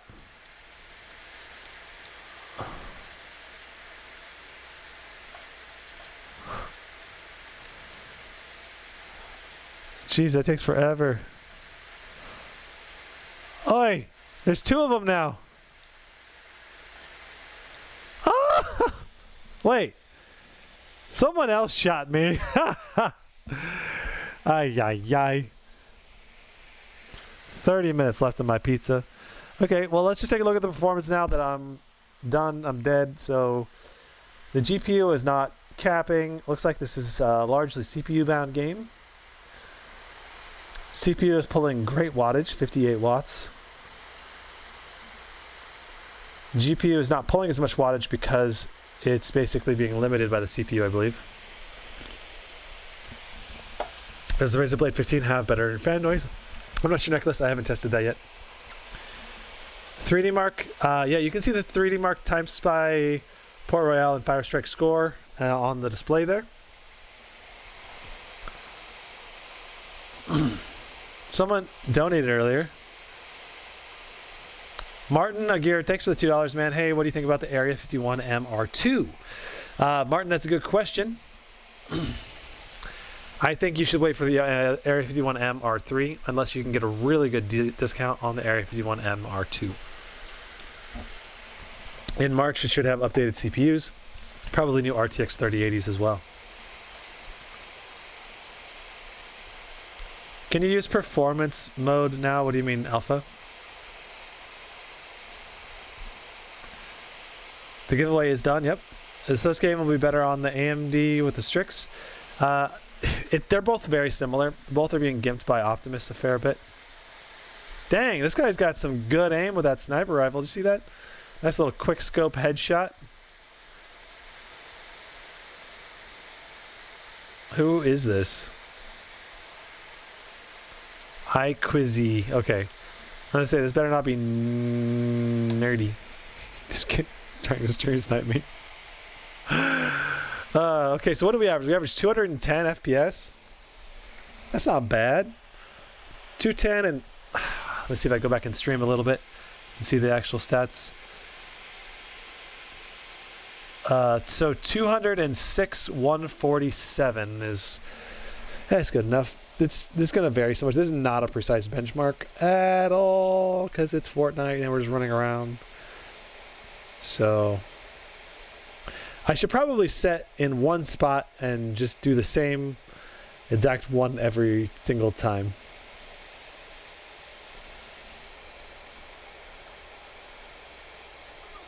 Let's do that. Let's go ahead and just do it like that way we can have it consistent and normal, and I can do it again.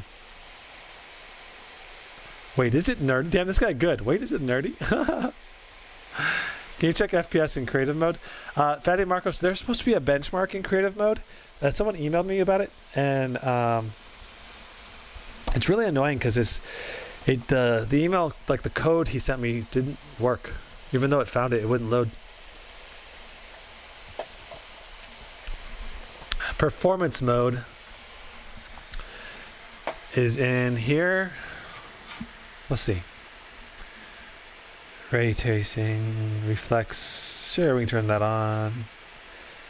DLSS.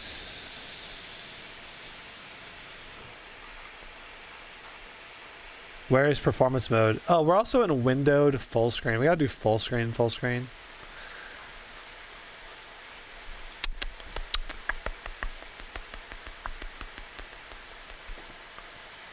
Apply, yes, okay.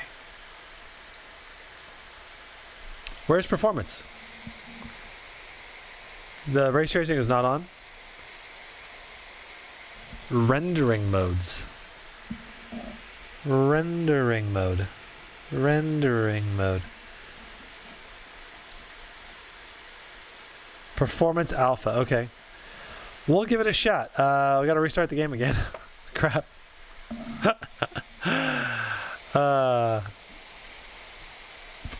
Yep. Gotta restart the game again. I did not test with performance mode on the Strix though, so we can't do a comparable number with the performance mode.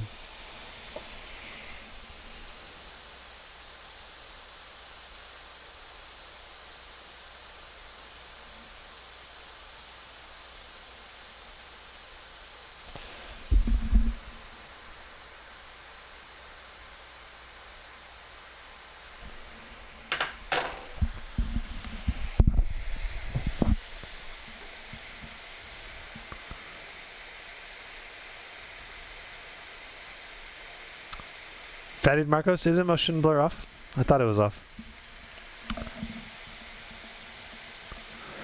360, 3060 testing win. That'll be probably next week.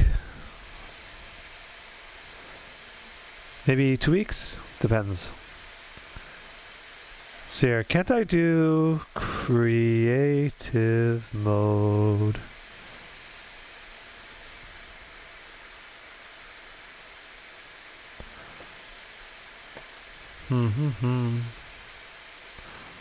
Okay, Battle Lab. Maybe Battle Lab is where I should benchmark this.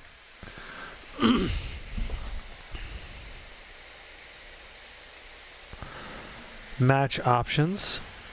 Spawn location. We will do Coliseum. Wait. Can we not do Coliseum? Guess we'll do Dirty Docks. That's fine.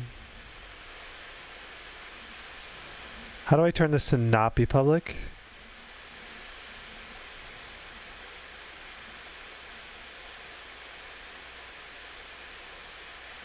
I think that's correct.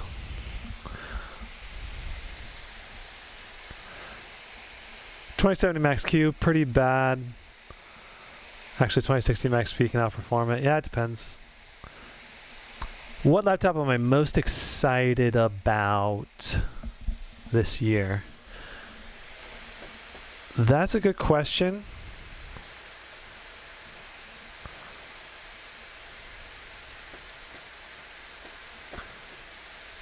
I have to think about that.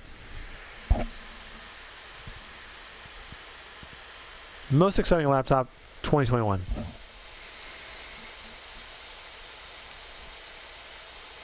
Probably the Strix G17.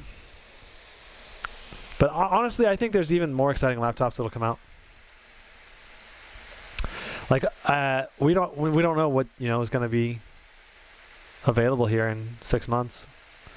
I think the RDNA 2 laptops could be amazing. I can't wait to see how everything shakes down. Okay, let's say we sit on this and we look this way and we press there.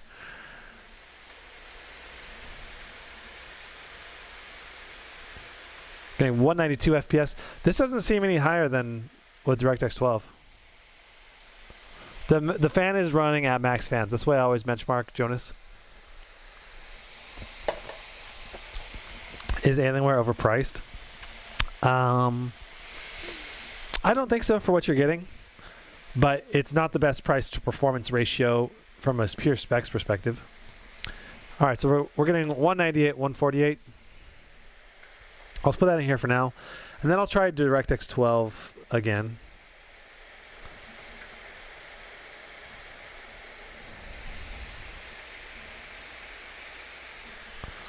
Because I want to see what we get with...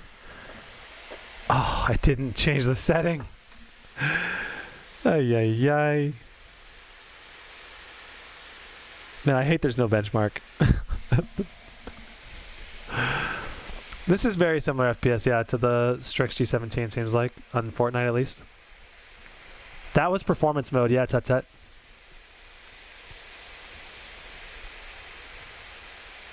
This is a 300 hertz display on this machine, I think. Would you say Alienware is worth it compared to other computers you are able to buy? Because if people have a brain, why buy an Alienware laptop? So Alienware laptops are nice because they have max performance GPUs, so you just get more performance for your money, well, not for your money, but you get more performance in the same size. Martin Aguirre, why wait? Something wrong with the R2? I understand better performance, but any other reasons? So Martin, the main reason I'd say you want to wait is the R3, whenever that launches here, it's not going to take long to launch. It'll be probably March. And so even if you were to order an R2 version, it's going to take a little while to get to you anyway, so you'd only have to be waiting 4 or 5 weeks probably, 6 weeks maybe, I don't know. And then on top of that, if you just wait a little bit longer, I think your performance gains may be massive. Like, for example, what if they stick a Ryzen CPU in the Alienware R2? Oh, CPU performance could be through the roof. And then also the 3080, let's say they add a 3080 with a 200 watt power limit, that could be the top performing laptop for 2 years. Versus if you were to get a 2080 Super, you could, I don't know. So you just could be missing out on the potential performance. That said, you always can potentially be missing out, right? So is it really even worth waiting? That said as well,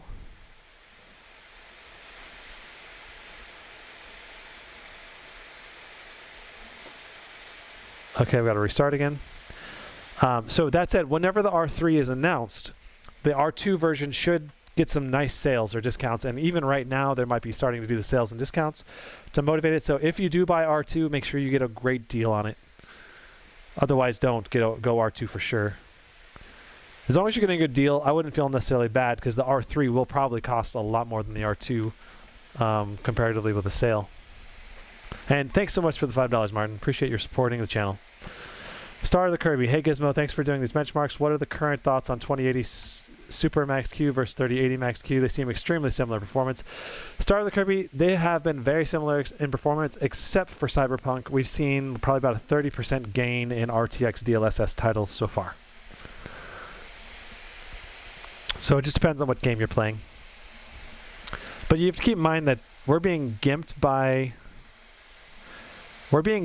the Optimus in this one, and when you're comparing these numbers, say with my Razer Blade Pro 17 4K, that has a mux switch and we're bypassing Optimus. So in games like Fortnite, I would expect the Razer Blade Pro to outperform CPU-bound titles. Razer Blade Pro is still going to beat it. I'm starting to lose my voice, guys. It turns out talking for 6 hours in a row can really take it out on your your voice box. Does this have a mechanical keyboard? Yes, it does. I can show it to you and slap it a little bit.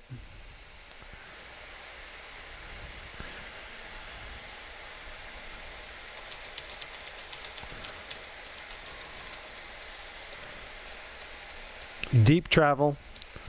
Let me put the mic to it.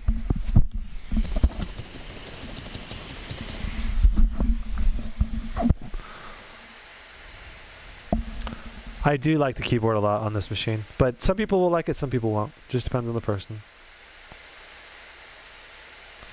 Okay, so DirectX 12 mode. Same spot. Let's see what we get. Last time we got 198, 148.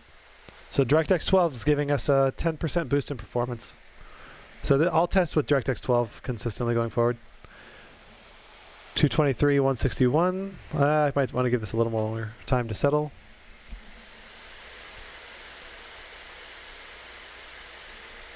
Yeah. 163 is fine. Okay. All right, so there's Fortnite performance. Let's go ahead and hop into Apex Legends.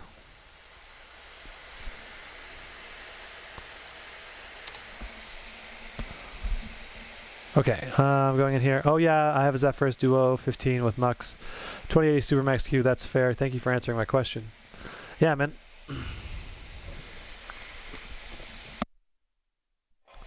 You need to test all Intel CPUs with 3 cores enabled so you get 5 gigahertz.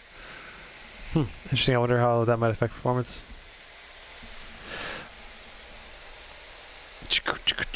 Okay.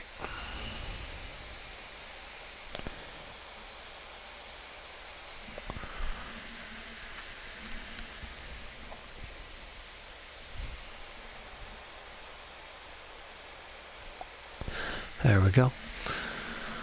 All right, we gotta close this, and yep. So we can close Epic Games now. Cool. Oh yeah, we gotta turn off the in-game overlay. Application settings. Origin side, origin in-game. Okay, there we go. Apex Legends, here we go. All right. I like the keyboard view, LOL. Nice gigabyte, not really telling what the 15G features properly. I bought the one with the 3060. Does it come with a fingerprint scanner too, like last gen? This one does. I don't know about the 15G. Look for a little square on the touchpad. I'm a new subscriber. How often do you do these long streams? I just started doing this. Is the second benchmark stream I've done. I think they're really nice though. I like interacting with you guys. You can answer a lot of questions. You guys get access to the data if you want to sit in the live stream. And so I don't know. I think I'm going to keep doing them. Is that the fan noise? Yes, it is, but it's on max fan owl. So it would. We're getting really good temperatures. You would not need to run it on max fan normally to get good temps.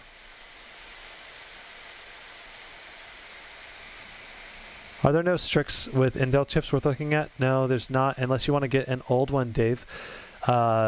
you could get an RTX 2080 Super or 2070, so 2070 or 2070 Super, 2080 Super. You can get a version of Strix like that, and I think that could be a really good choice if you get it on sale, but only if you get it on a really good sale, because the new Strix are just so good.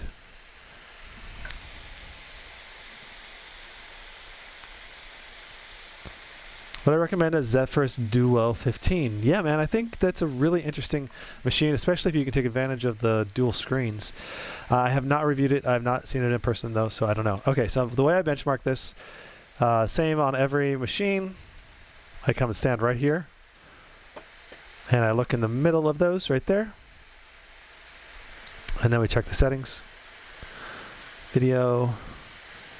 So we turn off VSync, disable. Texture filtering is fine. Ambient occlusion, low, disable, low.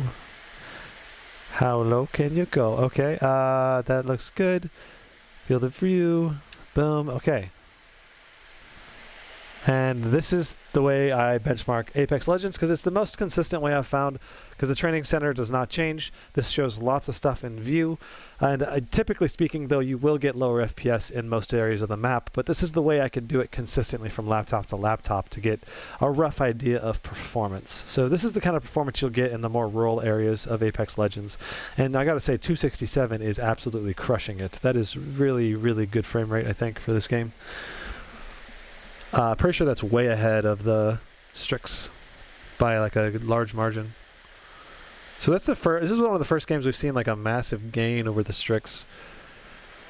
So we're doing 267, 197. All right. Impressive. Return to lobby. Is the RTX 3070 Super still worth it now? I mean, do you mean 2070 Super? Yeah, 2070 Super. 2400 USD. I would not buy that unless you're getting really premium features that you really, really want, like a specific display, or like you're getting a Razer and you just have to have a Razer or something. Only get RTX 2000 series if you can get it for a really good price. That's my general rule of thumb for buying. Okay. Shabam shaboodle, we are on to Microsoft Flight Simulator Yaloodle. Come here, Microsoft Flight Sim. Boom, okay. I think this is the last game in the test suite, I believe. And then we got Cinebench R20 and R23.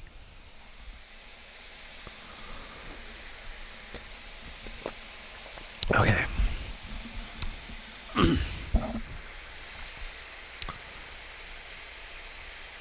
Is this heavier than the Asus G17? I think they're about the same thickness and weight.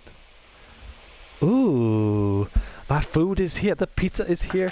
Nice. Well, this is loading in. I'm gonna go check for the pizza.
I think it's on. Can you guys hear me? Where's the stream? Here we go. Can you guys hear me? Please test Blender. Actually, that'd be a really interesting test. Doing Blender.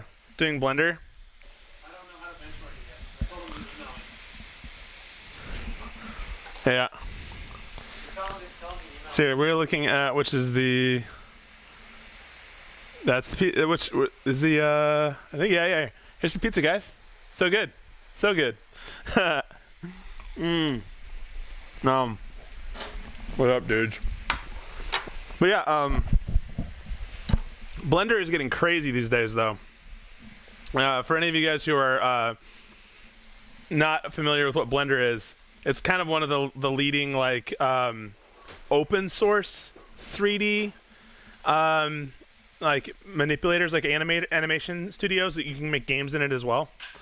Yeah, it's actually really cool. It's actually becoming like a fairly common VFX tool inside of filmmaking, which is pretty sweet. There's some amazing stuff that people are doing with that nowadays. Yeah, it's a mukbang. It's a mukbang, Brandon. That's what this stream has devolved into.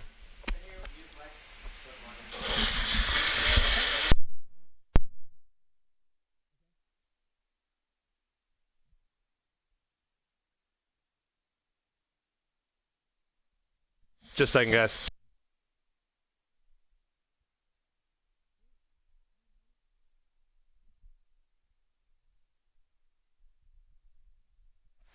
We got ourselves some extra guests.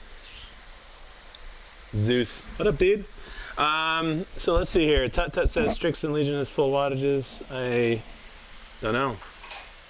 Okay, and Furtick is, yeah, talking about Blender some more. Dude, I actually kind of want to learn some stuff with Blender. It'd be fun to just kind of mess around with some cinematography stuff in Blender. There's some amazing stuff people are doing with that nowadays. Whoa. What do you want about? I don't know. That's not. Oh, that's Nightbot. I don't do much of the YouTube live streaming these days. And I am getting relieved of my duties. Wow, this headset is warm. Okay, so we're on Microsoft Flight Simulator. World map, I think, is where we want to go. Did this thing lock up? Oh, okay, never mind. Also, we need to check our settings.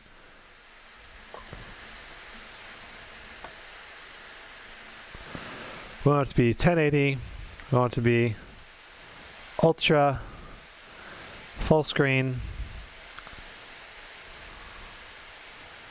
We don't really want a frame rate. We don't want a frame rate. VSync off. Render scaling resolution 100%. Terrain level of detail ultra. Nice. Okay. Apply and save. All right. Now we're gonna go back to general. This menu system is weird to get used to. He's been live for more than 5 hours. It's true. I have been live for a really long time. Select departure. Okay, so we have PDX or just Portland.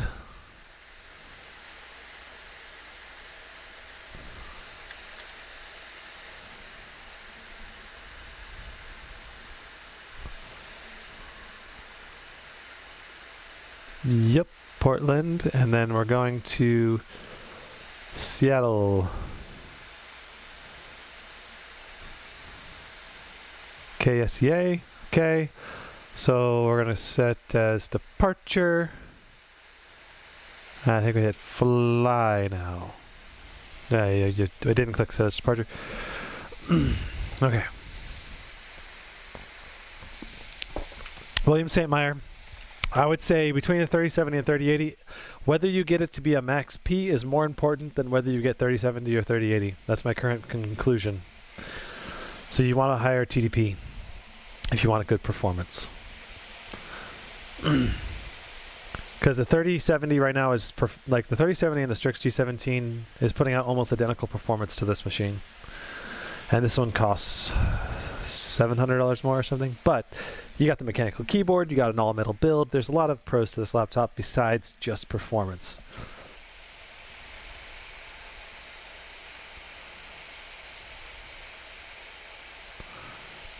Enrique, this is the area where I've been doing this test, and that's why I'm using this one. I should be able to just let it, in theory, if it's sets up the same way every time.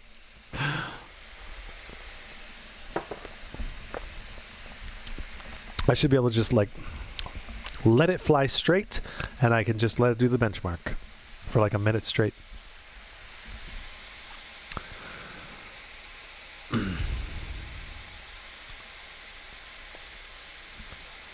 So I think if you're going to go max Q, that's fine. You just want it to be in a thin and light chassis. And you need to understand that you're sacrificing performance for portability. This is this is not the location. Oh man. Okay, this is not the. Oh, wait, hold on. Let me go grab my pizza. My pizza is ready. I'm heating it up.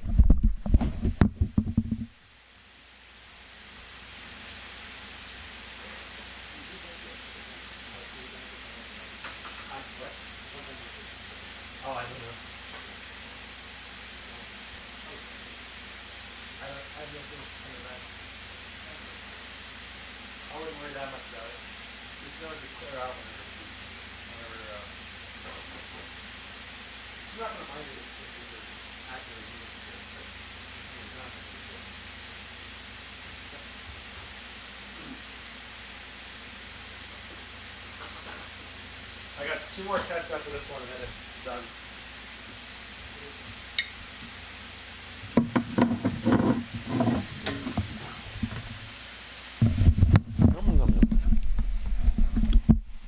Okay. Very nice. I don't know why this test didn't work the same as last time. I'm not an expert in this game. I need to do it more, though. So I'll just try to do a quick takeoff. What's here? F3 says to increase throttle. Okay, well, we're on ultra settings. Parking brake engaged. Press control plus numpad delete.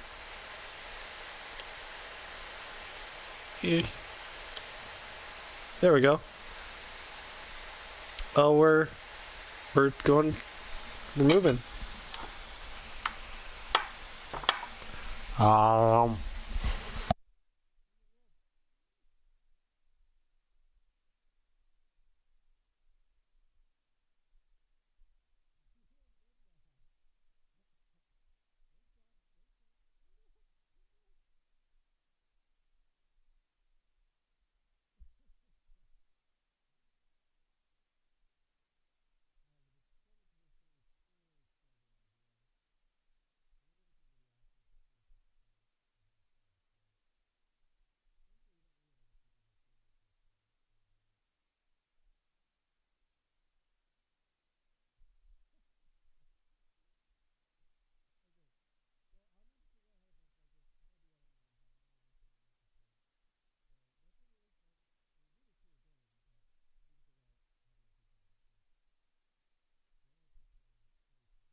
Okay. Sorry, I forgot the mic was off. I'm not going to waste everyone's time while I figure out how to benchmark this. But just know that on ultra settings, it seems to be very challenging for this laptop so far. I think it's NVIDIA Optimus, the bottlenecking things. Yeah, so let's go ahead and jump over to Cinebench. It's time to Cinebench the crap out of this. It's a good one, because I'll be able to do that while I eat, and we can kind of interact a little bit. This is the pizza I got right here. It's delicious.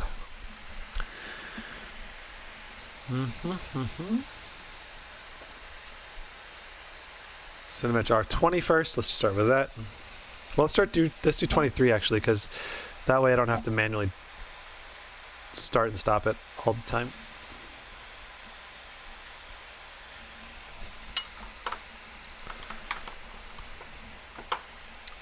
Yum, yum, yum.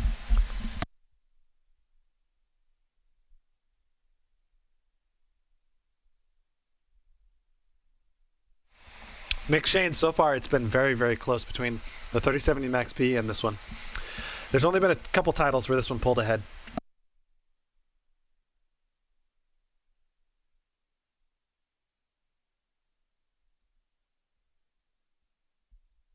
I'm gonna need to restart this because I always have HW info running, and then just HW info and MSI Afterburner. Those are only two things I run. Okay, so we start this, and then we go like this, and then this can tell us our stats. All right, time to nom nom. Let me pay attention to chat here while I eat.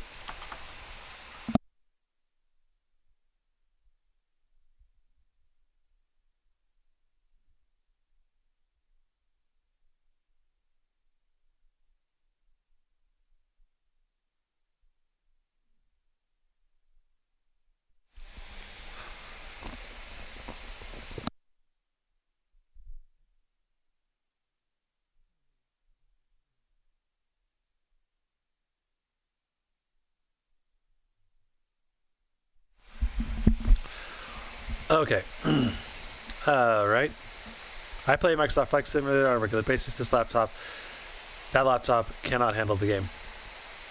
Well, we have it on ultra settings, right? So you just turn on the settings. I'm sure it can handle the game, no problem. It's just ultra is an insane setting preset for the game.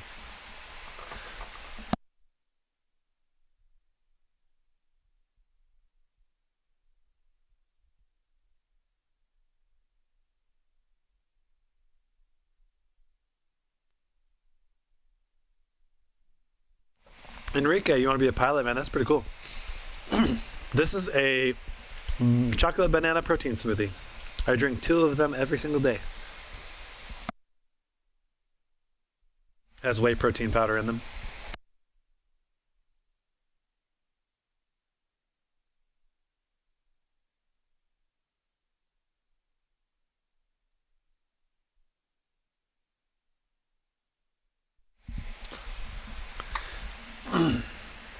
So it looks like we're averaging 3.4 gigahertz so far on the cores, but it's dropping to 3.3.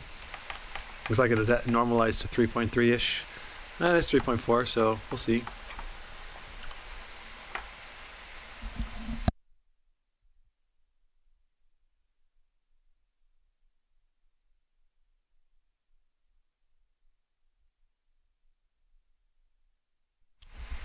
You can see our temp. Our temperature spiked to 91 degrees. It's pretty hot. Wow, it pulled over 106 watts at once. That's a really high wattage to pull. We're averaging 65 watts now. So it's good CPU wattage. We're getting a much above average performance from the CPU for this Intel chip. But it's just not hitting nearly as high of CPU performance as what the Ryzen's can do because it's an Intel-based chip. But the thermal design, at least on the CPU, seems to be better. That's not great temperatures, but we're hitting good temps now. To unlock lie, I'm not going to use thermal stop or throttle stop. Sorry, because I just don't think it's worth it on this kind of a chip. Maybe if it was an overclockable chip like a 10900, 10980HK or something.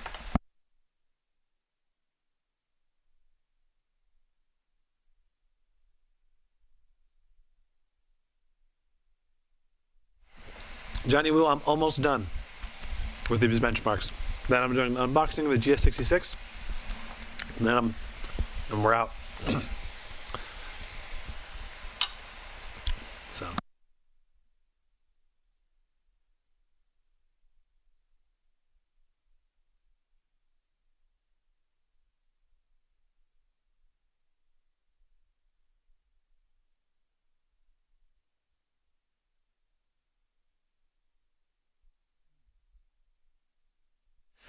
Enrique, my biggest advice for determining Microsoft Flight Simulator performance is you gotta really look at whether the laptop comes with NVIDIA Optimus, because that can bottleneck CPU performance, and Flight Sim is a very CPU bound game, I think, or at least has the potential to be.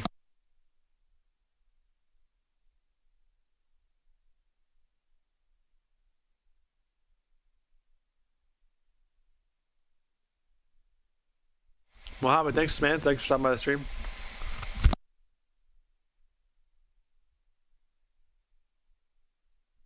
You did miss the the giveaway by like 4 hours, man.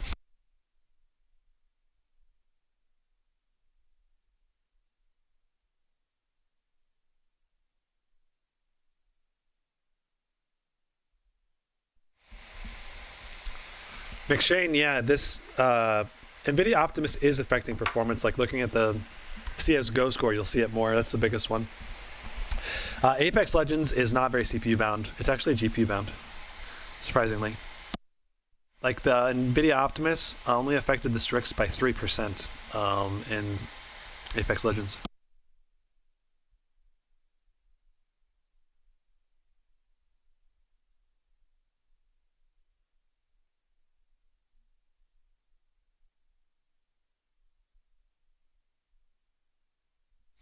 That said, Apex Legends can be CPU bound too, depending on what area of the map you're in.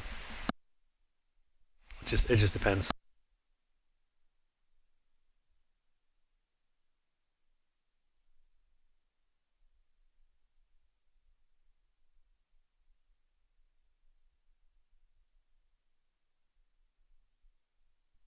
Does this laptop allow undervolting? I'm not sure. That's a good question.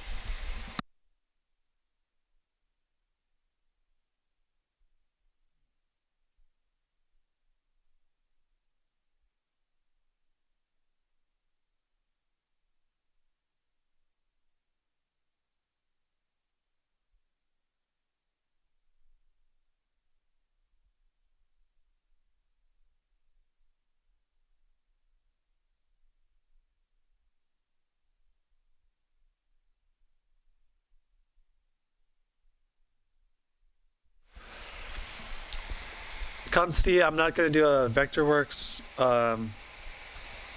or those other benchmarks, just because it's not in my benchmark suite. If you think it's really worth it, you can email me about why you think it would be worth adding to my benchmark suite, but I'm just going to do the ones in my benchmark suite for right now.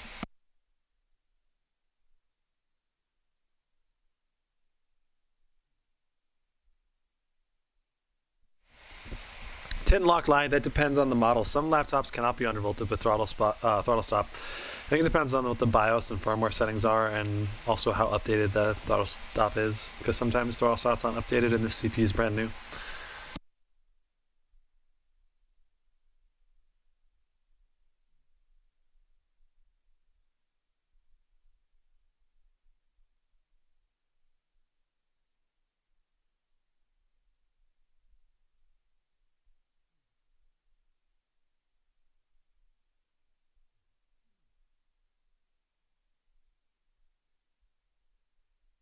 I have not had a chance to look at the Tough Dash F15 3060.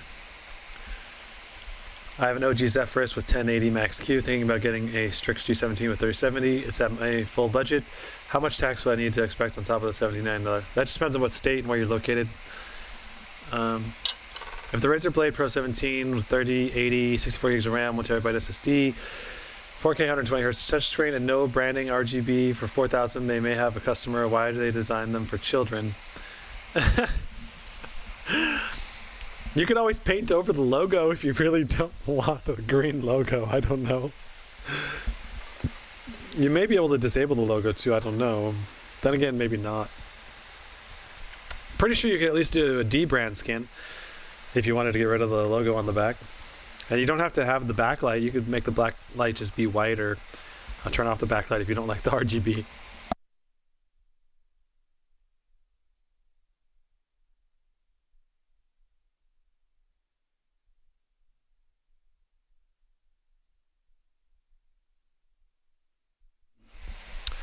Nicholas, I have the Zephyrus G15 on pre-order, $1,800. Should I get the Strix instead? I think the Strix will be harder to get because the Strix is going to have a lot better performance on the GPU side, but the Zephyrus will be way more portable.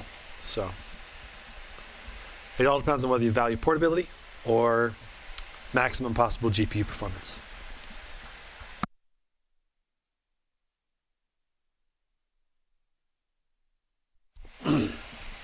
Is it possible to get a Strix with a QHD 120?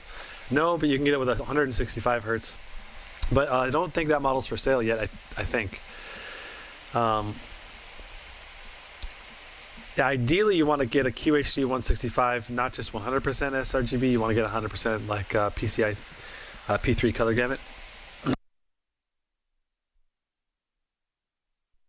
The Asus TUF F15 does seem really promising to me, but I haven't done any reviews of it. I think a lot of reviewers are running into NVIDIA Optimus bottlenecks and seeing reduced performance. The thing about that machine is it's so thin and light and priced really competitively, and that's the reason why I think it's worth considering. But until I get it actually in hand, it's hard to do a hard recommendation or not. I have seen a couple of reviews on it, and some of the reviewers are like kind of like, why is the performance so bad? So, and I think it's because of the NVIDIA Optimus bottlenecking on the Asus TUF.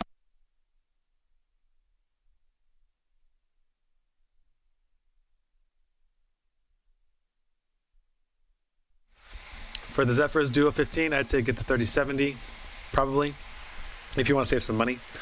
But if you're buying that anyway, you're already spending a ton, so what's a few $100s more? I don't know.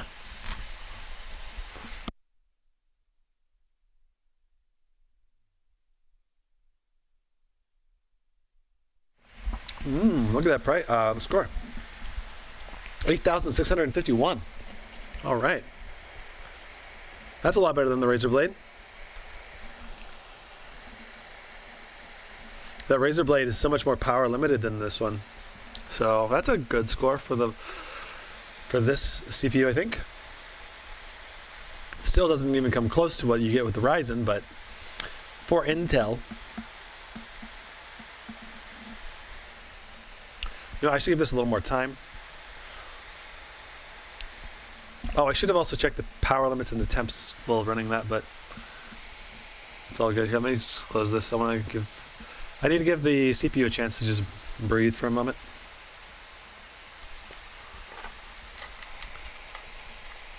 How much does this laptop weigh? Right around 6 pounds, I think.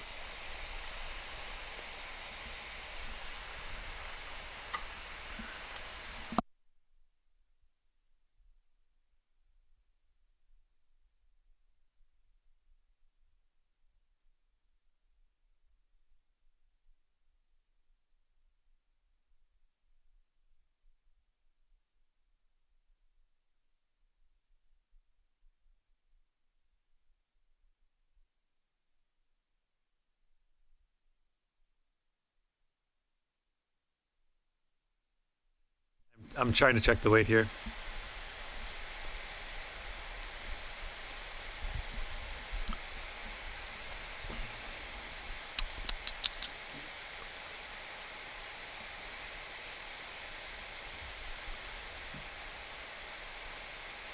This thing weighs 5.9 pounds according to Aorus, 5.95 pounds. Okay, here we are. Let's see what we get in Cinebench R20.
I gotta say, this pizza is so good. And I was so hungry because I didn't get to eat anything all day.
using it.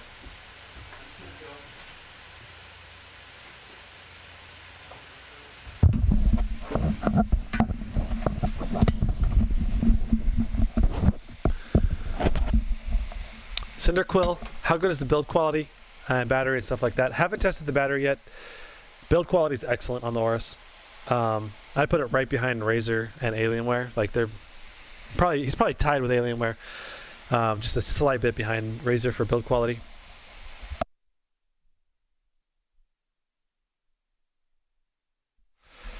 Vladislav, yes, I use an external hard drive already, a 4 terabyte one to switch the games over. 3423. I need to keep running this.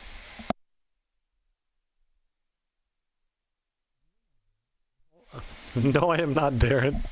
Okay, so Nicholas, you're asking about VR. I was trying to say when the mic cut off that basically the Zephyrus G17 will still play all the VR titles pretty much, except for maybe the most demanding, like Medal of Honor, on maximum settings. So for VR, with the Quest 2, you're still good to go. Like I played Half-Life Alyx, streamed from my Razer Blade Pro, played Half-Life Alyx on maximum settings flawlessly. So I don't see why the Zephyrus G15 couldn't do something at least very similar. But like I said, you may want to just turn the settings down just a little bit.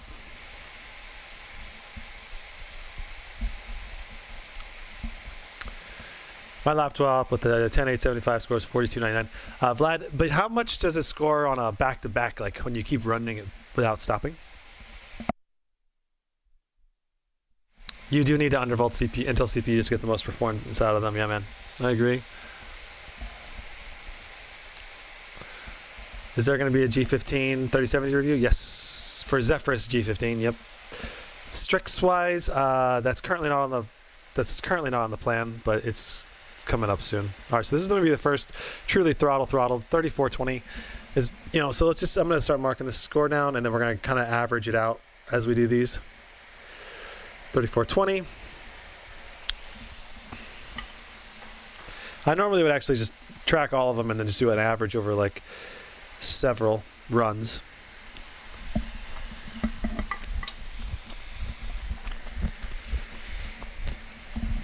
Actually, I'm going to do that here.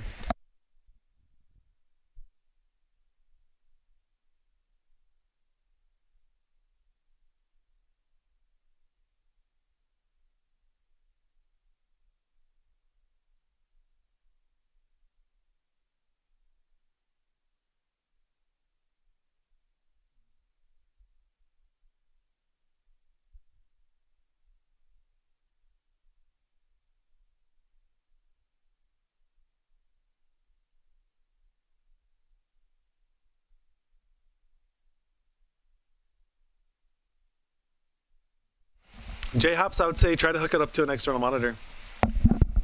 Probably the best thing you can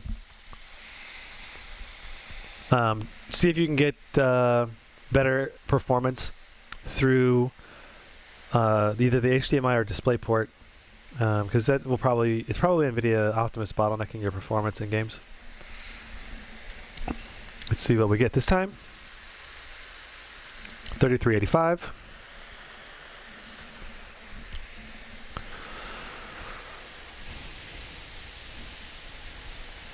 What kind of pizza am I having? It's basically like supreme pizza, salami, ham, bacon, green pepper, onion, mushroom.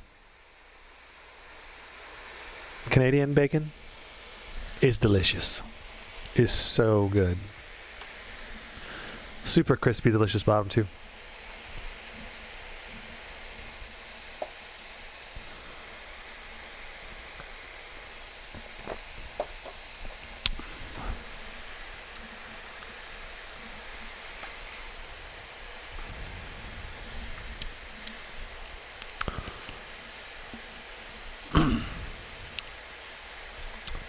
So Canadian bacon is like ham.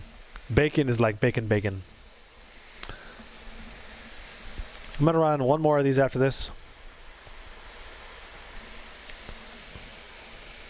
That should be good enough.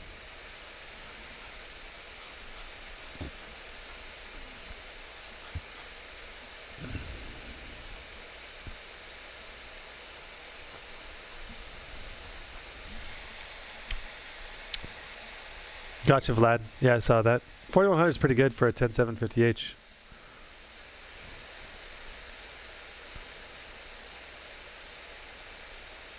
$3389. The 3880 looks amazing on the 240 hertz, whatever, are on the higher spec. This is a 300 hertz display. Would a MSI G76 Raider with a 3070 have a max P? Yes, it does. Yeah, William, it does have a max P. It's at least 130 watt.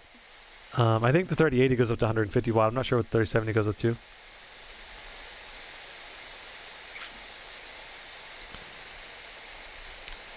What's a good 3060 laptop? I made a video, Cinderquill, about that. You can check my channel. And I made a best RTX laptops under $1,300 video. There are not much to begin with. In India, 3070 is like $1,000. Yeah, Nicholas, man. Good luck. I hope you find a good laptop. If it was me, I would get the Strix G17. But if I was also a student that traveled all the time, had to pack it in my backpack every day, then I would get the Zephyrus probably instead. RTX 3060 laptop under $1,300. Mega comparison. No, yeah. Yep, Jude, you helping out? Nice. Heard anything about that Vortex? I have not yet. Would you like to get this or the Strix G17? Strix G17. Well, if they were the same price, I would consider this for sure because of the better build quality, the keyboard, stuff like that. But considering the price difference, it makes it a really tough sell, I think, buying this one. What happened in the giveaway? Moby won the giveaway.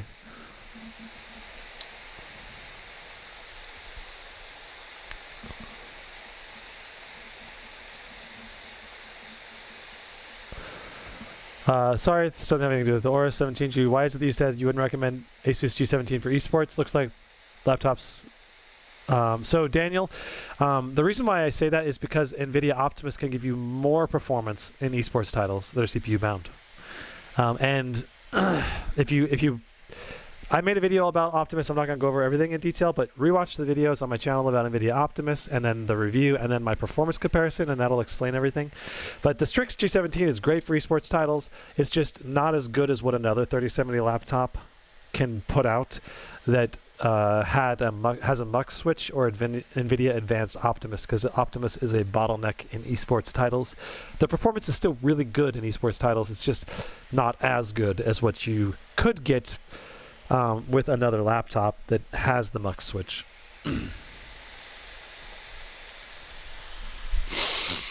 Ooh. Okay.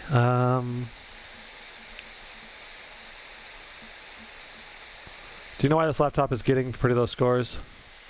It's because that's the last run I'm going to do. So 3398. Here we go, and we'll average those out here in a second. The reason why is because it's not undervolted. You're talking about an undervolted 6-core. And then the power limit's also more limited than some machines. So that's the other thing you got to keep in mind, you know. Okay. Let's average these up. Boom. So 3420 plus 3385 plus 3389 plus 3401 plus 3398 divided by 5, 3399. That's our score. Okay. Cool, so that's the benchmarks for the Aorus 17G.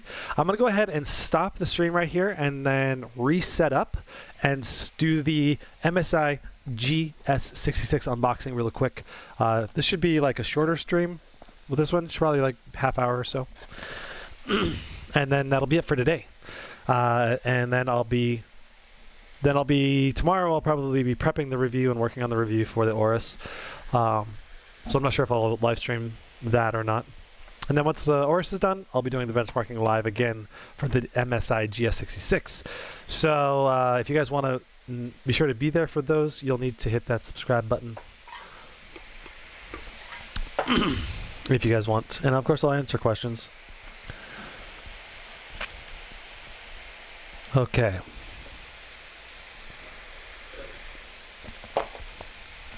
All right. Yeah, so that's it for this stream. I'm trying to think if there's anything else I want to mention or say. I don't think so. I hope it was helpful to everyone. Thank you so much for tuning in. Like I said, I'll be doing the GS66 unboxing right away here. So just look for the notification or just hang out in the channel chat. I'm just going to take a short break and come back. So I'll see you guys here in a moment. Cheers.